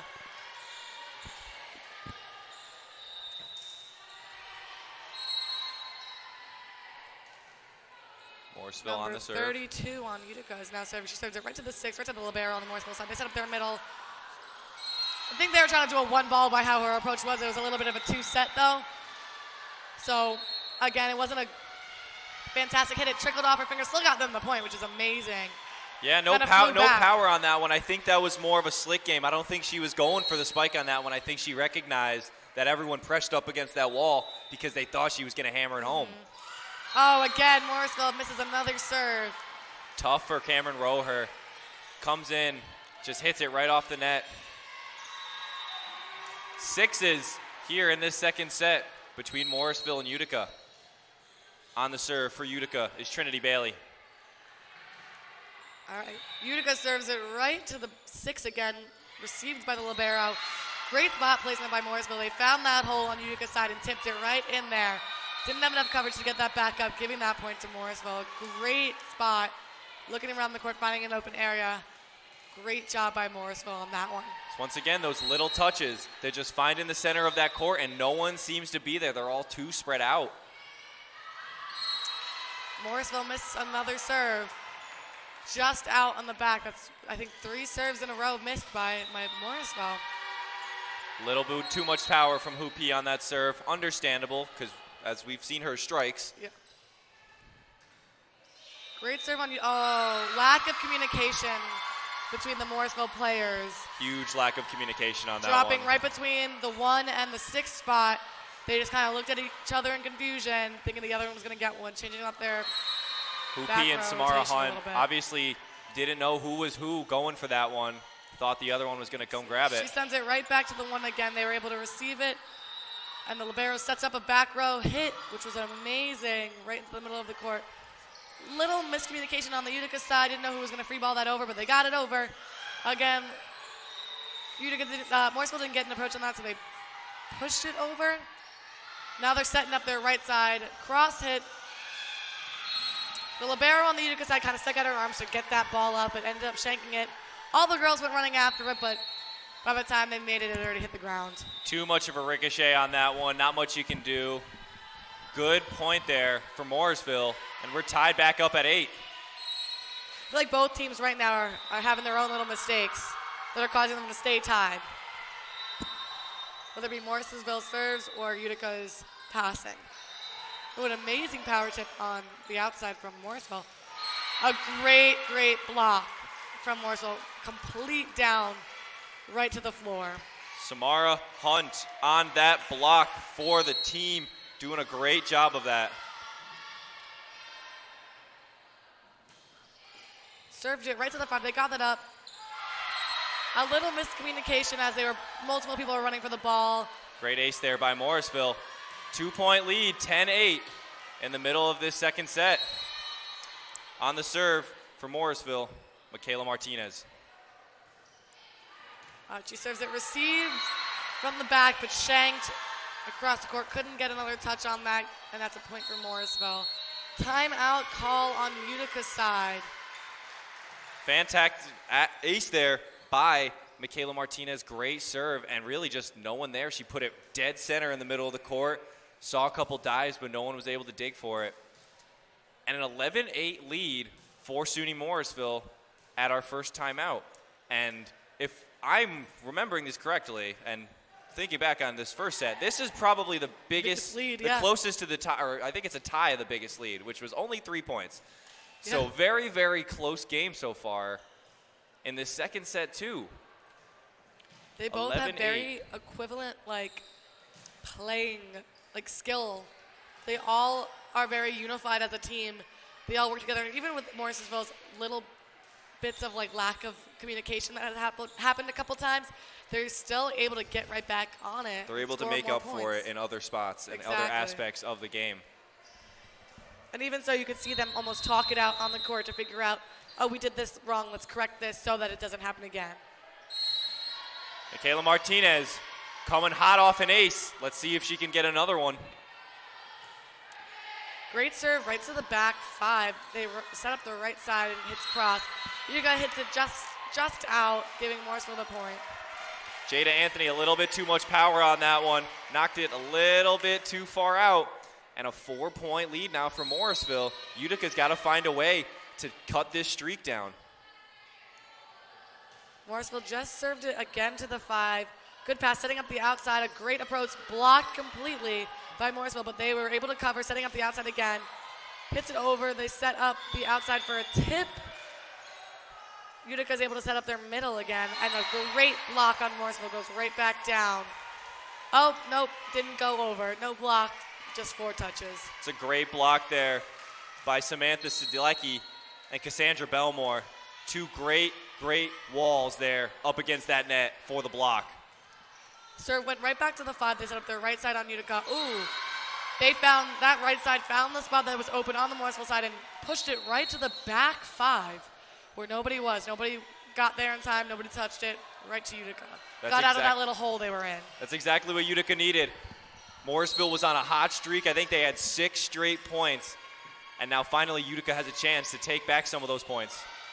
Amazing up from that serve. They're able to free ball that over to the Utica side, setting up their middle. Right through the block. There was a dig on that, but the dig went right into the net and nobody was able to get it out. Yeah, it's a tough read. You can't tell if it's going over the net or not. Just casually grazes the net. Casey Olsen, not much she can do there. 13-10, SUNY Morrisville. That serve goes right to the 5 spot again. She sets up the outside, spikes it cross. Now they're setting up their outside. The block slows down that ball. They're able to set up the middle where they would tip it over. Utica's now setting up their outside, hit that line. They got some touches on that. The libero was able to set up the outside. They get blocked by Utica, and then they had to set up their right side. Utica's outside just hit the antenna, giving Morrisville that point. Great volley there. Morrisville coming out on top of that one. 14-10. Heading into the middle part of this set, we're going to see how fatigue starts to set in. We're in a pretty hot gymnasium, not too bad, but a lot of moving people around. It's going to get toasty. We got to see how fatigue sets into both these teams. I couldn't imagine what they feel like right now playing. Utica's outside, went for the swing, got blocked by Morrisville. Oh, the block fell onto the Morrisville court, so it's the Utica's point. Getting out of their slump, trying to break that little lead that Morrisville had. Utica did get the point. It did sneak just over the net. Cassandra Belmore wasn't able to get her hands up all the way over. Oh, miscommunication on Morrisville. Again, she goes to back set the middle. Nobody was prepared for that. They were all just kind of standing there watching the ball drop, trying to pass it. Weren't able to do that. More miscommunication. It seems like none of them wanted to hit it. Yeah. They all thought everyone else was going to hit it. Playing a little scared right now. setting up the outside, a great set. Oh, a great up dig from the libero on Utica.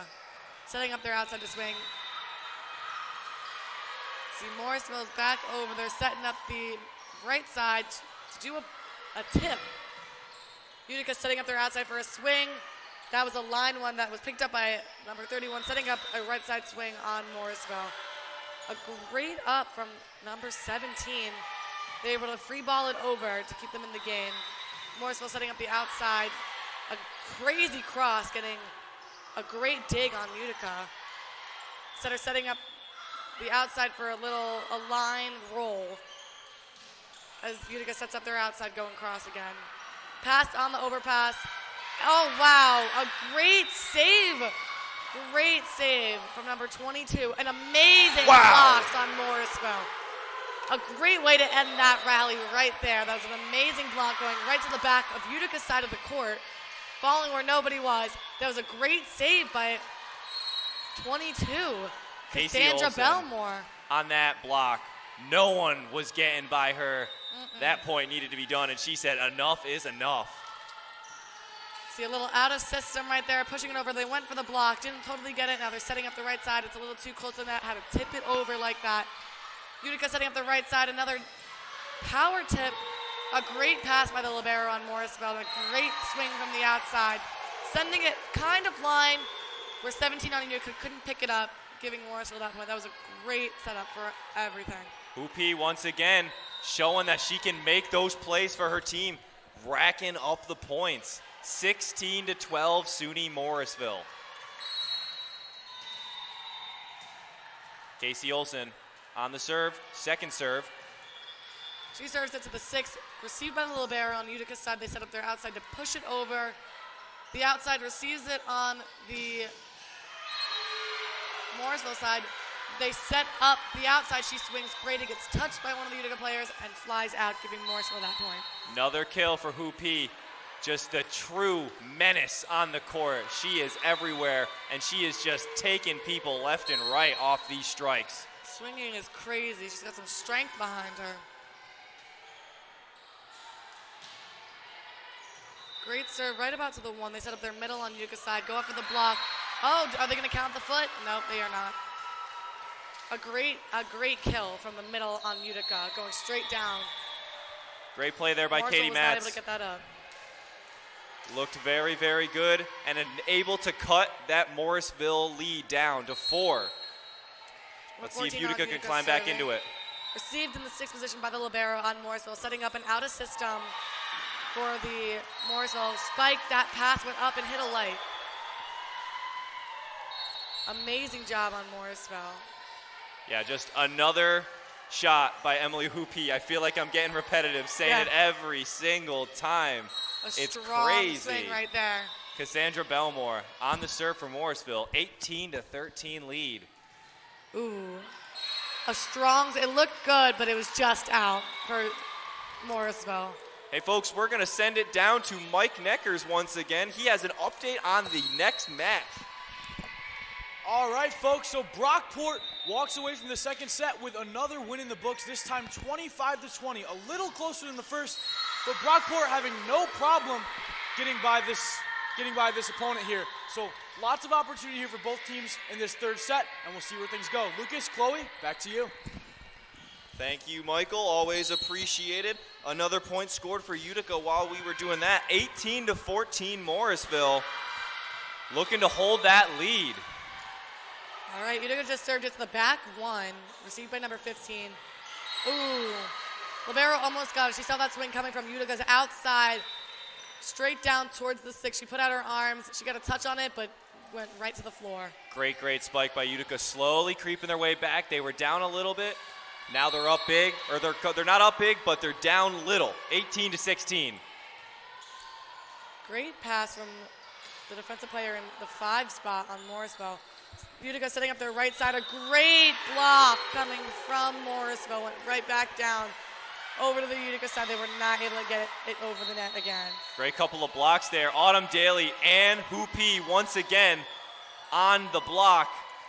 Great play there by Morrisville altogether. 19-16 lead. I don't think they gave Morrisville that point right there. Let's see. All right, Utica is setting up the outside for a push. He went cross with that 15, received it, setting up the outside, number 6. An amazing kill from Morrisville. Emily Hoopy just collects body after body after body. She is racking up points. That's now 14 kills through 2 sets. Using that block to her advantage, she was able to get that right down. Utica frees it over to Morrisville. Great pass by number 15. The set was a little too low for the right side. She had to punch it over. Utica set up their outside, a straight cross hit right down. Was not able to get picked up by the back row players on Morrisville. That was a fantastic strike there by Megan Brennan. Just able to sneak it right by that wall. That's her 6th kill of the day for her, or 6th kill of the match, I mean. Great day for her. Great serve right to the 6, received by the libero on the Morrisville side. Way too much power by Samantha Seedlecki. And a 2017 lead, or 2017 lead for Utica. I think they gave them a net call because they gave Morrisville that point. I think they said number 7 net call. Emily Hoopy on the serve for Morrisville. The referees did, in fact, give Morrisville that point. So 21-17 lead. Morrisville looking to take that second set. All right, and she serves it. Morrisville serves it right to the back 6 on Utica, setting up the outside push down the line to the 1 that was wide open. The Morrisville libero was able to put out an arm to touch it, but didn't go anywhere, but kept going back. That was a great soft touch there by Jada Anthony. Just able to sneak it right over that Morrisville front line. And the back line wasn't able to collect on it. 21-18. All right. Oh. Whiffed it on Morrisville just a little bit. Went for that middle swing. Didn't time it right. Missed her hand, hit her forearm, went straight down to the ground. Definitely a big miss there for Samantha Seedlecki. Just completely whiffed. Must have taken her eye off of it. Great serve from Utica right to the 6 spot as they set up their outside. Ooh, got blocked. Great coverage by the libero on Morrisville. 1 point lead now for Morrisville. Utica crawling their way back. They look good on this attack. Another kill by Jada Anthony. Great serve right to the 6, received with hands by number 6 in the back of Morrisville. Morrisville was not able to get that over. She tried to free ball it, but ended up just going back onto their side of the court, giving Utica that point. All tied up now, 21-21. Very, very close contested matchup. Megan Brennan on the serve. Great pass on Morrisville. It was right in the 1 area. A lot of hitting errors coming from Morrisville right now. Number 6 just tried to hit it over, hit it right into the net. Rare mistake by Hoopy, not putting enough power on it and just knocked it right into the net. Wasn't able to get that angle right. And Megan Brennan once again on the serve. A good watch coming from Morrisville. A very close call. Great wherewithal by Kylie Hutchinson on that one. Tie game 22-22 here in this second set. Michaela Martinez on the serve for Morrisville.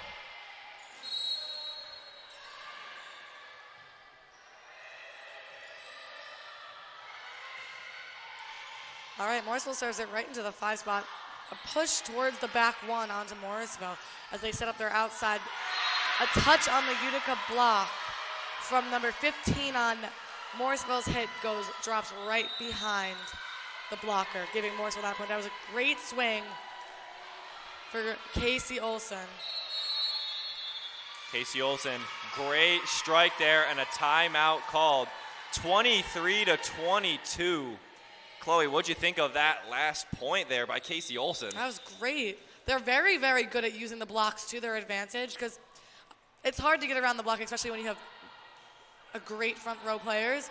So you want to use it to your advantage to tool it so you can still get a good swing out of it, and that's what they're doing. There's so many times where all of these players are using these blocks, tooling it out of them. They're getting shot right down, giving them the point. They are doing great with using their resources and at reading the court, too. There's that great back 1 spot, too, where they just see an opening and they go for it. Doing amazing. Yeah, no, I fully agree. I like the way that Morrisville, they're playing smart. They're not playing too aggressive. I mean, except from Emily Hoopy, of course, who loves to launch balls onto the other side very aggressively. But other than that, like Casey Olsen, I love the way she's been playing. Not too many aggressive strikes. She's had a couple, and they were great. But she loves just poking the ball over and trying to mess up Utica. And on the other side, too, doing the same thing. Those are some of the deadliest points, are the ones where you just tap it over. There was an iffy receive on the Utica side, but they were able to get that ball up and get it over. A good tip on the Morrisville side. I feel like they're all playing a little scrappy right now. Oh, a collision on Morrisville by 3 players. All right. Utica tips it over. They're setting up their outside on Morrisville. A great swing again, using the block to their advantage. Casey Olsen, just pure power on that one, able to blast through that wall. Doesn't matter that it's there. Knocks it over the net and gets the point. Set point for SUNY Morrisville.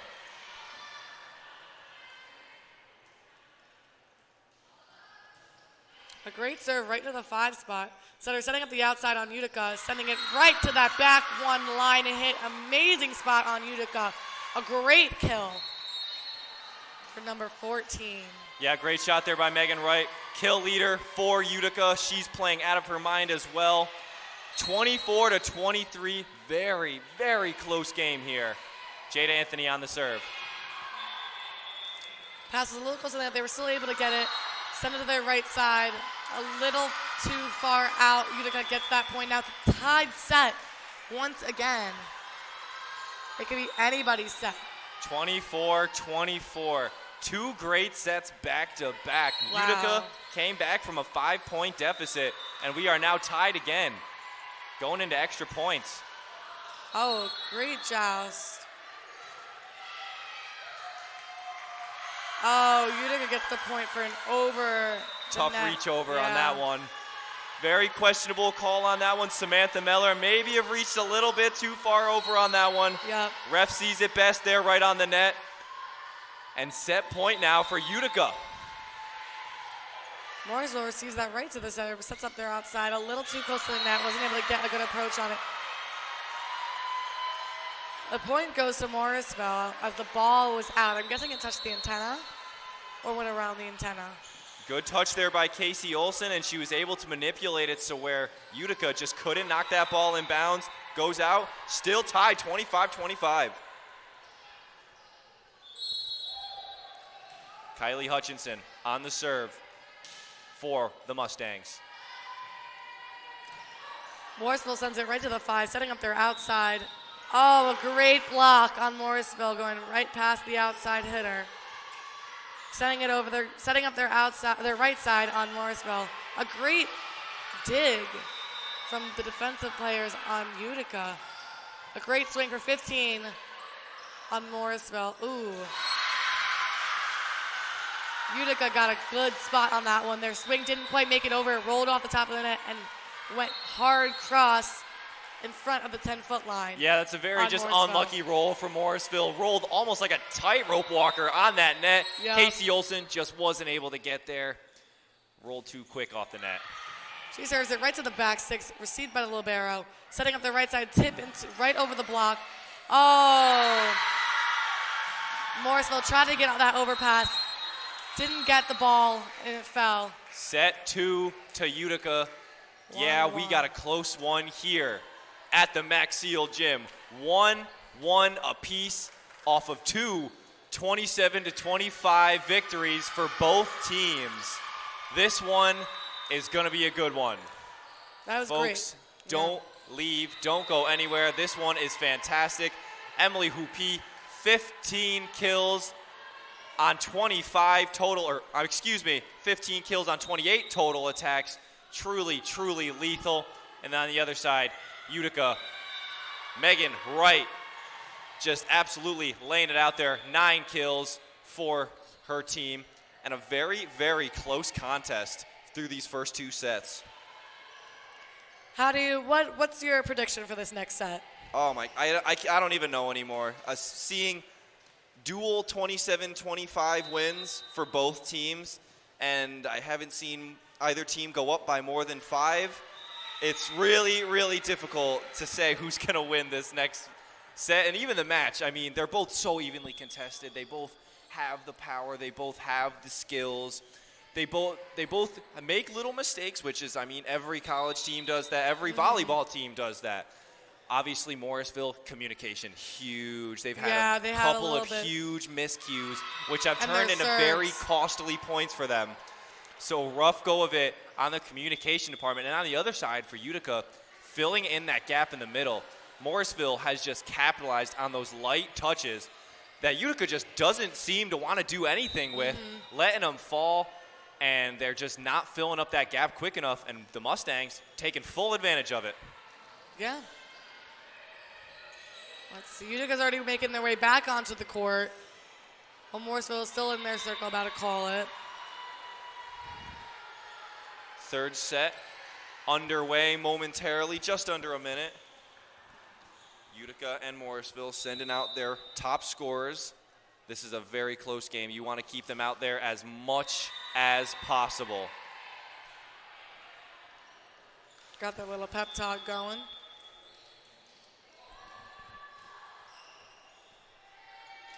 Just a little bit over 30 seconds until we get back into this set three. Mustangs obviously sending out Hoopy, but also sending out Autumn Daly, Casey Olson, Cassandra Belmore, and Samantha Seedlecki. I'm trying to see if they've changed up any of the players, but I don't think so. Yeah, both teams really just going with what they've got. I mean, it's been dead even. Yeah. Not really too much that you'd want to change. Both teams seem to just have the right skills. It's just who can be just a tiny bit better. Folks, real quick before this third set gets underway, we're going to send it to Mike Neckers with a quick update on the match on the other gym. Thanks, Lucas. Brockport completes the sweep against Penn State Behrend, winning their final set 25-15, and that's all I got for you guys. Back to the booth. Thanks, Mike. Always great to hear from you. Definitely not getting a sweep in this one. Close 2 sets to start. Utica starts off with a tip over on the outside position, right over the block for Morrisville, capitalizing on that open space, giving them the point. Yeah, great start for Utica. Always what you want in close games like these. You want to get that opening point and see how far you can take that momentum. All right, Utica just started to the 6th spot, received by the libero. A great outside swing on Morrisville, but the block wasn't completely there for Utica. Great attack there by Autumn Daly, and the wall on the other side just wasn't up enough. Daly was able to sneak it over off that spike, and a 1-1 tie going into it. All right, they just served it to the 1 spot. Libero dove for it, wasn't able to get that up. Great shot there by Casey Olson. Ace for her team, and just a little bit of a miscue there from Utica.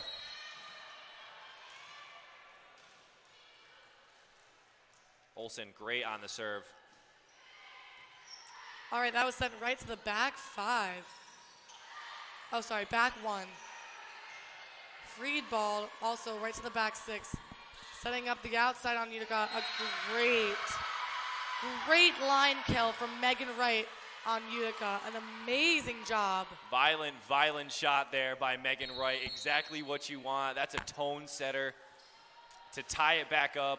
This game is going to be so close. These teams just love to trade points back and forth. A great up on Morrisville, right to the center, setting up that outside. An amazing kill. Wow.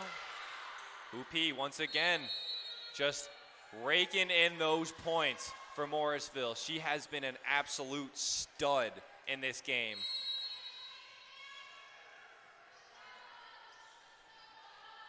Belmore on the serve. Morrisville misses another serve, giving that point to Utica. Tough for Morrisville, losing a couple points off of some missed serves. 3-3 early on.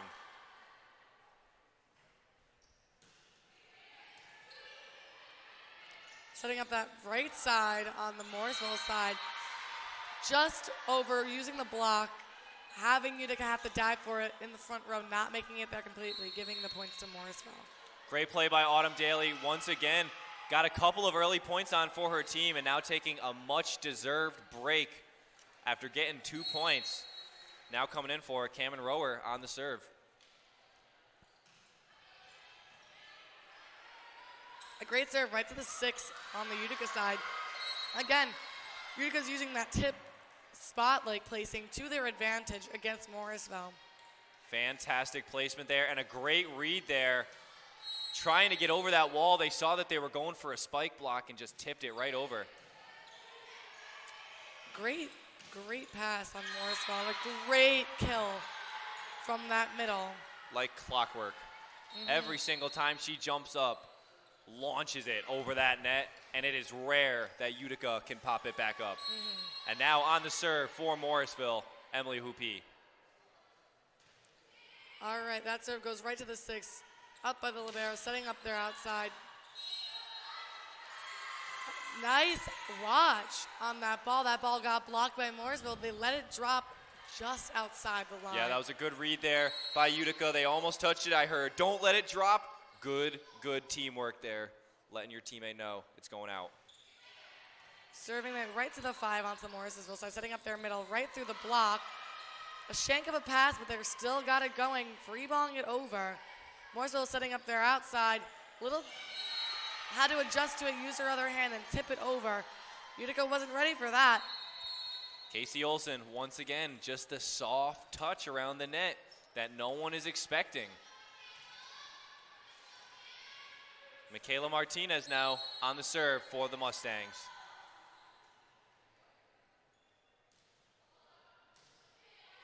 Served it right to the 1 spot, setting up the outside position, number 14. She does like a line-ish hit as Morrisville sets up their outside, ending with a ball that would have went out. A touch from one of the Utica girls. Great shot there by Casey Olsen once again, and just an unfortunate graze there by Utica, and it goes out, but unfortunately a point still for Morrisville. A tough up on that serve receive from Utica, sent it right back over on 1 and out, giving that point to Morrisville. Great serve, not the best bump, it just wasn't able to control it. Martinez still on the serve for the Stangs. Served it right to the back 6 as they set up their outside. A lot of covering. Ooh, that was a close one on Utica. All these touches, but didn't go over the net. Great effort. I love to see the trying hard to get that play up. Just unfortunately not enough. And now a 4-point lead for Morrisville. Martinez still on the serve. A great setting up their right side. That was a power tip. Now they're setting up their outside on Morrisville. Ooh, a great block on Utica and a great save from all of the players on Morrisville. Now they're setting up their middle hitter. Again, another tip as they just try to shoot it to the back of the court. All of them, actually. Ooh, a tough play. She tried to kind of fake them out by getting that over on 2 and to save that ball from dropping, but didn't quite execute it that way as it hits the top of the tape and trickles back down. Yeah, Lauren Jones just didn't get enough of a hand on it. Timeout for Utica after 5 straight from SUNY Morrisville off some really good serves by Michaela Martinez. 10-5, but we saw this last time, saw Morrisville take a lead. Utica was just able to crawl their way back and managed to get that second set. So I'm really interested to see how Utica switches up their game plan with a 5-point deficit. I agree on that. Morrisville head coach Fred Wallace sure dropping some wisdom on his team, telling them, stay composed. You got a 5-point lead. Don't lose it. You're looking good. You just don't want to let up the gas ever. I don't care if you're up 10. I don't care if you're up 2 sets to nothing. Don't let up the gas because that's how you lose. That's how you let your team get back into it. There's never time to drop to other people's levels is what we always called it. Martinez still on the serve for Morrisville. Looking for her 6th straight. Morrisville serves it right over to the 5 spot, setting up the outside off the net. Line hit, touch off the block. What? Never mind, no touch off the block, just out. Good play there by Utica, just slightly out. And another point for Morrisville. Michaela Martinez is cooking right now in that serve spot. All right, that serve goes to the back six, almost received by the libero, but instead it gets shanked off her arm, giving that point to Morrisville. Ace for Martinez, fantastic. 12-5, 7 straight points now for the Mustangs. Great serve going to the back one, right in between the seams of 1 and 6. Setting up their right side, again, another tip right to the back corner. A great dig from number 2, the libero on Morrisville. Great effort there off the save from Kylie Hutchinson, able to pop it back up. And then Casey Olsen, you know she's gonna finish that one. Too easy for her, breaks that wall with ease, knocks it out of bounds. All right, she sends up to the 5, setting up the outside again off the net. A nice tool off the block. She was able to get that up. A joust that Morrisville ends up losing, going to Utica. I don't think they changed the score. I think it should have been 7. Very, very tough read for the Mustangs on that one. Olsen didn't know what to do with it. Unfortunately, it bounced right up against the net. Can't really do too much with that. So Utica finally gets a point back, 13-6. All right, now they're setting up their middle. Utica's great up from the back 6, kind of playing a little scrappy right now, just free balling it over with lack of communication. She was there for the cover. She saw that going over. Outside so close, just swung a little bit out. Great read there by Olsen, and then the pop-up on the other side by Utica, just a little bit too hard, and another point for Morrisville. 14-6 now, 8-point lead. I'm very curious to see how Utica tries to come back from this. Hutchinson on the serve for the Stangs. All right, Morrisville serves it right to the 6, received, and is sending it off to the middle section. An amazing, amazing block on Morrisville. Great covering on Utica, was able to get that up and over. They push it over to the Utica side, setting up the outside swing, rolling it to the middle section of Morrisville. Setting up the outside swing, again, another tip, getting blocked by the Utica group.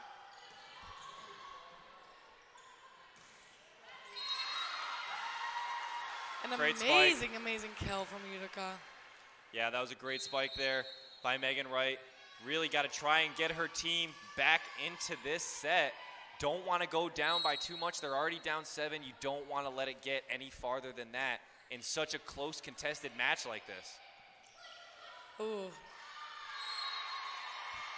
Morrisville's kind of getting a little sloppy with how they're playing. A lot of one arm thrown out there. Yeah, that's a tough miscue by Morrisville, and Utica able to get a couple points back. Utica sends it up as they're setting up their right side swing as she goes cross, received by the libero. Setting up the right side on Morrisville, again touched by the block, was able to dig it and free ball it back over as that lands in on the Morrisville side, giving Utica that point. Great placement on that bump there. Morrisville did not think that was going to stay in there, but it dropped just fast enough. Utica slowly creeping their way back, 14-9. Utica misses their serve by going a little bit too far to the right. Casey Olsen now on the serve. Already has one ace, looking for another. The ball gets served, just out. Good power, just a little bit far on that location, and a good call there by the line judge.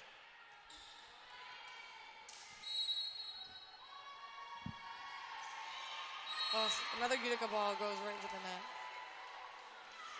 Tough serve there by Megan Wright. Tried to do a little touch serve, just didn't make it over the net. And now Cassandra Belmore back on the serve for the Mustangs.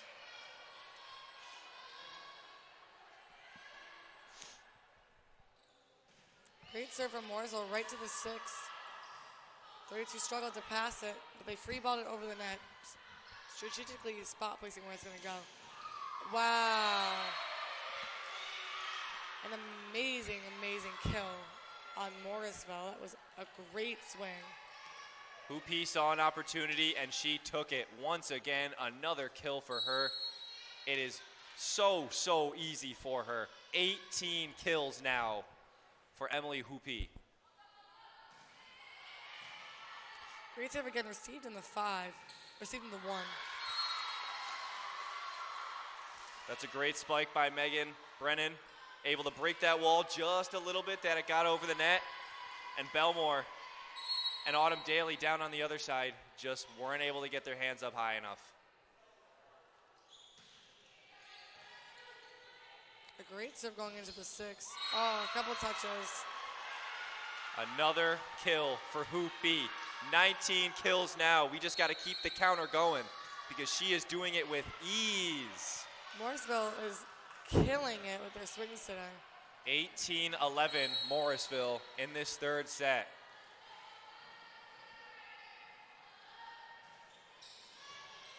Nice receive out of the 5 spot. She sets up that outside. Great point there by Utica. This is where you got to try and travel back into this game. They're down too much, too late. 18-12. You got to get a bunch of points here if you want to stay in this. She serves into the back 5. They're able to set up the right side. Blocked, but was not able to get back. Tough block there by Utica. Manages to knock it away. And Utica with another point. 18-13 Morrisville.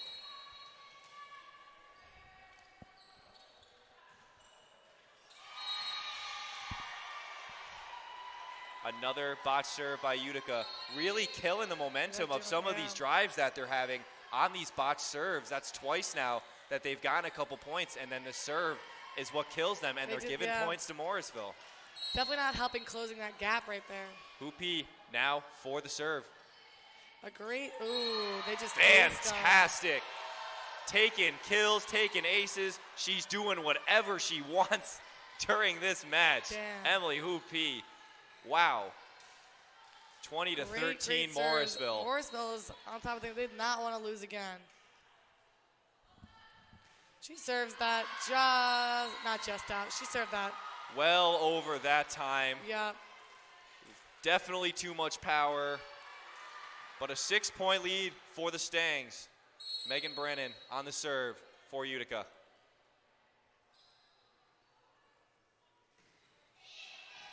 All right, that was received out of the 1 and setting up for the outside.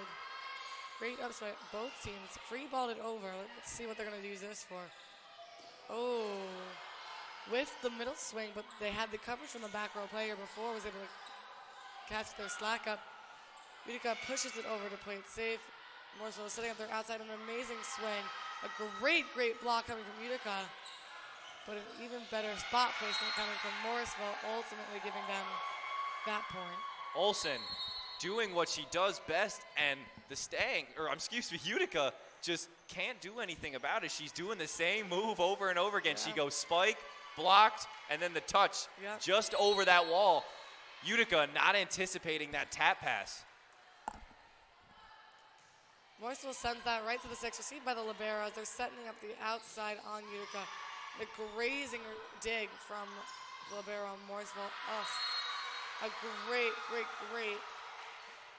house block on Utica's side. Tough there by Casey Olsen. Tried to get over, went for the spike, but got blocked by a wall known as Lauren Jones. Great stop for her on that possession. 21-15, SUNY Morrisville. Great up. Let's see where they set it. Right to the outside. Oh, was that up? No, there was no pancake. Great play there by Belmore. Got it just over that wall enough. Got the point. Lauren Jones couldn't get enough of a hand on it to block it. 22-15 Morrisville in this third set.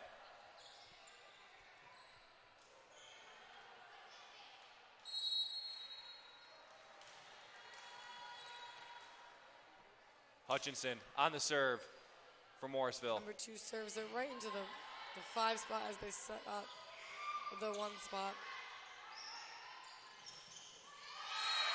So close. Belmore once again coming in clutch late for this team. Another straight into that wall that just manages to ricochet past the net and gets another point. 8-point lead for Morrisville. Hutchinson still on the serve.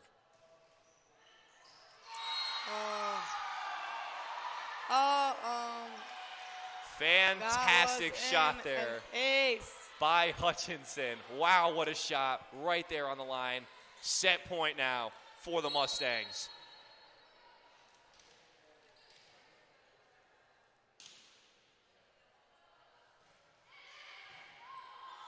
Great pass from the one spot. Setting up the right side, just going in for the swing. Just out. A little bit too much power there by Belmore. Utica gets it back, have a chance to start working their way back. 24-16, still set point for Morrisville. Utica has a lot of ground to make up.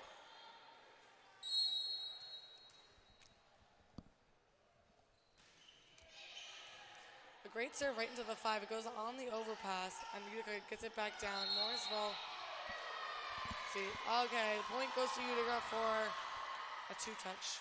I believe that was a net violation by Autumn Daly. Just a little bit too close. Tried to tap it over, bumped the net a little bit. Great call by the net judge.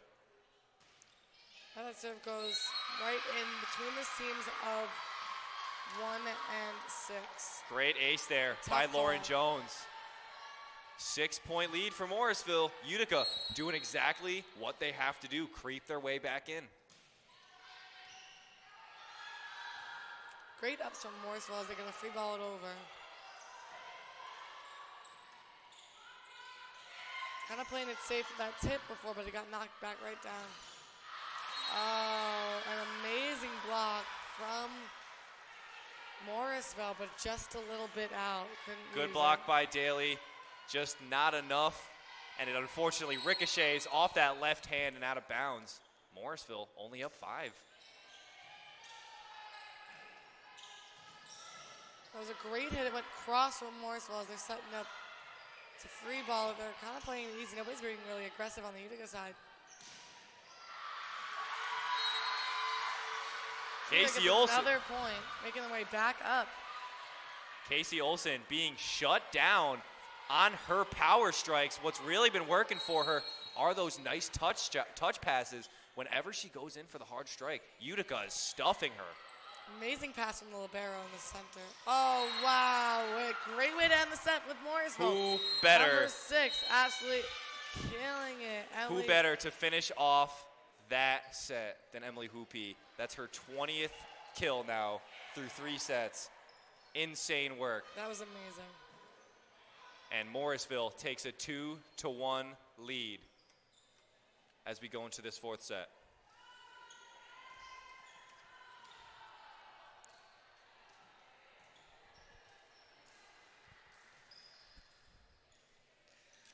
Now, do you think that it's going to make it to all 5, or do you think it's going to cap it at the 4? Honestly, I liked the way Morrisville made a statement in this one. Very dominant, 25-20, and they gave up points late, so they're not too happy with that. I'm sure they're not, but they were up 24-15 at one point, and they let a couple points in, but they eventually got it. Emily Hoopy put it away. She has been absolutely killer for the Mustangs. So I think that, honestly, I think Morrisville comes out with it. I'm very interested to see how Utica comes out in this next set and tries to make changes. Definitely want to see how that energy goes between the 2 teams.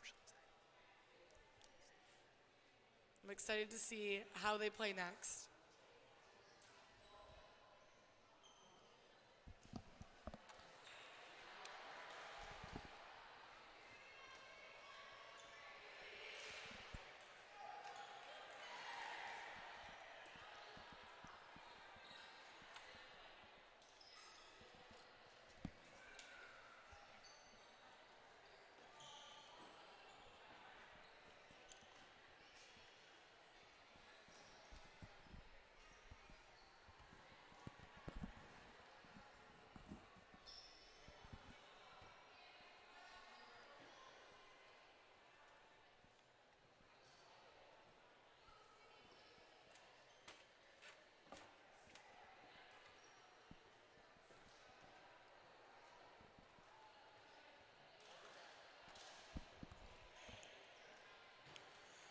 All right, fourth set about to get underway.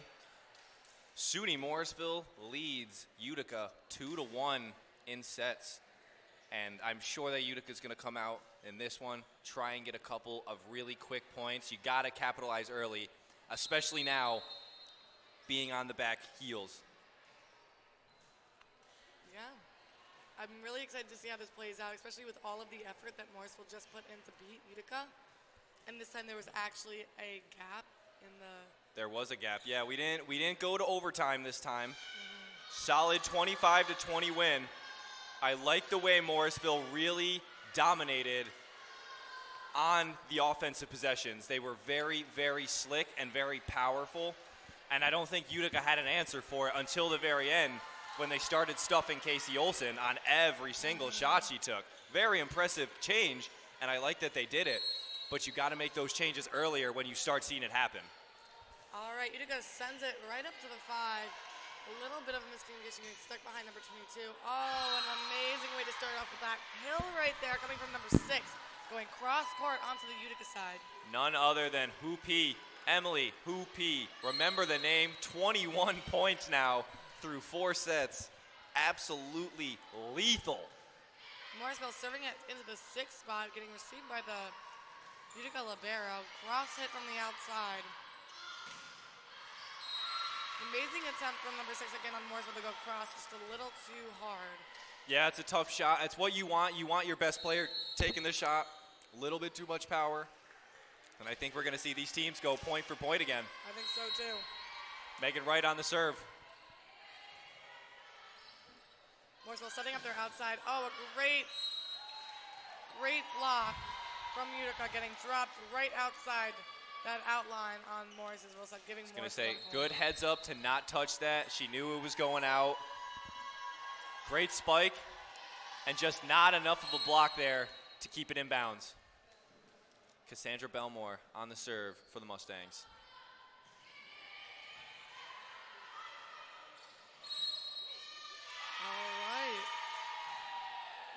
Utica getting called on a 2-touch, giving that point to... 2-touch for Utica gives Morrisville a 3-1 early lead. This is how they started off last time. Utica does not want to get down early. Morrisville serving it right into the seams between the 5 and the 6. You can see that over there. Wow, a great kill coming from Utica. Right off the arms of some of the Morrisville players, sending it right back out of the court. Yeah, it's a tough play for Hutchinson. Not really too much she can do about it. High on the arm, not too much she can bump with. Good shot there by Utica, making her miss. Utica sending it right over to the 5. Setting up their outside to swing, going hard cross. And them setting up their outside who went a little less of a cross swing. Again, Morrisville on the outside using that block to tool it off. A great save from the front row outside on Utica. That was an amazing save. Got that ball up and out over the net. Great effort there on the dive, but Utica just making the plays happen on these volleys. I like the way Utica plays on the long volleys. They're more composed, and Morrisville only going to their one person, which is Emily Hoopy. And yes, she hits pretty much all of them, but it starts to get repetitive, and that's when you can anticipate. Exactly, which is what results into getting blocked more. And just like that, Emily Hoopy misses a point. They're going to her, they're sending it to her. And like I said, not a bad strategy. She's your best player. She gets the most points. But at some point, you need to go, we need someone else. And usually that's Casey Olsen, but right now she's in the back. A great serve right into the 1 position, setting up the middle hitter. Amazing swing, amazing form on that too, getting blocked by Utica. Push. Wow. Great spot placement from Utica. Put that right into the back 1 corner where nobody could reach that push. That was a great spot. That was a great lob there. Just an absolutely great touch by Lauren Jones. Was able to sneak it right into that back corner. And a 5-3 lead for Utica. 5-4 lead for Utica. By Utica. And we're seeing it again. Utica, they get a point, they get some momentum going, and then they just mess it up on the serve. You can't give Morrisville points when you're down 2-1. Cameron Rower on the serve now for the Mustangs. All right, Morrisville sent it right to the 5, setting up their outside on Utica. Oh, an amazing block coming from Morrisville. Oh, again, too. Right? Every single time, can they go for a third? They got some touches on that third block. Setting up the outside. Again, a spike in. A crazy kill for Morrisville right on that back line. Very, very close call by that line judge. But it's a tie game now, 5-5 off the laser by Emily Hoopy. Right to the 5, and they set up their middle. Morrisville was able to play it off that block, setting up their outside. A power tip right into that deep one where nobody was. A great spot choice by Morrisville. Like, that was amazing. I feel like I'm saying the same thing every time. Emily Hoopy, point, point, point. She's just so good, and she just keeps the Mustangs on their feet at all times. Oh, antenna hit by Utica. Point goes to Morrisville. Although it was a great swing coming from Utica. Hit that antenna. Yeah, tough break there for Utica. 7-5 Morrisville leads now early in this 4th set. See where they place it right now. They're going back to the same spot at 5 because they're setting up their middle. Power tip. Oh, a great pass by 22. She was able to get some hands on that. Setting up the right side on Utica. Oh, amazing block by Morrisville. It's back on the Utica side. Going to set up the outside. Can they do it again? Great spot choice by Utica, but great, even better coverage by Morrisville. Amazing cross swing coming from Morrisville, but amazing gets. Wow, amazing blocks, everything. They're covering, doing everything they have to. Setting up the outside. Wow. Bullets coming from. Again and again and again. Give it to your best player, and she will make things happen. She had that hard cross, and then she had that hard line. Amazing. It ricocheted off the back 6 player. That was amazing to watch. Wow. Same with Utica. A great outside swing. Just absolutely pounding it in cross, getting no touches on the at all. Yeah, that was a great strike. Not much that Morrisville can do about that one. That was just a fantastic strike. Dead on the floor. Utica serving it right into the 5. Oh, tough one to work with. Not a soft enough touch on that one. Wasn't able to get it over the net.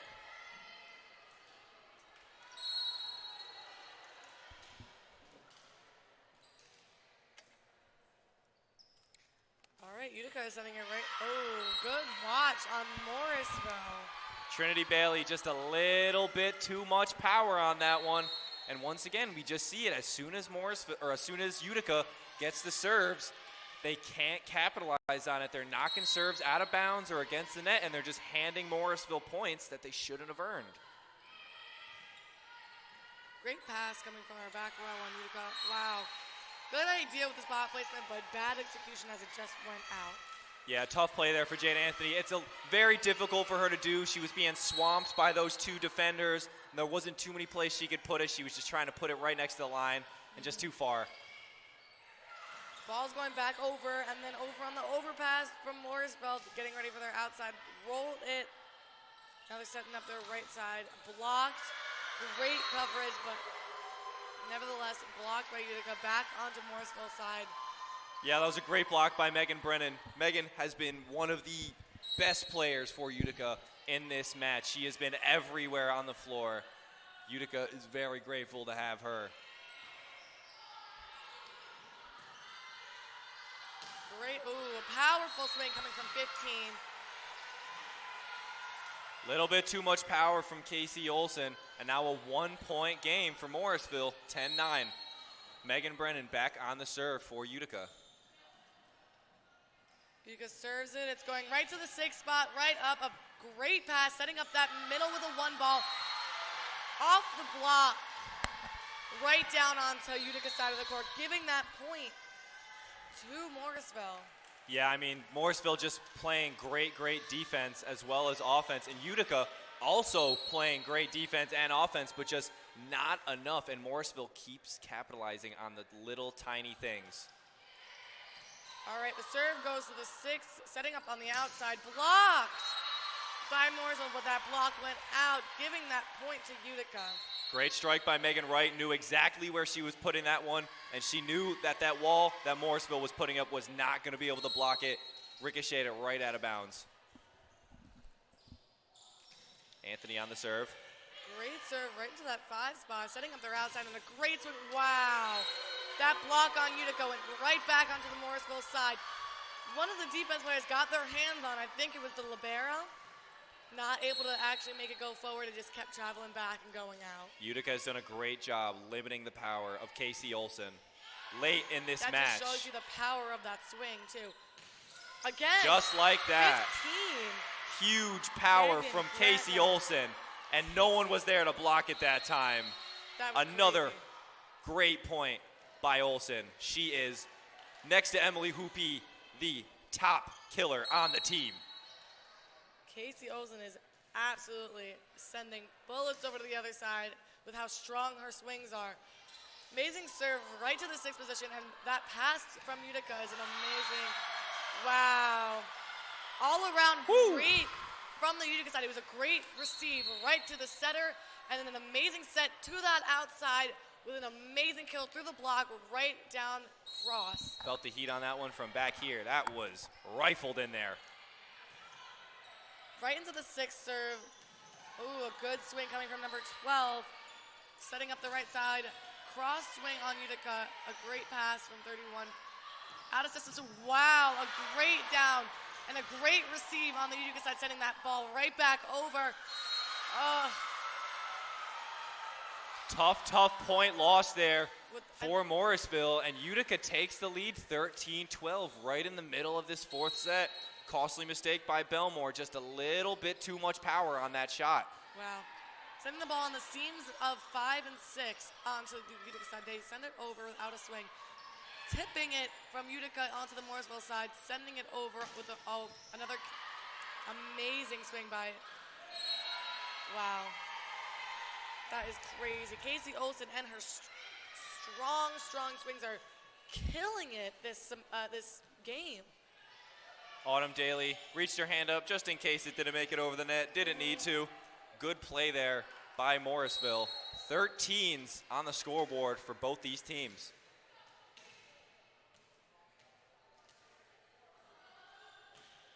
Oh, wow. Wow. She got lucky with that one. Casey Olsen served that ball for Morrisville, hit the top of the tape, trickled right over. Not much you can do about that one on Utica's end. There is about nothing that you can do unless you were already there. Just a great serve. Oh, she almost did that again, but this time hit the tape, giving Utica that point. Good shot there by Casey. She tried it once, try it again, you might as well. And a tough miss there for her. 14-14, still tied up. A great serve right into that 5-6 spot, setting up the outside. Amazing swing up from number 6 on Morrisville. Wow. They got some strong hitters on that team. Just Morrisville is a broken record, and it works every time. Emily Hoopy just laying those strikes in there. 26 kills now for her. All right, an amazing, right into the 5 spot. Setting up that outside swing, rolled it over. Great coverage from Morrisville, was able to get that off when it touched the top of the block. Oh, what an amazing block from Morrisville, was able to slow down the ball, and then Casey Olsen rolls it over onto the Utica side, setting up, wow, a tough play. Utica's outside just spiked that ball, hit the top of the net, and it bounced over, hard cross, making it hard for Morrisville to kind of time out that hit. No, it was a great play by Megan Brennan. She knew what she was doing on that one, saw that the defenders didn't have the right angle, and just slammed it home. A nice watch from Morrisville. It's getting ready to pass that serve, but just out. Yeah, that was a good serve. I really liked it. Just a touch too out. Good call by the line judge. And a very costly serve for Utica. 16-15 Morrisville with a chance to go up more. Great serve again, right into the 6th spot. A little out of system work. Second ball over the net. Oh, great spot placement. They were able to hit it right to where the outside is. A good cross hit. Nobody was there. It was Fantastic wide open wherewithal. on the Utica. Samantha Seedlecki saw that there was no one on the other side of the floor and planted it in the exact right spot. A great pass on the serve that went to the 6, setting up the outside on Utica. Ooh, a great power tip from Morrisville right there. They see that the deep one is open, and then they shoot it right down there. Make It that was an 20, out-of-system play. That was amazing. 27 kills now for Emily Hoopy. Absolutely dominant. They are finding that open spots on Utica's court and totally taking advantage of it. Wow, a great hit from the middle on Utica, setting up a little miscommunication on the Morrisville side, so she only got a roll instead of a full swing. A tough one for Utica. It was a little too close to the net. Couldn't get a full swing on that one. Great play there by Morrisville, able to capitalize, and now a 4-point lead for them late in Morrisville this sending it fourth to set. the 5. Close call. 5-point lead, just like we saw last time for Morrisville. Can they hold on and keep this set alive? Timeout, Utica. Great couple of possessions there by Morrisville. I really like the way they're playing, really putting the pressure on Utica, especially when Utica's down. They're not letting up. They keep putting the pressure on. Hoopy now has 27 kills through 4 sets. Absolutely ridiculous play from her. There are so many strong hitters on each team. They all play so well together. And Casey Olsen, 11 kills in her own right. Fantastic. And then on the other side, Megan Wright and Megan Brennan, the dual Megans, 14 and 12 kills respectively for them. 2 fantastic players. But nonetheless, Morrisville still up by 5 with a 2-1 set advantage. they are really just killing it this game. And even though there's some open spots with Utica's side, which is how Morrisville is taking advantage of them, they still play so well. They have great swings. They have their gameplay is so good, and they work so well together. All right, Morrisville just served it to the seam between the 5 and the 6. A little out of sense, and they free balled it over. Morrisville setting up the outside. Oh, amazing swing coming from number 6 on Morrisville. That was crazy. The block slowed it down, which would have saved everybody on that team. Utica got it back over. Morrisville was not able to get that pass up to keep it in play. Just tough for Morrisville. They didn't have anybody on that backside, and not the best first touch from them. And it's a point for Utica. Quick timeout for shoe tying. Always safety first. Always safety first. 20-16. Mustangs lead over Utica. We've seen Utica come back from this before, so let's see if they do it again. A great up from the libero on Morrisville. Oh, and a great, great kill coming from that right side on Morrisville every time. Once you get through that block, it goes straight to that back corner 5. No touches on that block. No Utica players would touch that ball and went straight to the ground. Now 28 kills for Emily Hoopy. Yeah. Absolutely wild. A great kind of sneaky tip from Utica. Put Morrisville a little out of system. Oh, so close on that block. There's a great swing from 15 on Utica. Such a strong swing. The block from Morrisville. Yeah, no, great play by Megan Brennan. Once again, she's doing what she needs to do to keep her team in it. Only down 4. They're still in this match. They're still in this set. They need to work. They need to stay alive. Great pass from the libero on Morrisville. Oh, wow. See? But as I say that, with those absolute JC Olsen with a missiles. massive slam down on the other side. That ball went flying across the gym off the ricochet off a player. Like, that was crazy. Yes, it did. Fantastic shot by Olsen. I need to know her Another workout. standout star What is by she doing? Morrisville. Oh, a great, great up from 17 on Utica. All right, setting up the outside. Another great swing. Great swing by Casey Olsen again. Using that block. They didn't secure that block on Utica, so that block dropped right in front of them on their side of the court, giving Morrisville that point. That's just pure muscle right there. She's able to blast that into That's the wall crazy. and just destroy it and place it right on the other side of that net. 23-17 Great up Morrisville. A little too close to the net for the number 14. Ooh, yeah, Morrisville's on the floor sliding. Wow. That was a good attempt there. They are really fighting for this spot right now. Utica wants to go to 5, and Morrisville just wants to end it. 23-18. Jada Anthony on the serve for Utica. Got to get some points back here. Ooh. Dirty, dirty play. Wow. There's Casey no way Olsen tossed it behind her back. That was low-key kind of wild. Wow. Great Ooh. play. And then the finish by Samantha Siedlecki. Oof. That was gross. That was a tough two that was not called on the Morrisville setter. I don't know how all of the refs just missed that. Very, very tough call there. We'll see what happens. Let's see if Utica can make a comeback. It's just like that other game. Match point for Morrisville. All right. Ooh, okay. The outside on Utica was able to get a good swing. The block was not secure from Morrisville. Drops right in front of them, not over the net, giving Utica that point. Utica got to make a comeback just like they did last time. Got to start somewhere. Great serve right to the 6th spot. The libero takes it off. Ooh, a great block coming from. They're not giving up. That ball was not shanked completely. They keep it going, free balling it over. Setting up that right side of Morrisville. A great swing and a touch from Utica, giving Morrisville that win. Wow. Fantastic matchup between SUNY Morrisville and Utica. And even though it only went to 4 sets, it was so much closer than the scores tell.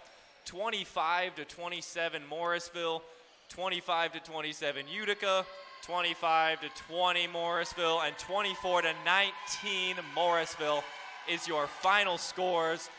Emily Hoopy with an absolute game, going 28 for 52. She shot 40% off of kills. Oh my gosh, what a game from her. And then on the other side, you got to give credit to the Megans, Wright and Brennan. Both played really well to keep their teams alive. There was so much energy with every single player on that court on both teams. They Very really much gave enjoyed it it. their all. That was a great game to watch. Honestly, just exciting for everyone. Yeah, Morrisville and Utica finished up. We now have a little bit of time before SUNY Oswego kicks off the last game of the night. So folks, stay tuned for that. Thank you. We'll see you later.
Hi, welcome back. My name is Chloe Sierra. I am the play-by-play. And I am Lucas McGarry. I am your color commentator for this final matchup of the evening between your Oswego State Lakers and Utica College. Big Game number matchup 4. here at the end. Oswego coming off a loss and Utica coming off a loss. So you want to finish this tournament strong, Chloe. You want to get that final win. Rough couple of games for Oswego. They're 0-2 in this tournament, so you want to get that last win and really get some momentum going into the rest of that season. Exactly. And Utica is just coming off of that loss against Morrisville that they lost by so little. They were so close to getting that win. It was 3-1 in sets, and every set was with just such a close score the entire time. No, I couldn't agree from you more. This tournament as a whole has been awesome. We've seen so many great games on both sides. Unfortunately, the viewers of us only got to see the games that we called, but I can tell you personally that we had some great games going on the other court too. But we are just about to get underway between Oswego State and Utica College in this last game of the Oswego Invitational at the Max Zeal Gymnasium. Some players to look out for from SUNY Oswego. Priscilla McReynolds, who we saw last game, the big-time striker for Oswego. Absolutely and then Emily destroying it. Zeisler, who has tons of power. We saw it in that first game. She loves to use her power. Sometimes she shoots it a little over, but she loves to use her power, and it works a lot of the time. And on Utica's side, we just saw them play. Megan Brennan and Lauren Jones, two fantastic players in their own right. And then we can't forget about Megan Wright, who was the leading kill counter against SUNY Morrisville. Unfortunately, Morrisville was the better team in that matchup. Two great teams that are playing right now, both coming off of their losses. I'm very excited to see who's going to power through with that energy of I want to win this. Yeah, nothing to lose for either of these teams. There's no tournament. It's just an invitational, so everyone plays each other. No stakes. This is just a volleyball game between two teams who really, really want to win. Exactly. So it looks like Utica has the first serve, number 24. That'll go to Lauren Jones, the player we are to look out for. All right, she serves that right to the 6, getting dug up by CJ Idom. A great tip right into an open spot. Over on 1 by Utica. They're setting up their middle. Timing was a little off on that, but she said that to the 1 spot. A tip going on Utica. They're all playing a great pass up, setting up their right side. Great cross hit. Utica was able to get that pass back onto the court and over the net. A nice pass from CJ Idom again, the libero on the Oswego team. A free ball over. Oswego's turn to make a play out of this. Gets blocked by the middle of Utica. Setting up their right side, just out. Just Good. at that point goes to Utica. That was a great volley to start there, and Utica winning that gives the mental edge to them, especially after such a long starting volley. And then we saw it. Zeisler, just a little bit too much power. The serve went right back to the 6, and then they rolled it over. Right now, Utica is setting up the outside. Oh, look at that save! Wow. They had a great touch off of that block, and then just that save from the one-arm pass. Nobody was there to continue it and get it over that net. That was a great save for very Oswego. tough break for the Lakers. Again, CJ Idom, another receive from the serve. Oh, a great swing from the Oswego middle. Right into the donut hole. She tried to pancake it on that side. Didn't completely go up. Kind of just rolled right over her, giving Oswego that point. Callie Vuktavine with that first point for Oswego, getting it going early. Or excuse me, Emily Zeisler. All right, that was a great serve. Oh. So close. She went for that dig and didn't completely get it. Just rolled right off of her arms. And that's another point for Utica. Great play there by Utica, sneaking it right into the center, diving, go for it, but didn't get it. Great serve right to the 6. CJ Idom again with getting that ball up. They tip it over. Now they're setting up their right side on Utica. A great block by Oswego.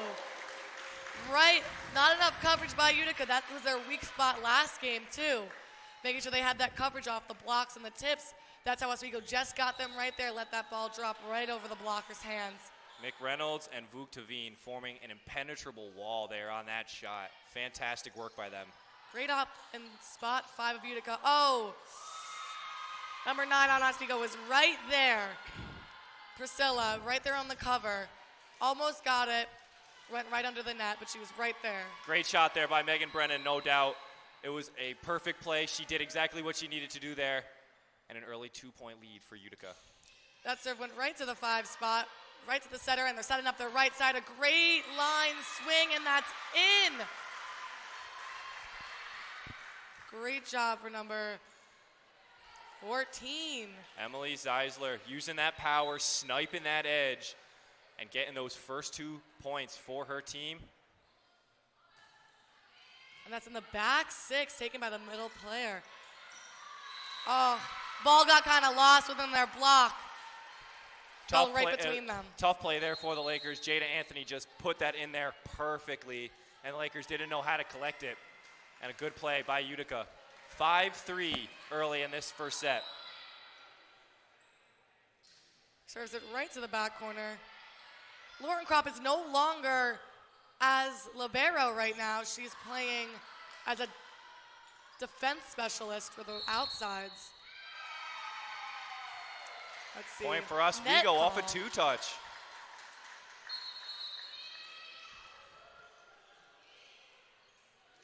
So for Oswego, Priscilla McReynolds will take her first serve of the match. Prolific scorer she is. Let's see what she can do with it. Placing it right at the 5 spot. A good receive from Utica. Oh, a great save from CJ Item.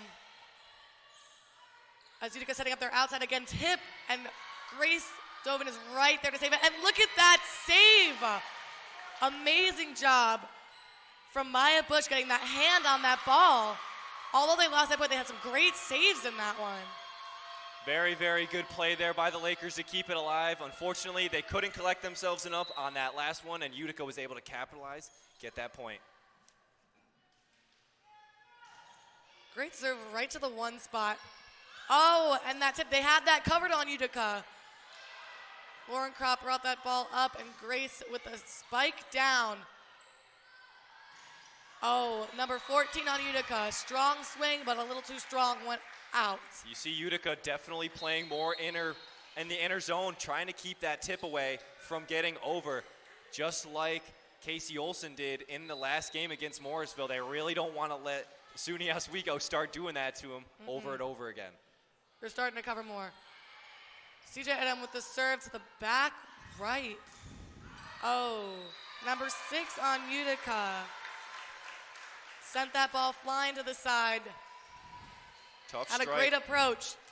Tough strike by Jada Anthony, just a little bit too much on it. Had the right angle, just too much power. Another great serve going right into that 5 spot. Oh.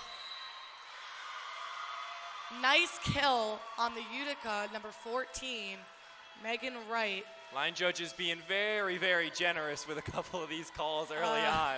For yep. both teams, honestly. So fair is fair in the scoring department. Let's see, what was that call for? Let's find out. Out of rotation, maybe? I'm not sure what that call could have Oswego been. did something wrong. And Utica got a point out of it, 8-6. They did, I think he was out of rotation. Utica leads 8-6 early in this first set. Nice serve right to the 6 spot, and that receive was great. A great swing. Great swing by Callie Luktavine again. That middle, she got some power behind her swings and amazing receives in the back row, right to the setter. Fantastic play Emily there. Zeisler is back in as right side in the front row for Oswego. Oswego serves it right to the 5 again. Utica had a great pass. Oh, wow, I'm surprised I didn't call that a carry. Right side swing for Oswego, off the block on Utica. They dove for it on this side, but didn't make it, but there was a lot of hustle on Utica. Great play there by the Lakers. They almost dropped it. They were able to keep it up. Fantastic play by Grace Dovin to keep that play alive. And then Utica just couldn't collect it on the other side, and a point for Oswego. We're tied at 8. A good short serve done by Oswego, set up for the middle. A lot of confusion. The libero tried to take it from the middle. Let's see. Setting up the outside in Utica. A nice up by CJ and a great swing and a kill. A great kill by Grace Dovin. Oswego starting to roll now. Got a couple points in a row. They're looking great. Maya Bush on the serve for the Lakers. 9-8 Oswego.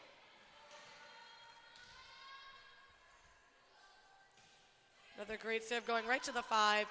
The middle got in the way of the setter. The ball was a little confusing. She tapped that ball in, given to Utica because it was out on the overpass. Out of bounds called on that tip. So tied back up at 9. Looks like we're going to have another close match on our hands, I think Chloe. so. Great serve right to the 6. CJ Item with a great up, and they try to set a 1 ball, swing right into the net. Very tough for Callie Vuktavine. She tried to get over, just not enough height on that spike. The ball wasn't too high, and she just planted it right into the net. Right back to the scenes between 5 and 6. Setting up that right side, a great swing. A little too strong on that swing, went flying out. Nice try by Dovin. Just a little bit too much power there. Really got to try and check that. I know they're trying to get into that back corner. You want to hit that snipe with just a tiny bit too much power, and you lose a point.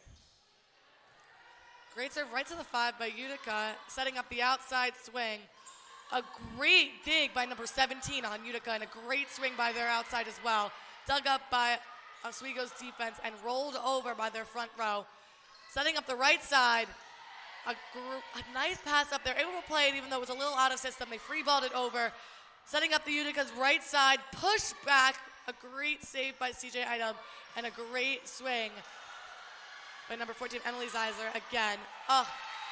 Utica put in their all to get those saves, didn't quite get it all of the way, but they were all throwing their bodies at the floor to get that ball up and over that net. That was a great shot there by Emily Zeisler, just using that power, putting the pressure on Utica, and they just weren't able to collect that ball.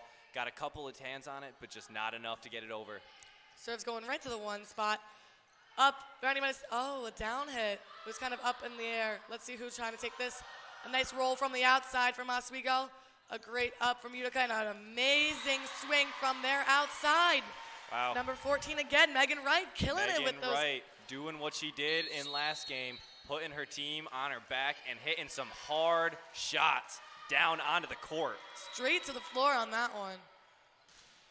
Now she's serving a great up from Oswego, setting the right side, and there was a push right to the spot where they could not get it. A great spot choice by Oswego. Back and forth we go. 12-11, Utica leads. Vuktavine will take over serving for the Lakers.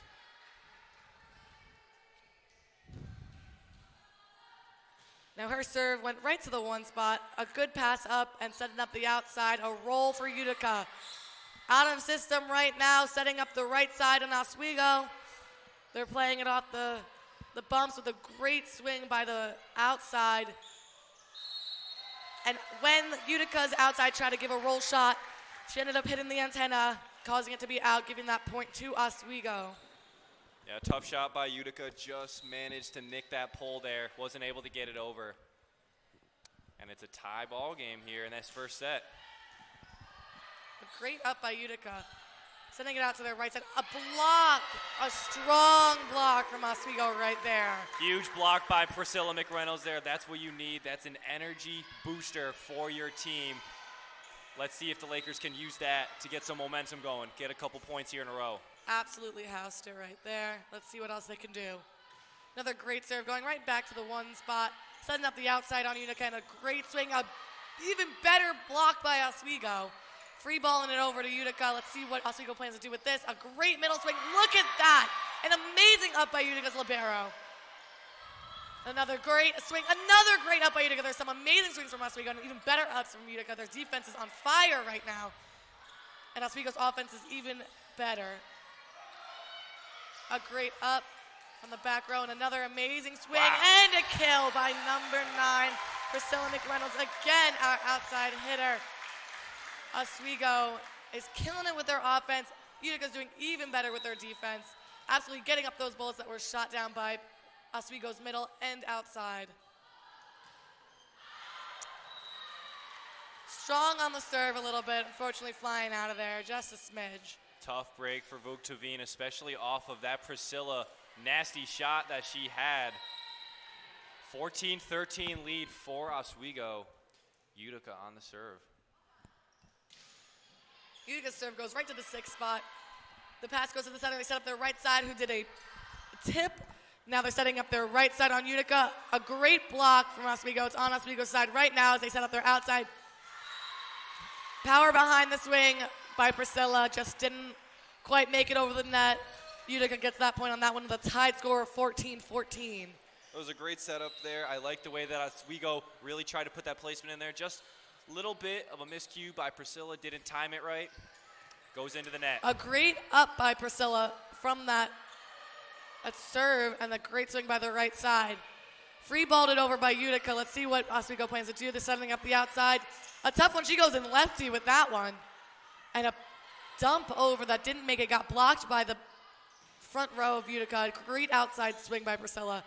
As Utica sets up their outside for a roll, goes right into the 6, pass up to the 10-foot, and set up the right side for Oswego. Off the hands of the libero on Utica and out, giving Oswego that point. There goes Emily Zeisler using the power that we know she has. And when she hits it at you, there's a very, very tough chance at getting that ball up into the air. You're more than likely going to tip it off.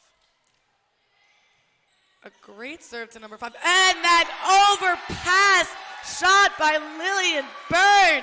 Crazy. She saw that coming and she went right down, right into that donut hole. Had nobody test her on that. It just went straight to the floor. Yeah, fantastic amazing play shot by Lillian Byrne. Nothing you can do about it on the Utica side except watch it fall. And a great ace for Oswego right there. The receive just wasn't there. It shanked off Utica's arms and off to the side, giving Oswego another point. Zeisler heating up here in this first set. 17-14 Oswego coming off an ace. Another serve going right to the 5 spot. The setter passes it up. They're giving Oswego a free ball as Oswego sets up their outside hitter. Amazing swing by Priscilla, but an even better pass by the libero on Utica, Cassie. A timeout asked by Utica. Big momentum shift for Oswego. This game was close for a very, very long time, and then Oswego with a couple of points back-to-back to put them up 4 late in this first set, 18-14. Amazing. Now, what are your thoughts on how Utica's doing right now? I really like the way Utica was defending the interior of those balls, but I don't like the way that they were blocking the spikes. I feel like they can do a better job of that. And getting a couple more touches on that? Yeah, I want a couple more touches from Utica because Oswego is really dominating at the net. Their front row players right now are getting every block. Crazy swings from both teams, but we're really seeing it from Oswego's side right now. And amazing ups. CJ Item is getting everything up, and so is number 12, Cassie Wigman from Utica too. Both liberos are going absolutely crazy right now with how amazing their touches are. Saves everything. Utica has such great saves all the time. I feel like everybody's running for that ball, which you don't see as much with Oswego's team. But Oswego's totally dominating with their blocks and their swings right now. Both teams have their own strengths right now, but Oswego's pulling through with that 4-point increase. Let's see where this ball goes. Right to that 5 spot, setting up the outside hitter, but there wasn't really anybody there. So that swing didn't totally make it over. She had to reach for that one. No one in the outside position. They were in the middle of transition. I think their middle was going to that middle spot while the outside was also still in that middle spot. Little sloppy there from Utica on that last possession. Cost him a very, very tough point. Good eye for Utica, watching that ball fly out, giving them that chance to get that point back. 19-15 is the score off that Zeisler overshoot. And now taking the ball for Utica will be Trinity Bailey on the serve. Goes right to the 1 spot. Lauren Kropp brings it up, sets it up for the middle, and they tip it over. Covering was there for Utica. They set up their outside hitter. They tip it too. The covering wasn't there with Oswego. She uses her foot, goes out on the other side, giving that point to Utica. Very, very good try. Like the way she used that foot. She did get it over the net, just so close. It was right on the line. Very, very tough. See, that serve goes back to Lauren Kropps in that one spot. That set was a little off. Didn't know if she was trying to dump it in the corner or trying to set up the outside. Didn't make it quite over the net, but it touched the net enough to where the outside couldn't really get a touch on it, giving Utica that point. Doing what they did in those last sets against Morrisville is coming back from down Again, a couple another to the one spot. Lauren Krupp got that up with no problem, setting it up for the outside on Oswego, which swing went out. Right now it's 19-18. Oswego up by 1 point, but Utica caught them a little bit. The timeout is asked by the Oswego coach, probably just to recoup them so they don't continue to. That's what we kept seeing Utica do. Morrisville in that last game, they took the lead early and they were up, but then Utica would slowly creep their way back. So I think we're going to see something like that here. We already are. But I like the way Utica is staying calm. They didn't get flustered when they were down by 5. They did exactly what they needed to. They let Oswego make the mistakes as they were up, and now they're only down by 1. Yeah. And I like that they're playing calm, even still down. That's very, very exactly. impressive. Once you get in your head, that's when everything starts to fall apart, especially when you're down. Josh Higbee, head coach for Utica College, I'm sure does a great job keeping his players in the know about what to do. Oswego's already making their way back onto the court while Utica's still huddled up. I'm excited to see where everything in this game takes us. Such a close game, just how Morrisville was. Still on the serve for Utica in what is now only a 1-point game, or 1-point set. Right to the 6th spot, up by the libero. And they push it over, giving their middle a spot. Right, just missing that back corner. That point goes to Oswego. That swing was a little too far out. That's a big point there for Oswego. Stops the momentum of Utica, gets a point back, and now they're up by 2 instead of 1. Don't let off the gas here. You got a point. Keep pouring on the pressure. That's what you need to do. That's what was working for you. Both teams are fighting for this win right now. That was a good watch by Utica. That serve was so close. Tough shot for Oswego. Just a little bit too far out by Gabriella Bishop. And she serves it up out. Another great watch. Both teams had their shot to watch that ball fly out. Both teams having trouble keeping the ball inside the box. A little bit too much power. You're trying to hit the snipes. It's the better play. It's the smarter play, but sometimes it goes out. That ball goes right to the 6 to be received by the libero, and the Utica team setting up that outside swing. Libero fell a little too soon, which made the pass a little off, but they were still able to set up that outside for a cross hit. Now they're free balling it over. A little bit of a communication error upon Utica. That side is being set up for the middle. Amazing swing by Grace Stoven again.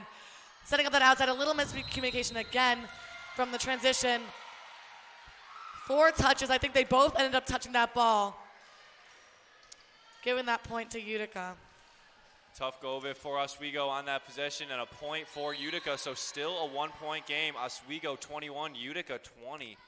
Teams going back and forth. Their serve right to Lauren Cox. She just takes that ball, and it tipped it right over. Utica was not expecting that. That's a huge point for Oswego. You need all the points you can get super late in the game like this, and only being up 2 now. Keep the pressure on. Don't let them get back into this set.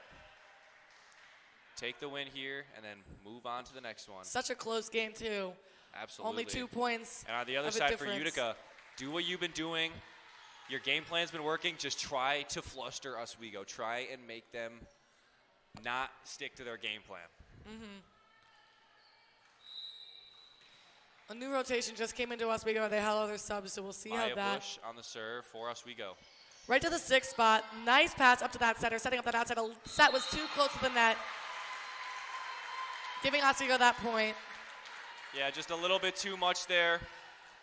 A little bit of a setter error. And Megan Brennan was not able to hit that one. Just bounced right into the net. No room for Brennan on that one. Another great serve right to that 5 spot. Setter setting up that middle. And they housed it. Grace Tobin and Kaylee Bookdevine just completely took down that middle swing from Utica. Sent that ball right to the floor and got that point for Oswego, making it 24-20, needing one more point for this Oswego win set. Set point for Oswego. Maya Bush on that last one said, no, thank you. Right into that back corner, received by the 6th position. They set up their outside, right in position for number 12 to set that up there. They're sending a free ball over. Let's see what Utica has to do with it. They're setting up the outside, up. Another block right down. Nobody was there to get that. Oswego takes that win for the set off of that amazing block from that outside hit from Utica. Amazing swings from Utica, just even better blocks from Oswego. No, that was a fantastic way to end that set for Oswego. 2 blocks that turned into points for them. That's a crazy, crazy momentum booster for them and a momentum killer for Utica. You hate to go down 25-20 off of 2 blocks, no less. So I'm very, very curious to see what changes Utica makes in this second set. Their covering got better throughout, especially from the other game too. I feel like less was dropping, but sometimes you just can't really time that block. You don't really know where it's going. It's a tough ball to get. And Oswego used it to their advantage and was able to just completely house them twice within just being in 20 points. And were able to take that win for the set. But the game was so close the entire time. Yeah, Oswego really just pulled away right at the end. And Utica just didn't have an answer for those blocks, didn't have an answer for Emily Zeisler. 6 kills in that first set. Great job by her. And overall, I think a great first set by Oswego. That was a good way to start, and it puts the pressure on Utica now to be better. It does. Utica, I feel like, didn't have that many swings coming from their front row people. There was a lot. They were playing it really safe with a lot of tips and a lot of pushes. And we're trying to find the spots, and they got it sometimes, but Oswego was using even more. I feel like they found their weaknesses much faster than Utica found theirs.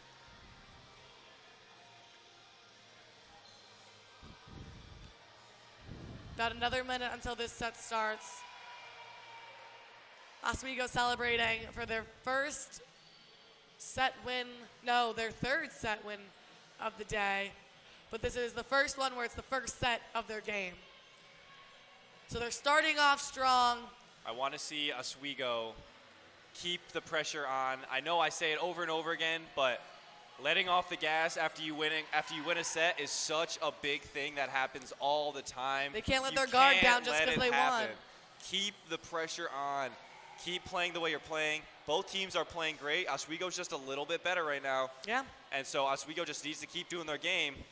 Utica has to change up their game plan and see how they can beat Oswego. I feel like if Utica was playing how they were playing against Morrisville, the turnout would be a lot different than what it is right now. Yeah, like you said, Utica playing very conservative right now. They're not going for a lot of big hits. Like you said, they're doing a lot of touches. They're doing a lot of bumps. Not too many big strikes for Utica on the kill side.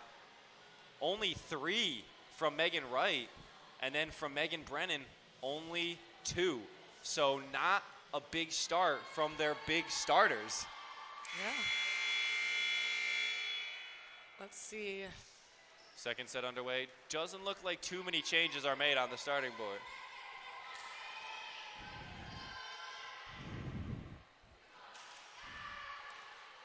On the serve for Oswego will be Maya Bush. Number 12, Maya Bush.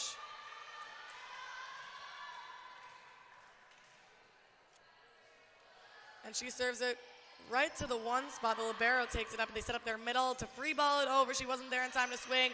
A great up from Priscilla. Another great swing from Grace. And number 14, housed it down. 14 strong swing just got shut down by Oswego's block as they set up another right side swing, going cross, received by their back row players on Utica, and an amazing outside swing, and an even better dig from CJ Item right there. Good first point from Utica off that volley. You want to get the first point in every set. It's a momentum booster. It is. And it gives you the competitive edge. Last time Oswego got it, this time Utica got it. Let's see how that changes things. Ooh, let's see, they called it out, so it's a good thing that she missed it. CJ Adam went right for that ball. It was a close one. Tough miss there from And she Utica. missed it, but it was luckily out for Oswego. Grace Dovin on the serve. Serving it right to the 6, received by the liberos. They set up the outside for a tip. Covered it by Oswego. A great job. A little mishap from Utica right there. Wasn't too ready. Got hit in the face with the ball.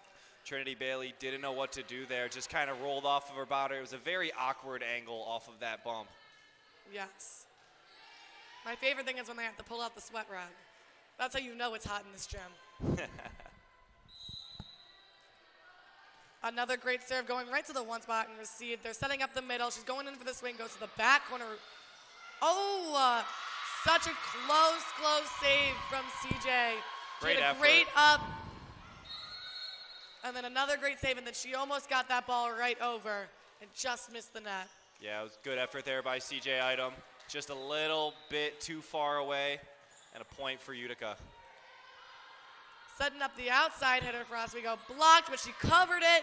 Going right back for another swing. She rolls it right to the middle. A nice save by Utica and a great swing by their right side. Setting up their right side. They tried to swipe it over the net. It did not work. And the point is going to Utica. Yeah, just a little bit of a miscue there from Oswego. Didn't really know where that ball was going on that last hit. So another point for Utica. Oh, that was a close serve for Utica. Just hit the tape at the top and Tough trickled break. back down on their own side. Tying up the score 3-3.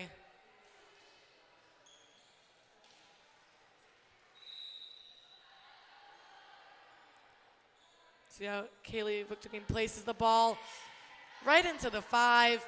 Setting up the middle for Utica. She tips it over. Setting up that right side swing. A great use of the block right there. Emily Zeisler swings it into the block, but the block hit it right back out. No, that's good power. That's what you want to do when you see a block come and try and get it so it bounces off that angle and knock it out of bounds. Great play there. That serve was out for Oswego. Vuktavine, once again, that's another serve that she pushes out of bounds. Got to control that power. You're just giving points to the other team on those. We always said too much sauce and not enough meatballs. Again, 3 missed serves in a row. Back the Too other much way. sauce, not enough meatballs. Yeah. A lot of power on these serves, just not putting them in the right place. Emily Zeisler, another power hitter on the serve now. Great serve, sending it to the 5 spot. Up, setting up the outside. Oh, a corner spot. Thought it was going out. Ducked down Oswego, and then it hit the back corner in the 5 spot, giving Utica that point, and a kill for Utica by number 6, Jada Anthony.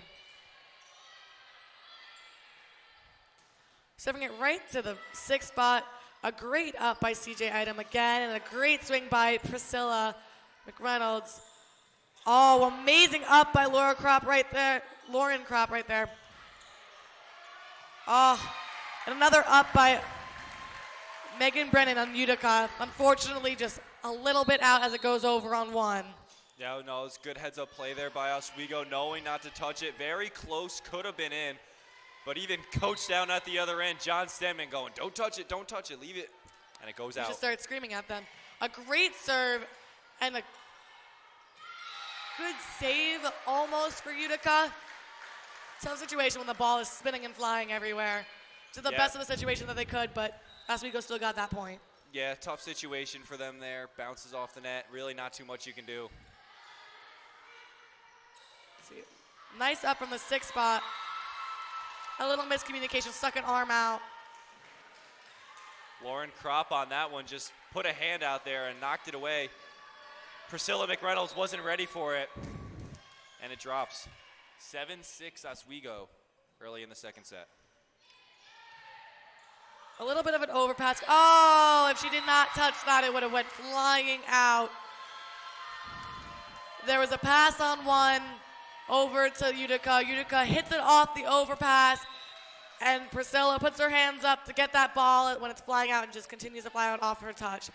Lauren, a great up by Lauren Krupp and a great swing and an even better block by Utica. Let's go again. Grace Dovin gets it over with a great swing, and so does Utica number 14, Megan Wright, with her swings. A great up by Libero on Utica's side and a tip finding the opening. A great save by Grace on Oswego. A great up by number 9 on Oswego and a swing by Grace in the front row. Going across is a great rally. Working on that overpass, let's see a nice covering up to set up the outside, the right side with a tip.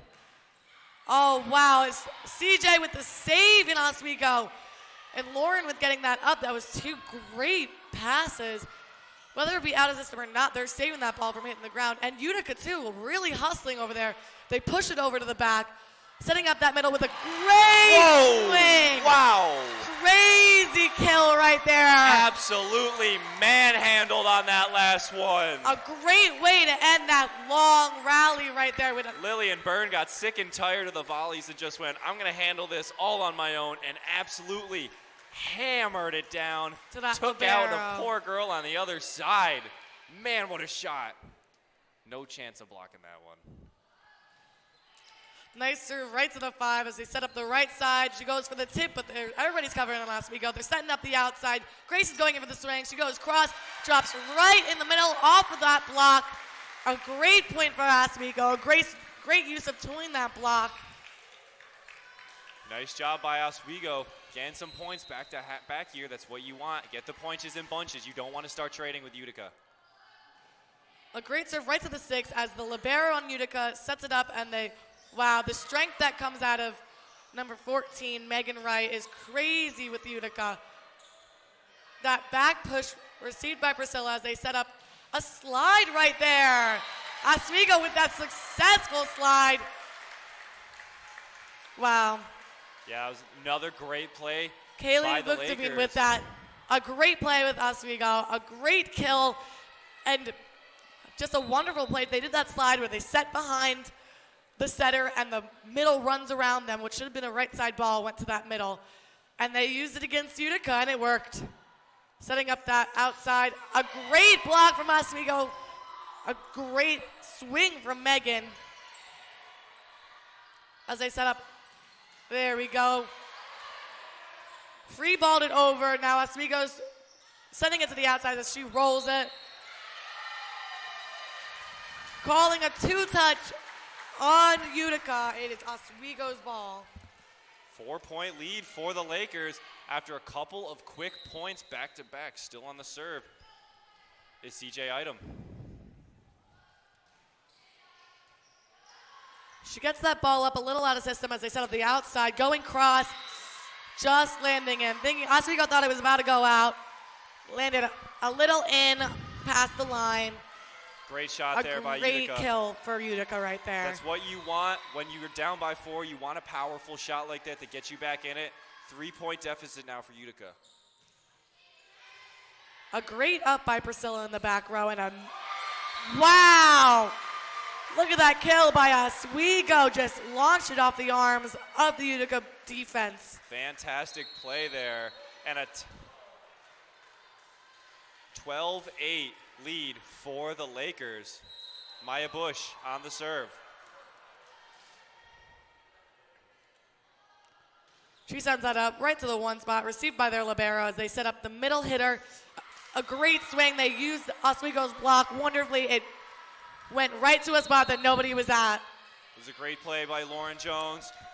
Grad student on Utica. She's a leader on this team. You know she's going to get her team back into the mix in just a couple of plays. Utica stirs. Oh, Utica aces. Just like that. Right Lauren in that Jones. 5 spot. Priscilla just didn't make it there in time to get that ball up, and it hits the floor. A perfect ace for Utica. And after that perfect ace, she hit the net. High risk, high reward on those low shots by Lauren Jones. She hit the first one, didn't get the second one. 3-point lead for the Lakers. See how Grace puts that ball? Ooh, just out of bounds.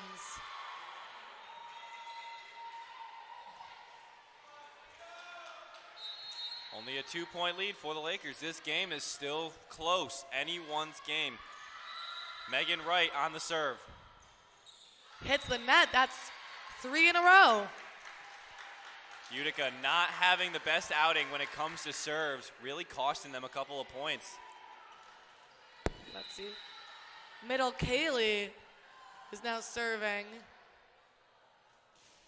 Sends that right to the 6th spot. Libero brings it up, sets up the right side. They go cross, and it's out, which is another point for Oswego. Good shot there by Utica, just a little bit too much power once again. Both teams really struggling with the power usage, really having trouble getting ball placement on that hardwood. And even if it's not the power, they're just not snapping. So it goes flying, or they're not getting on top of that ball. Amazing swing by Megan on the outside. And they use the right side going cross, a great up by Grace, and a great, a close swing by Emily Zeisler. Just missed it being in. Just needed to get a little bit more on top of it, and she would have been able to place it where she wanted, but a little too low on that shot. And a 3-point deficit now for Utica. That ball's going right to the back 5. As they set up the outside, she's going all the way from the back. Wow. Amazing, amazing kill from Priscilla McReynolds right there. Priscilla McReynolds, who's been relatively quiet so far, only 3 kills through these 2 sets, gets that one there. Maybe she's going to start to heat up. 16-12 Oswego. Kill right there, just straight to the floor. Amazing up from Utica as they set up their outside with a tip. Oh, a little scrappy, but a great spot. Way to just reel it back in with that push. Ooh, communication issue with Utica right there. Very Everybody was tough. just looking at each other going, who's going to get the ball? And nobody went for it. No one wanted Dropping to get it. right in front of them. Big issue for Utica has been communication. Exactly. They're having a hard time figuring out who's getting the ball when. And that's how Oswego's gaining their lead again. 5-point lead for Oswego. We've seen it happen before. Utica is a scrappy, scrappy team. They love coming back from behind and scoring points when they're down. So I'm very curious to see what Josh Higbee is saying to his squad right now. I really do wonder. Oswego's just got to keep how they're going. No, let the other team make mistakes. Oswego is playing great. They're capitalizing on the miscommunication from Utica. But even on Utica's side, they're still not playing terrible. Just a couple of mistakes, a couple of miscommunication, misserves. And that's why they're down by 5. Take those away, and this is an even game. Yeah. It always comes down to the missed serves in these situations where if you didn't miss those serves and you lose by like 3 points, it is gut-wrenching. Yep. You're just like, wow. Doesn't necessarily matter what team is better. It's who makes less mistakes. Yeah. Especially when 2 teams are great in skill level. Both of them are really just doing their absolute best right now, and it shows. But it really does come down to what kind of... Zeisler still on the serve for the Lakers. Let's see.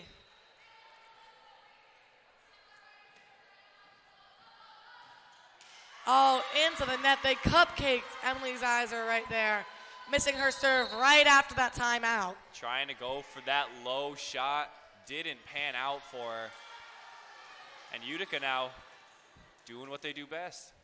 Taking a deficit and then climbing their way back. Great serve right to the middle spot. Libero brought it up on Oswego and they set up the middle. Oh, wow. The middles on Oswego are really, really killing it. Lillian Byrne, that's 2 now for her. Using She's not that there a block. lot, but when she does, she hammers it home, and no one is going to be able to touch that. She has so much power being generated in her shot. A great up from Utica, sending it to their outside, soaring out, though. Way too much there from Jada Anthony. Good idea, just way too much power. 19-13 Oswego. Will they hold on to it? Because we've seen them lose it before. A great serve to the 5 spot. They were able to get it up, and I feel like that was a foot fault. Oh, a great block on Utica. That was a good block by Utica. They did everything right that they were supposed to do there. That was led by Megan Brennan. She had the main part of that block. Really great by her. And then going back to that serve right after. Megan Brennan really trying to keep her team in this. Let's see, what happened? Rotational right issue for Oswego. Oh, out of rotation. That's twice now that's happened. That's 2 points they've lost off these out of rotation issues. Very, very tough. It is a different Lakers. rotation from their other games yesterday and this morning. Referee explained it to him. Oswego doesn't even know what they've done wrong.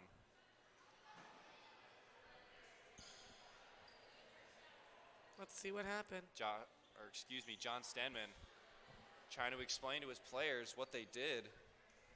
You're always going to be opposite of your other position. So there's 2 outsides, 2 middles, or a middle libero, and a right side and a setter, or however they play it like that. Right. You're always going to be across from them. So if it's like outside, middle, right side, it's going to be outside, middle, right side, the other direction. So you're always diagonal. So someone is always in the front and someone is always in the back of your same position. Oh, so matching up with an opponent. So it's one person, you can link up with one other person when you're on the court, and then you just rotate with them? In a way, it's kind of like you're always, like, let's just say you're outside back row and there's an outside front row. You guys both can't be outsides back row at the same time. I see. Okay. So you're always going to be diagonal from each other. Got it. Oswego still having some trouble understanding what the ref is explaining to them. Let's see. Coach is getting a little angry with them. I think the coach is saying that they were good. Little player mix-up. All right, and John Stenman says we're good, so we are getting back to it. Megan Brennan taking it for her team. Serve right to 6. Received by Lauren Kropp right there. A great swing from Grace Dovin and another great. Oh, wow! Amazing saves from Priscilla and Lauren on Oswego. And they're tipping it over. They're playing scrappy. Another great back corner save by Priscilla. She is running across that back court all to herself right now. Another great swing by Grace. Oh, some great saves on Utica's side as well. Getting those up. Grace is going for another outside swing. Utica's getting it back up, and another great swing by Megan on Utica. Oh, and Oswego down. Oh, a great up by number 15 in Utica.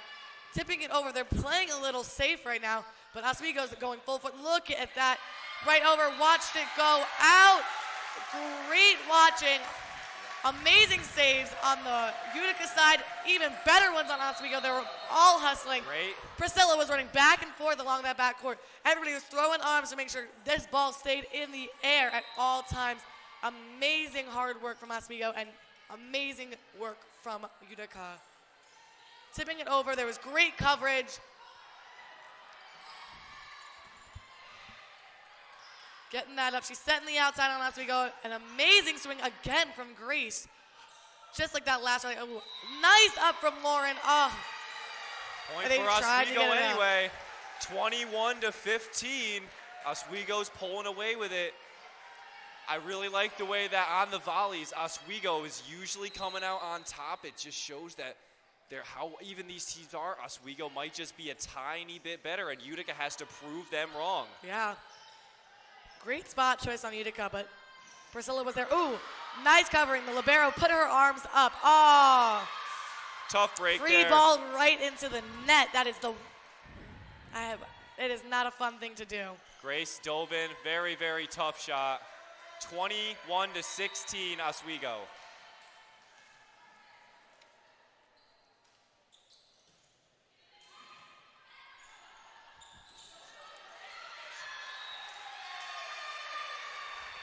Great point there for Oswego. 6-point lead now for the Lakers.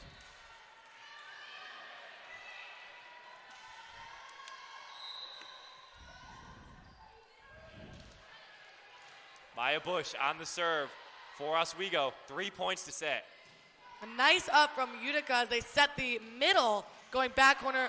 Great ups. See, look at that hustle from Oswego, making sure that ball stays off the ground. Utica with a nice cross.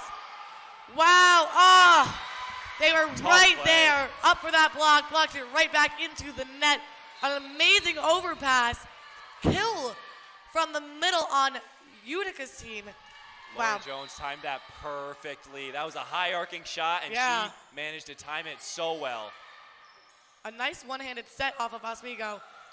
And they managed to keep that ball up on Utica's side. They're setting the middle, and an amazing kill Boom. from Oswego yet again.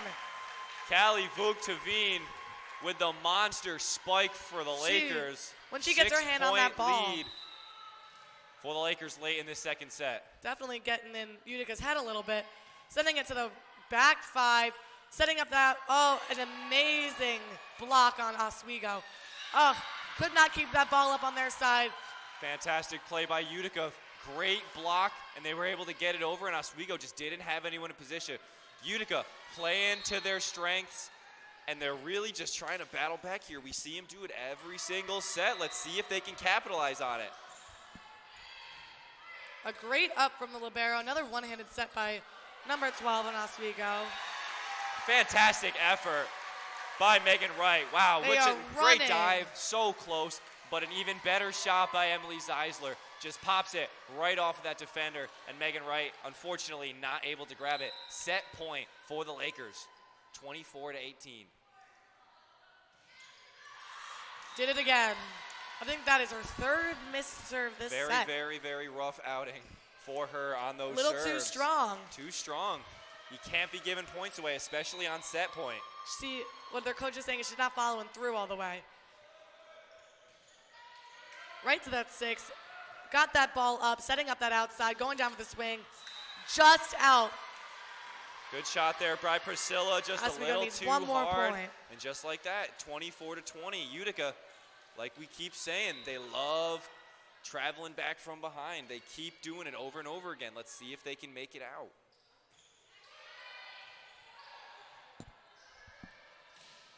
Oh, there was a touch on that one. And they noticed. Thank you, line judge. A Set great 2 win. to the Lakers as well off of that tip. Another great spike, and the Lakers take a 2-0 set advantage in the last game here at the Oswego Invitational. Great job from both these teams. Emily Zeisler, 8 kills so far, looking good. But Grace Dovin, 6 kills. Priscilla McReynolds, 4. And then on the other side, Megan Wright, 6 kills for her own team. And Jada Anthony, 5 kills as well. She's looked fantastic. Both teams, I think, looked good.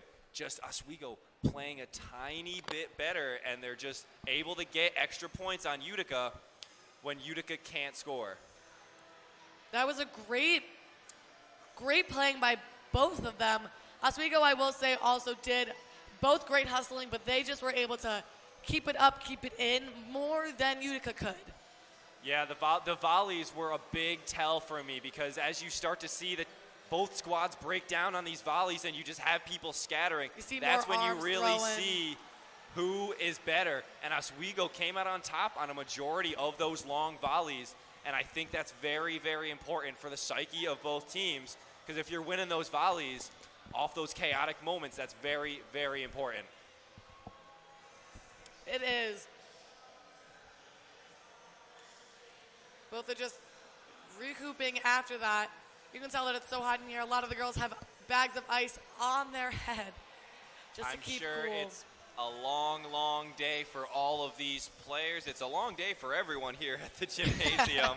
Long tournament, an awesome tournament, no less. And both of these teams really finishing this tournament strong. Love the way they're both playing.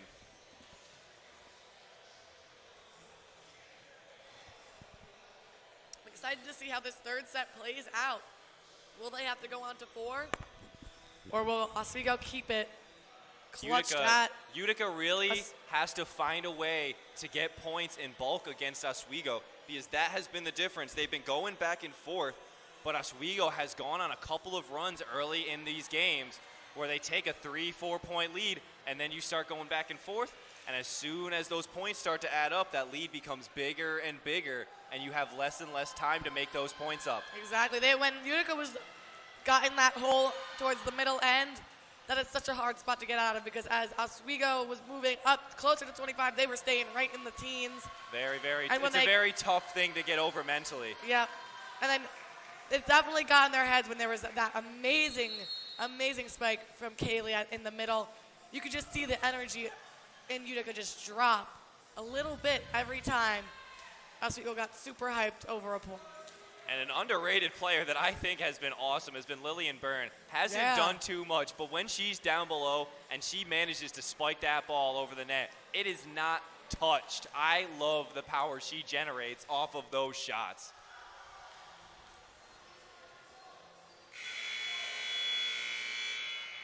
Third set just about to get underway. 25-20, 25-20 are the scores of your first two. Utica trying to battle back from a 2-0 deficit.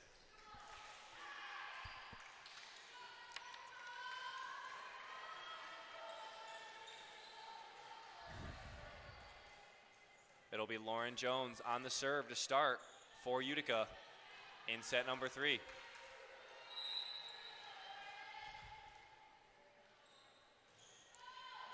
All right, down to the deep six, received by CJ Idom. And a great tip, use of the block from number 14. Emily Zeisler, there you go again. Good job of her to get that first point. You love to see it. That's how you want to go about it. Get that energy going very, very quickly. A great start for us. We go serve right to the sixth, received by the libero, pushed over by the middle. Oswego set up that middle swing and a kill again by Kaylee Vuktavine. She is killing it every time her hand touches that ball. Monster slam Straight by to the Callie floor. Vuktavine. She is a menace when she gets her hand on that ball, just putting it everywhere that the defense is not. Exactly. It's always right in the middle of that donut hole. Let's see, they're setting up the right side on us. We go right to that sixth spot received, setting up the middle on Utica. And there goes up, setting up the outside. Sorry, the right side. Pushing it to the Utica outside. Oh, two bodies to the floor, but the ball stays down. Heads-up play there. That was a fantastic heads-up play by Megan Wright. She saw Zeisler, she saw Vuktavine go up for that block, and she went, know what? I changed my mind. I'm not going to spike it, just going to tap it right over, and was able to trick them and get that first point for Utica. 2-1 early.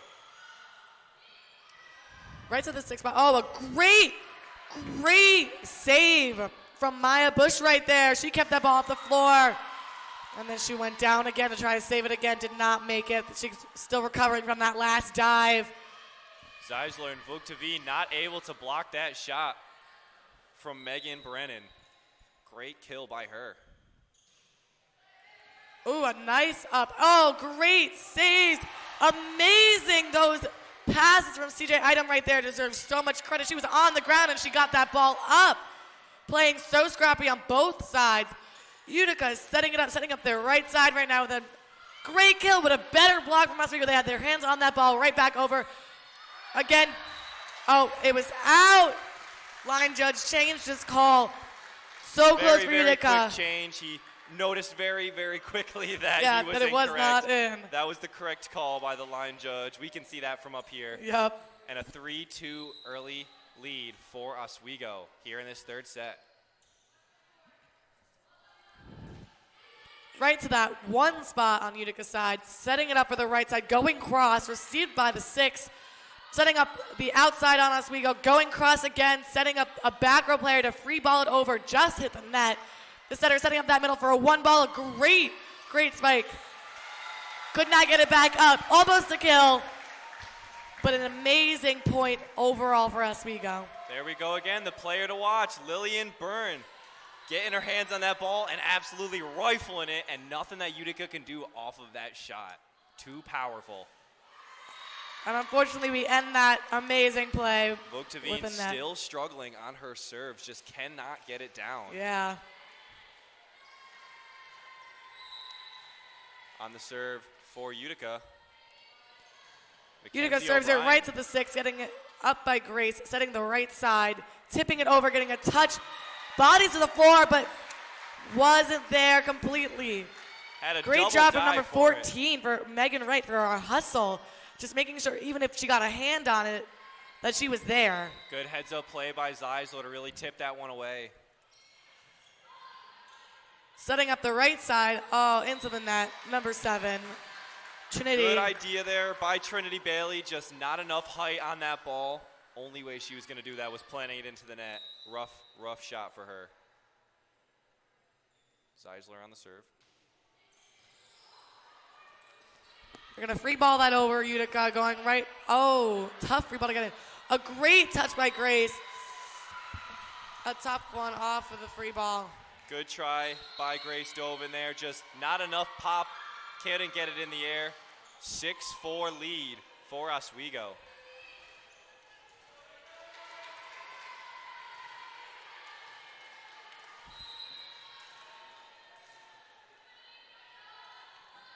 Utica serves it right to the 6. CJ Item brings it up into the play, setting up the outside. And wow. Amazing kill from number 9. Priscilla McReynolds. She did it again. She goes. A 10-footer cross hit right there. Totally bounced it. That was crazy. 8 kills now for McReynolds through 3 sets. She's starting to pick up the speed on these shots. Really looking better.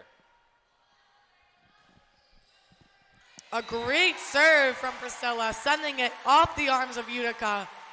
Priscilla starting to show some of that life that she was showing in her first game, where she looked incredible, looking good on these serves. And then we jinxed it. I did jinx it. I'm sorry, Priscilla McReynolds. I apologize. A botch serve by her makes it 8-5 Oswego. And on the serve now for Utica, Megan Brennan. They send that over right to the 1 spot. Oh, great pass to the center. The set was a little low. They had to tip it over in the middle. Setting up their right side on, or their outside on Utica. Free balling it over. Let's see what Utica does with it. Setting up for a tip. Oh, and it hits the antenna. This is exactly what Oswego wants. They want to put that pressure on early, get up by a couple of scores, and really make Utica sweat and make them overthink and make them go, crap, we need to score points now, and that's when you start to mess up. The stress is on. Right to the back 5 onto Utica's side, setting up that right side going free. Nobody was really there. A great receive from Priscilla, setting up that another right side, or another slide. A great swing from Kaylee. That ball goes up. They're setting the outside. Grace goes for the swing, uses that block to her advantage. It ricochets off in front of that 10-foot line. Utica was unable to get that one up, although Megan Wright did try and go dive for that ball. A great kill for Grace. Grace has looked really, really good, too, in this game. Most of these Laker players have looked good when they have offensive production. They do. Utica just can't stop any of them. That ball went to the 6, getting pushed over from the right side in Utica. Great receive. Oh, wow. Another slide by Kaylee with an amazing kill that came along with it. 6 kills now for her in this match. Starting to pick up speed are the Lakers. 11-5 lead in this third. Right now they're running a 5-1 with Oswego, so their setter is front row, which is why they're doing that slide. The ball was just a little too close to the net. Grace wasn't able to get that. Very, very tough for Grace. Couldn't really do anything about it. Bounced right off the net. Can't tip that one up too much. Ball goes back to Utica. 11-6, Oswego lead. Great pass from Lauren Kropp right to the center, and a great setup for the middle, but Utica came back with an even better block right there. Totally just housing down that swing and sending it right back over to the Oswego side. That's a great block by Mackenzie O'Brien. That's what you want when you're down by a couple of points. You want those momentum booster points. Short serve by number 32 on Utica. Tough shot for Utica. Just killing the momentum. You see, you got that big block, and then you get the ball back, and you serve it off the net. You can't be doing that. A great serve, right so number 14 in the 5 spot. They tip it over, setting the outside with a great swing. Received great by Megan Wright on the right side. Oh, a great up by number 1 on Oswego, and a great hit cross from Grace. Let's see. Another great pass by the libero, and a great Almost great swing. Little bit too powerful Emily for Zeisler. Zeisler on that one. And Utica gets the ball back. Put it in the trusted hands of Lauren Jones.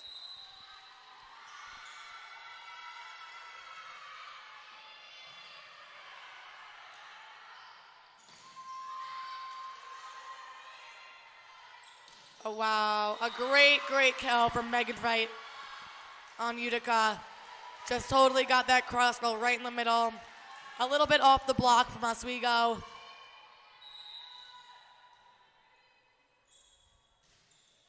Great serve right to the 5 spot. Number 1, Juliana just saved it. Setting up that middle on Utica. A great block by Kaylee on Oswego. A little miscommunication there, but they're setting up Grace in the front row of Oswego just a little bit out. Just like that, Utica's back within 2, 12-10 lead for the Lakers. Utica really working with Lauren Jones as their server. Again, a little trouble with the serves coming from Utica. I keep jinxing it. I have to stop talking. I feel terrible. I keep jinxing all of these players who are playing so well. So we can confidently say that it is your fault. A great serve right to the 5 as they set up the right side for Utica. No touch on that block, but a great receive by number 12 as they set up a little out of system for the right side. Up on the outside. What touched the net? The ball, the swing from Utica touched the antenna and gave a point to Oswego. That's a good break for Oswego, hitting that stick there. 14-10 lead. That's what you want. You want to try and open this game up right here now on the serve from Grace Dobin. A great little serve. It was a short serve sent to Utica. Couldn't make it there in time. The pass did not go up. A great ace for Oswego, and that's a timeout called by Utica. Yeah, that was just perfect placement by Grace Dobin. You couldn't ask for anything better than that. Utica was playing a little bit too far back on that serve, and Grace took full advantage of it, and it's a 15-10 lead now in this third set. Josh Higbee, I'm sure he's telling his players what they need to hear, giving them that motivation. And then on the other end, John Senman, just keep doing what you're doing. You're playing great. They're outplaying Utica. It should work out for them. They just need to keep playing the way they're playing. And then on the Utica side, put the pressure. You got to start building pressure. Take those aggressive shots. You cannot play conservative anymore. If it fails, but you got to go for the big shots. Couldn't have said it better myself. All right, huddles ending. Everybody slowly making their way back onto the court. Grace Dobin will still be serving, coming out of the timeout for the Lakers. 5-point lead for the Lakers, set number 3.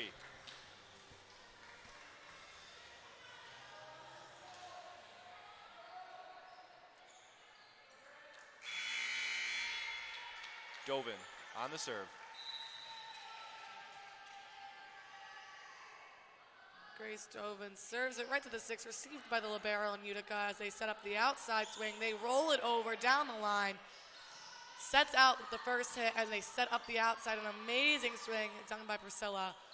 And another roll done by Utica. They're playing it a little safe, just making sure they get it over the net. Free balled it over. Let's see what Utica decides to do with that as they set up the right side. Another tip. A little miscommunication again with Oswego. But they were able to still get it over. Oh, everybody kind of saw that ball coming, that tip. They went right for the donut hole. Utica with the great spot placement. Megan Wright has done a very, very great job of tipping it over Zeisler and Vuktavine. Every time they think she's going for that spike, she changed her mind last second and bops it right over them. See a right side tip, right to the back corner. Almost made it. They set up their right side, also goes to the back corner, fell in a perfect spot. That was a great, great kill. Number 24, Lauren Jones for Utica. An amazing spot that she placed that ball in. Yeah, that's exactly what you want from your leader. Got to get your team back into this match. Tough play. Another great kill. Tough play by Mackenzie O'Brien. Had that ball in the air for way too long, and she said, absolutely not. No one else is touching that but me, and hammered it home. Oh, a great save by Priscilla on that ball. Another great push. Ball is up, ready for the outside to swing, and an amazing kill by Priscilla yet again. She just continues to go right through their block and hit just in the center where nobody is, and nobody has time to react to get that ball. She is killing it with her spot placement and her kills. Yeah, she did a really great job avoiding the block, too. Really untouched going onto the hardwood. Great serve to the one spot by Oswego, setting up for that right. Tipped it over. Now they're setting up the right side for Oswego. Great swing. Amazing block by Utica as Oswego free balls it over to the back one. Setting up the middle. They tip it right to 12. Sets out. And they set up the right side. A nice off the block kill by number 14, Emily Zeisler. She's really killing it with that one. Using that block to her advantage.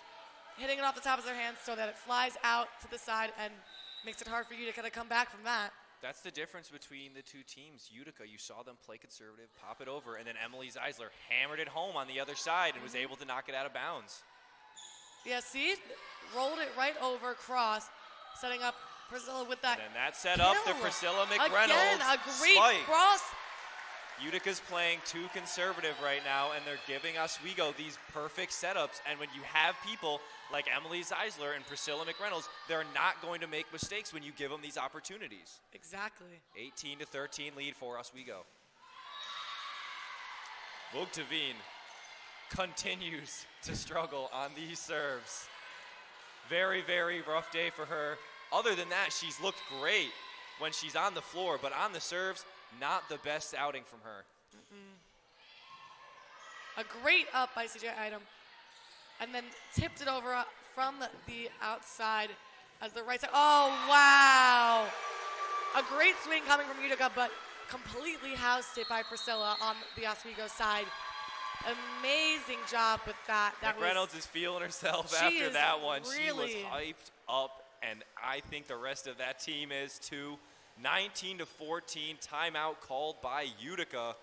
Great job so far by the Lakers. They look great, and Utica just having a really hard time turning these balls that they're getting into points. They're playing too conservative. You see Megan Wright, she's opting for the pop-up instead of the spike, and I don't understand why, because they're tipping it over, and then Oswego setting it up, and they're giving it to Priscilla, they're giving it to Emily, and Emily's not going to miss. She's going to hammer it home every time. She has tons of power, and so does Priscilla. And Utica just isn't ready for that when you're giving them the perfect setup. And even Kaylee, too, when she's in the front row and she gets a nice set and just spikes it right down. All three of the front row members for Oswego are crazy good today. Honestly, my prop goes out to Priscilla because she is absolutely crushing this. And, yeah, you were right. It's a lot of pushes. It's a lot of rolls coming from Utica. They're playing it really safe. A lot of tips. They're not using their full force because they're trying to catch up right now, and Oswego just keeps pounding it back because they're giving them like a free ball every time they roll it at him. Zeisler on the serve. And she serves that right to the 5, playing it off the ceiling, and another tip, from Utica, but it worked in their favor as it got sent. That's a big point for Utica. That's a big point. They definitely needed that. They needed to kill Oswego's momentum, that point streak that they were on. 4-point deficit now for Utica. And that ball goes flying out. And then just like that, they hammer it back the other way. Another poor serve, and they give Oswego another point. 20-15 deficit like we've seen in the first 2 games.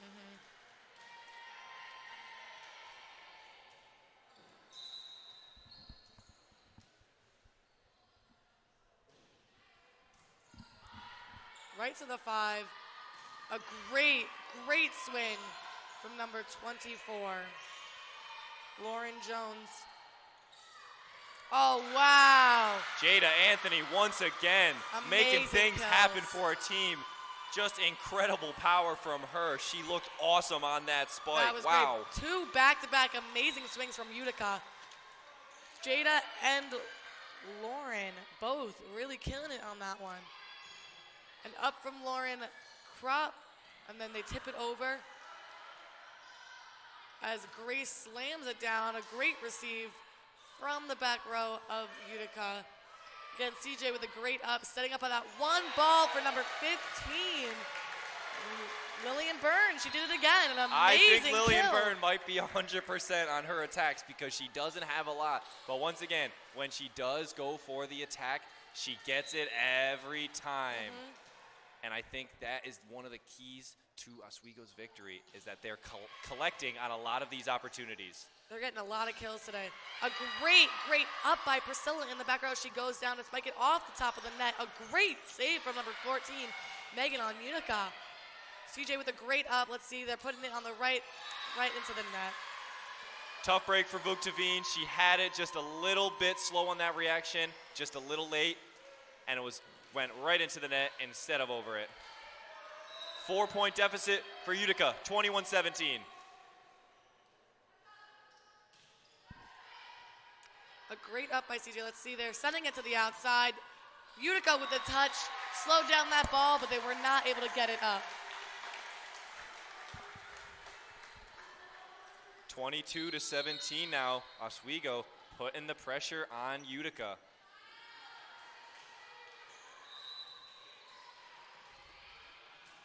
Maya Bush on the serve for Oswego. Right into that 5 spot. A little out of system, but they're still getting a swing on it. A great swing from number 14, Megan Wright. And Utica gets that point for a 4-touch. Oswego could not get that back over the net. That was a good try by McReynolds, just a little bit low on that angle, and she came at it from a pretty far back off that shot. So very tough for her to do. Lauren Jones on the serve.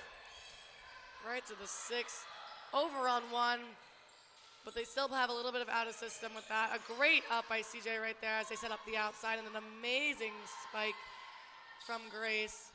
Rolled over the net, over on 1, overpass. Great save by CJ Item on that one. She had that one arm out. That was amazing. And right to that back corner. A great spot for Utica. No one there on that shot. A little bit of a miscue between Priscilla and Maya, and only a 3-point deficit now for Utica. It's what they love to do. We've seen it every single time. They crawl back and they make their way, and they'll start to play gritty, and that's when you see Lauren Jones start to shine, just like she is right now. A nice up by CJ.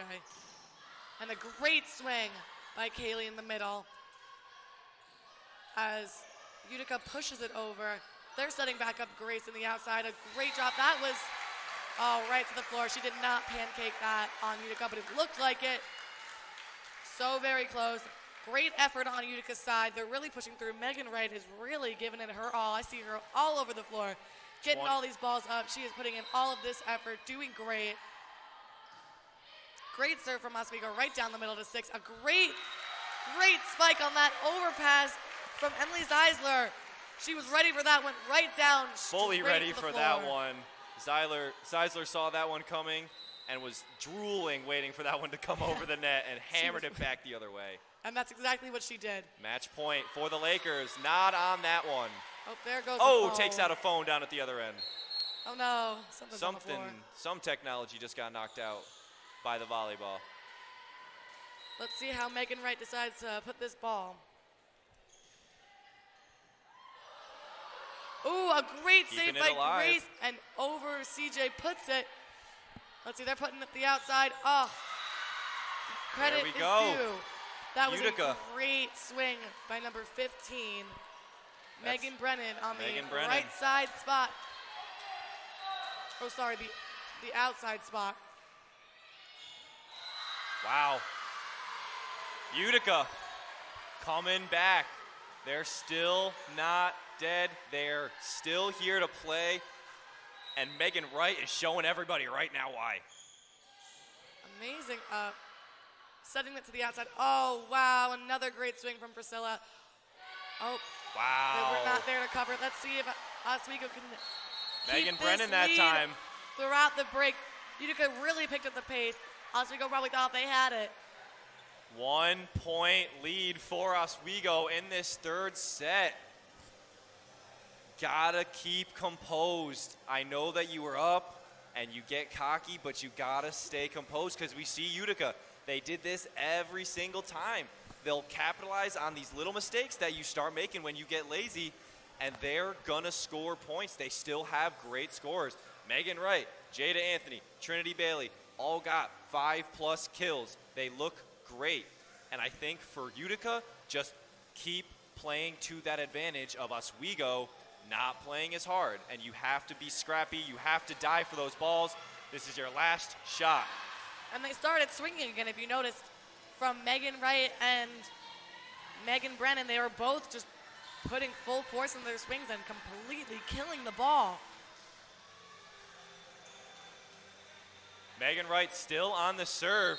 John Stenman trying to stop her advantage.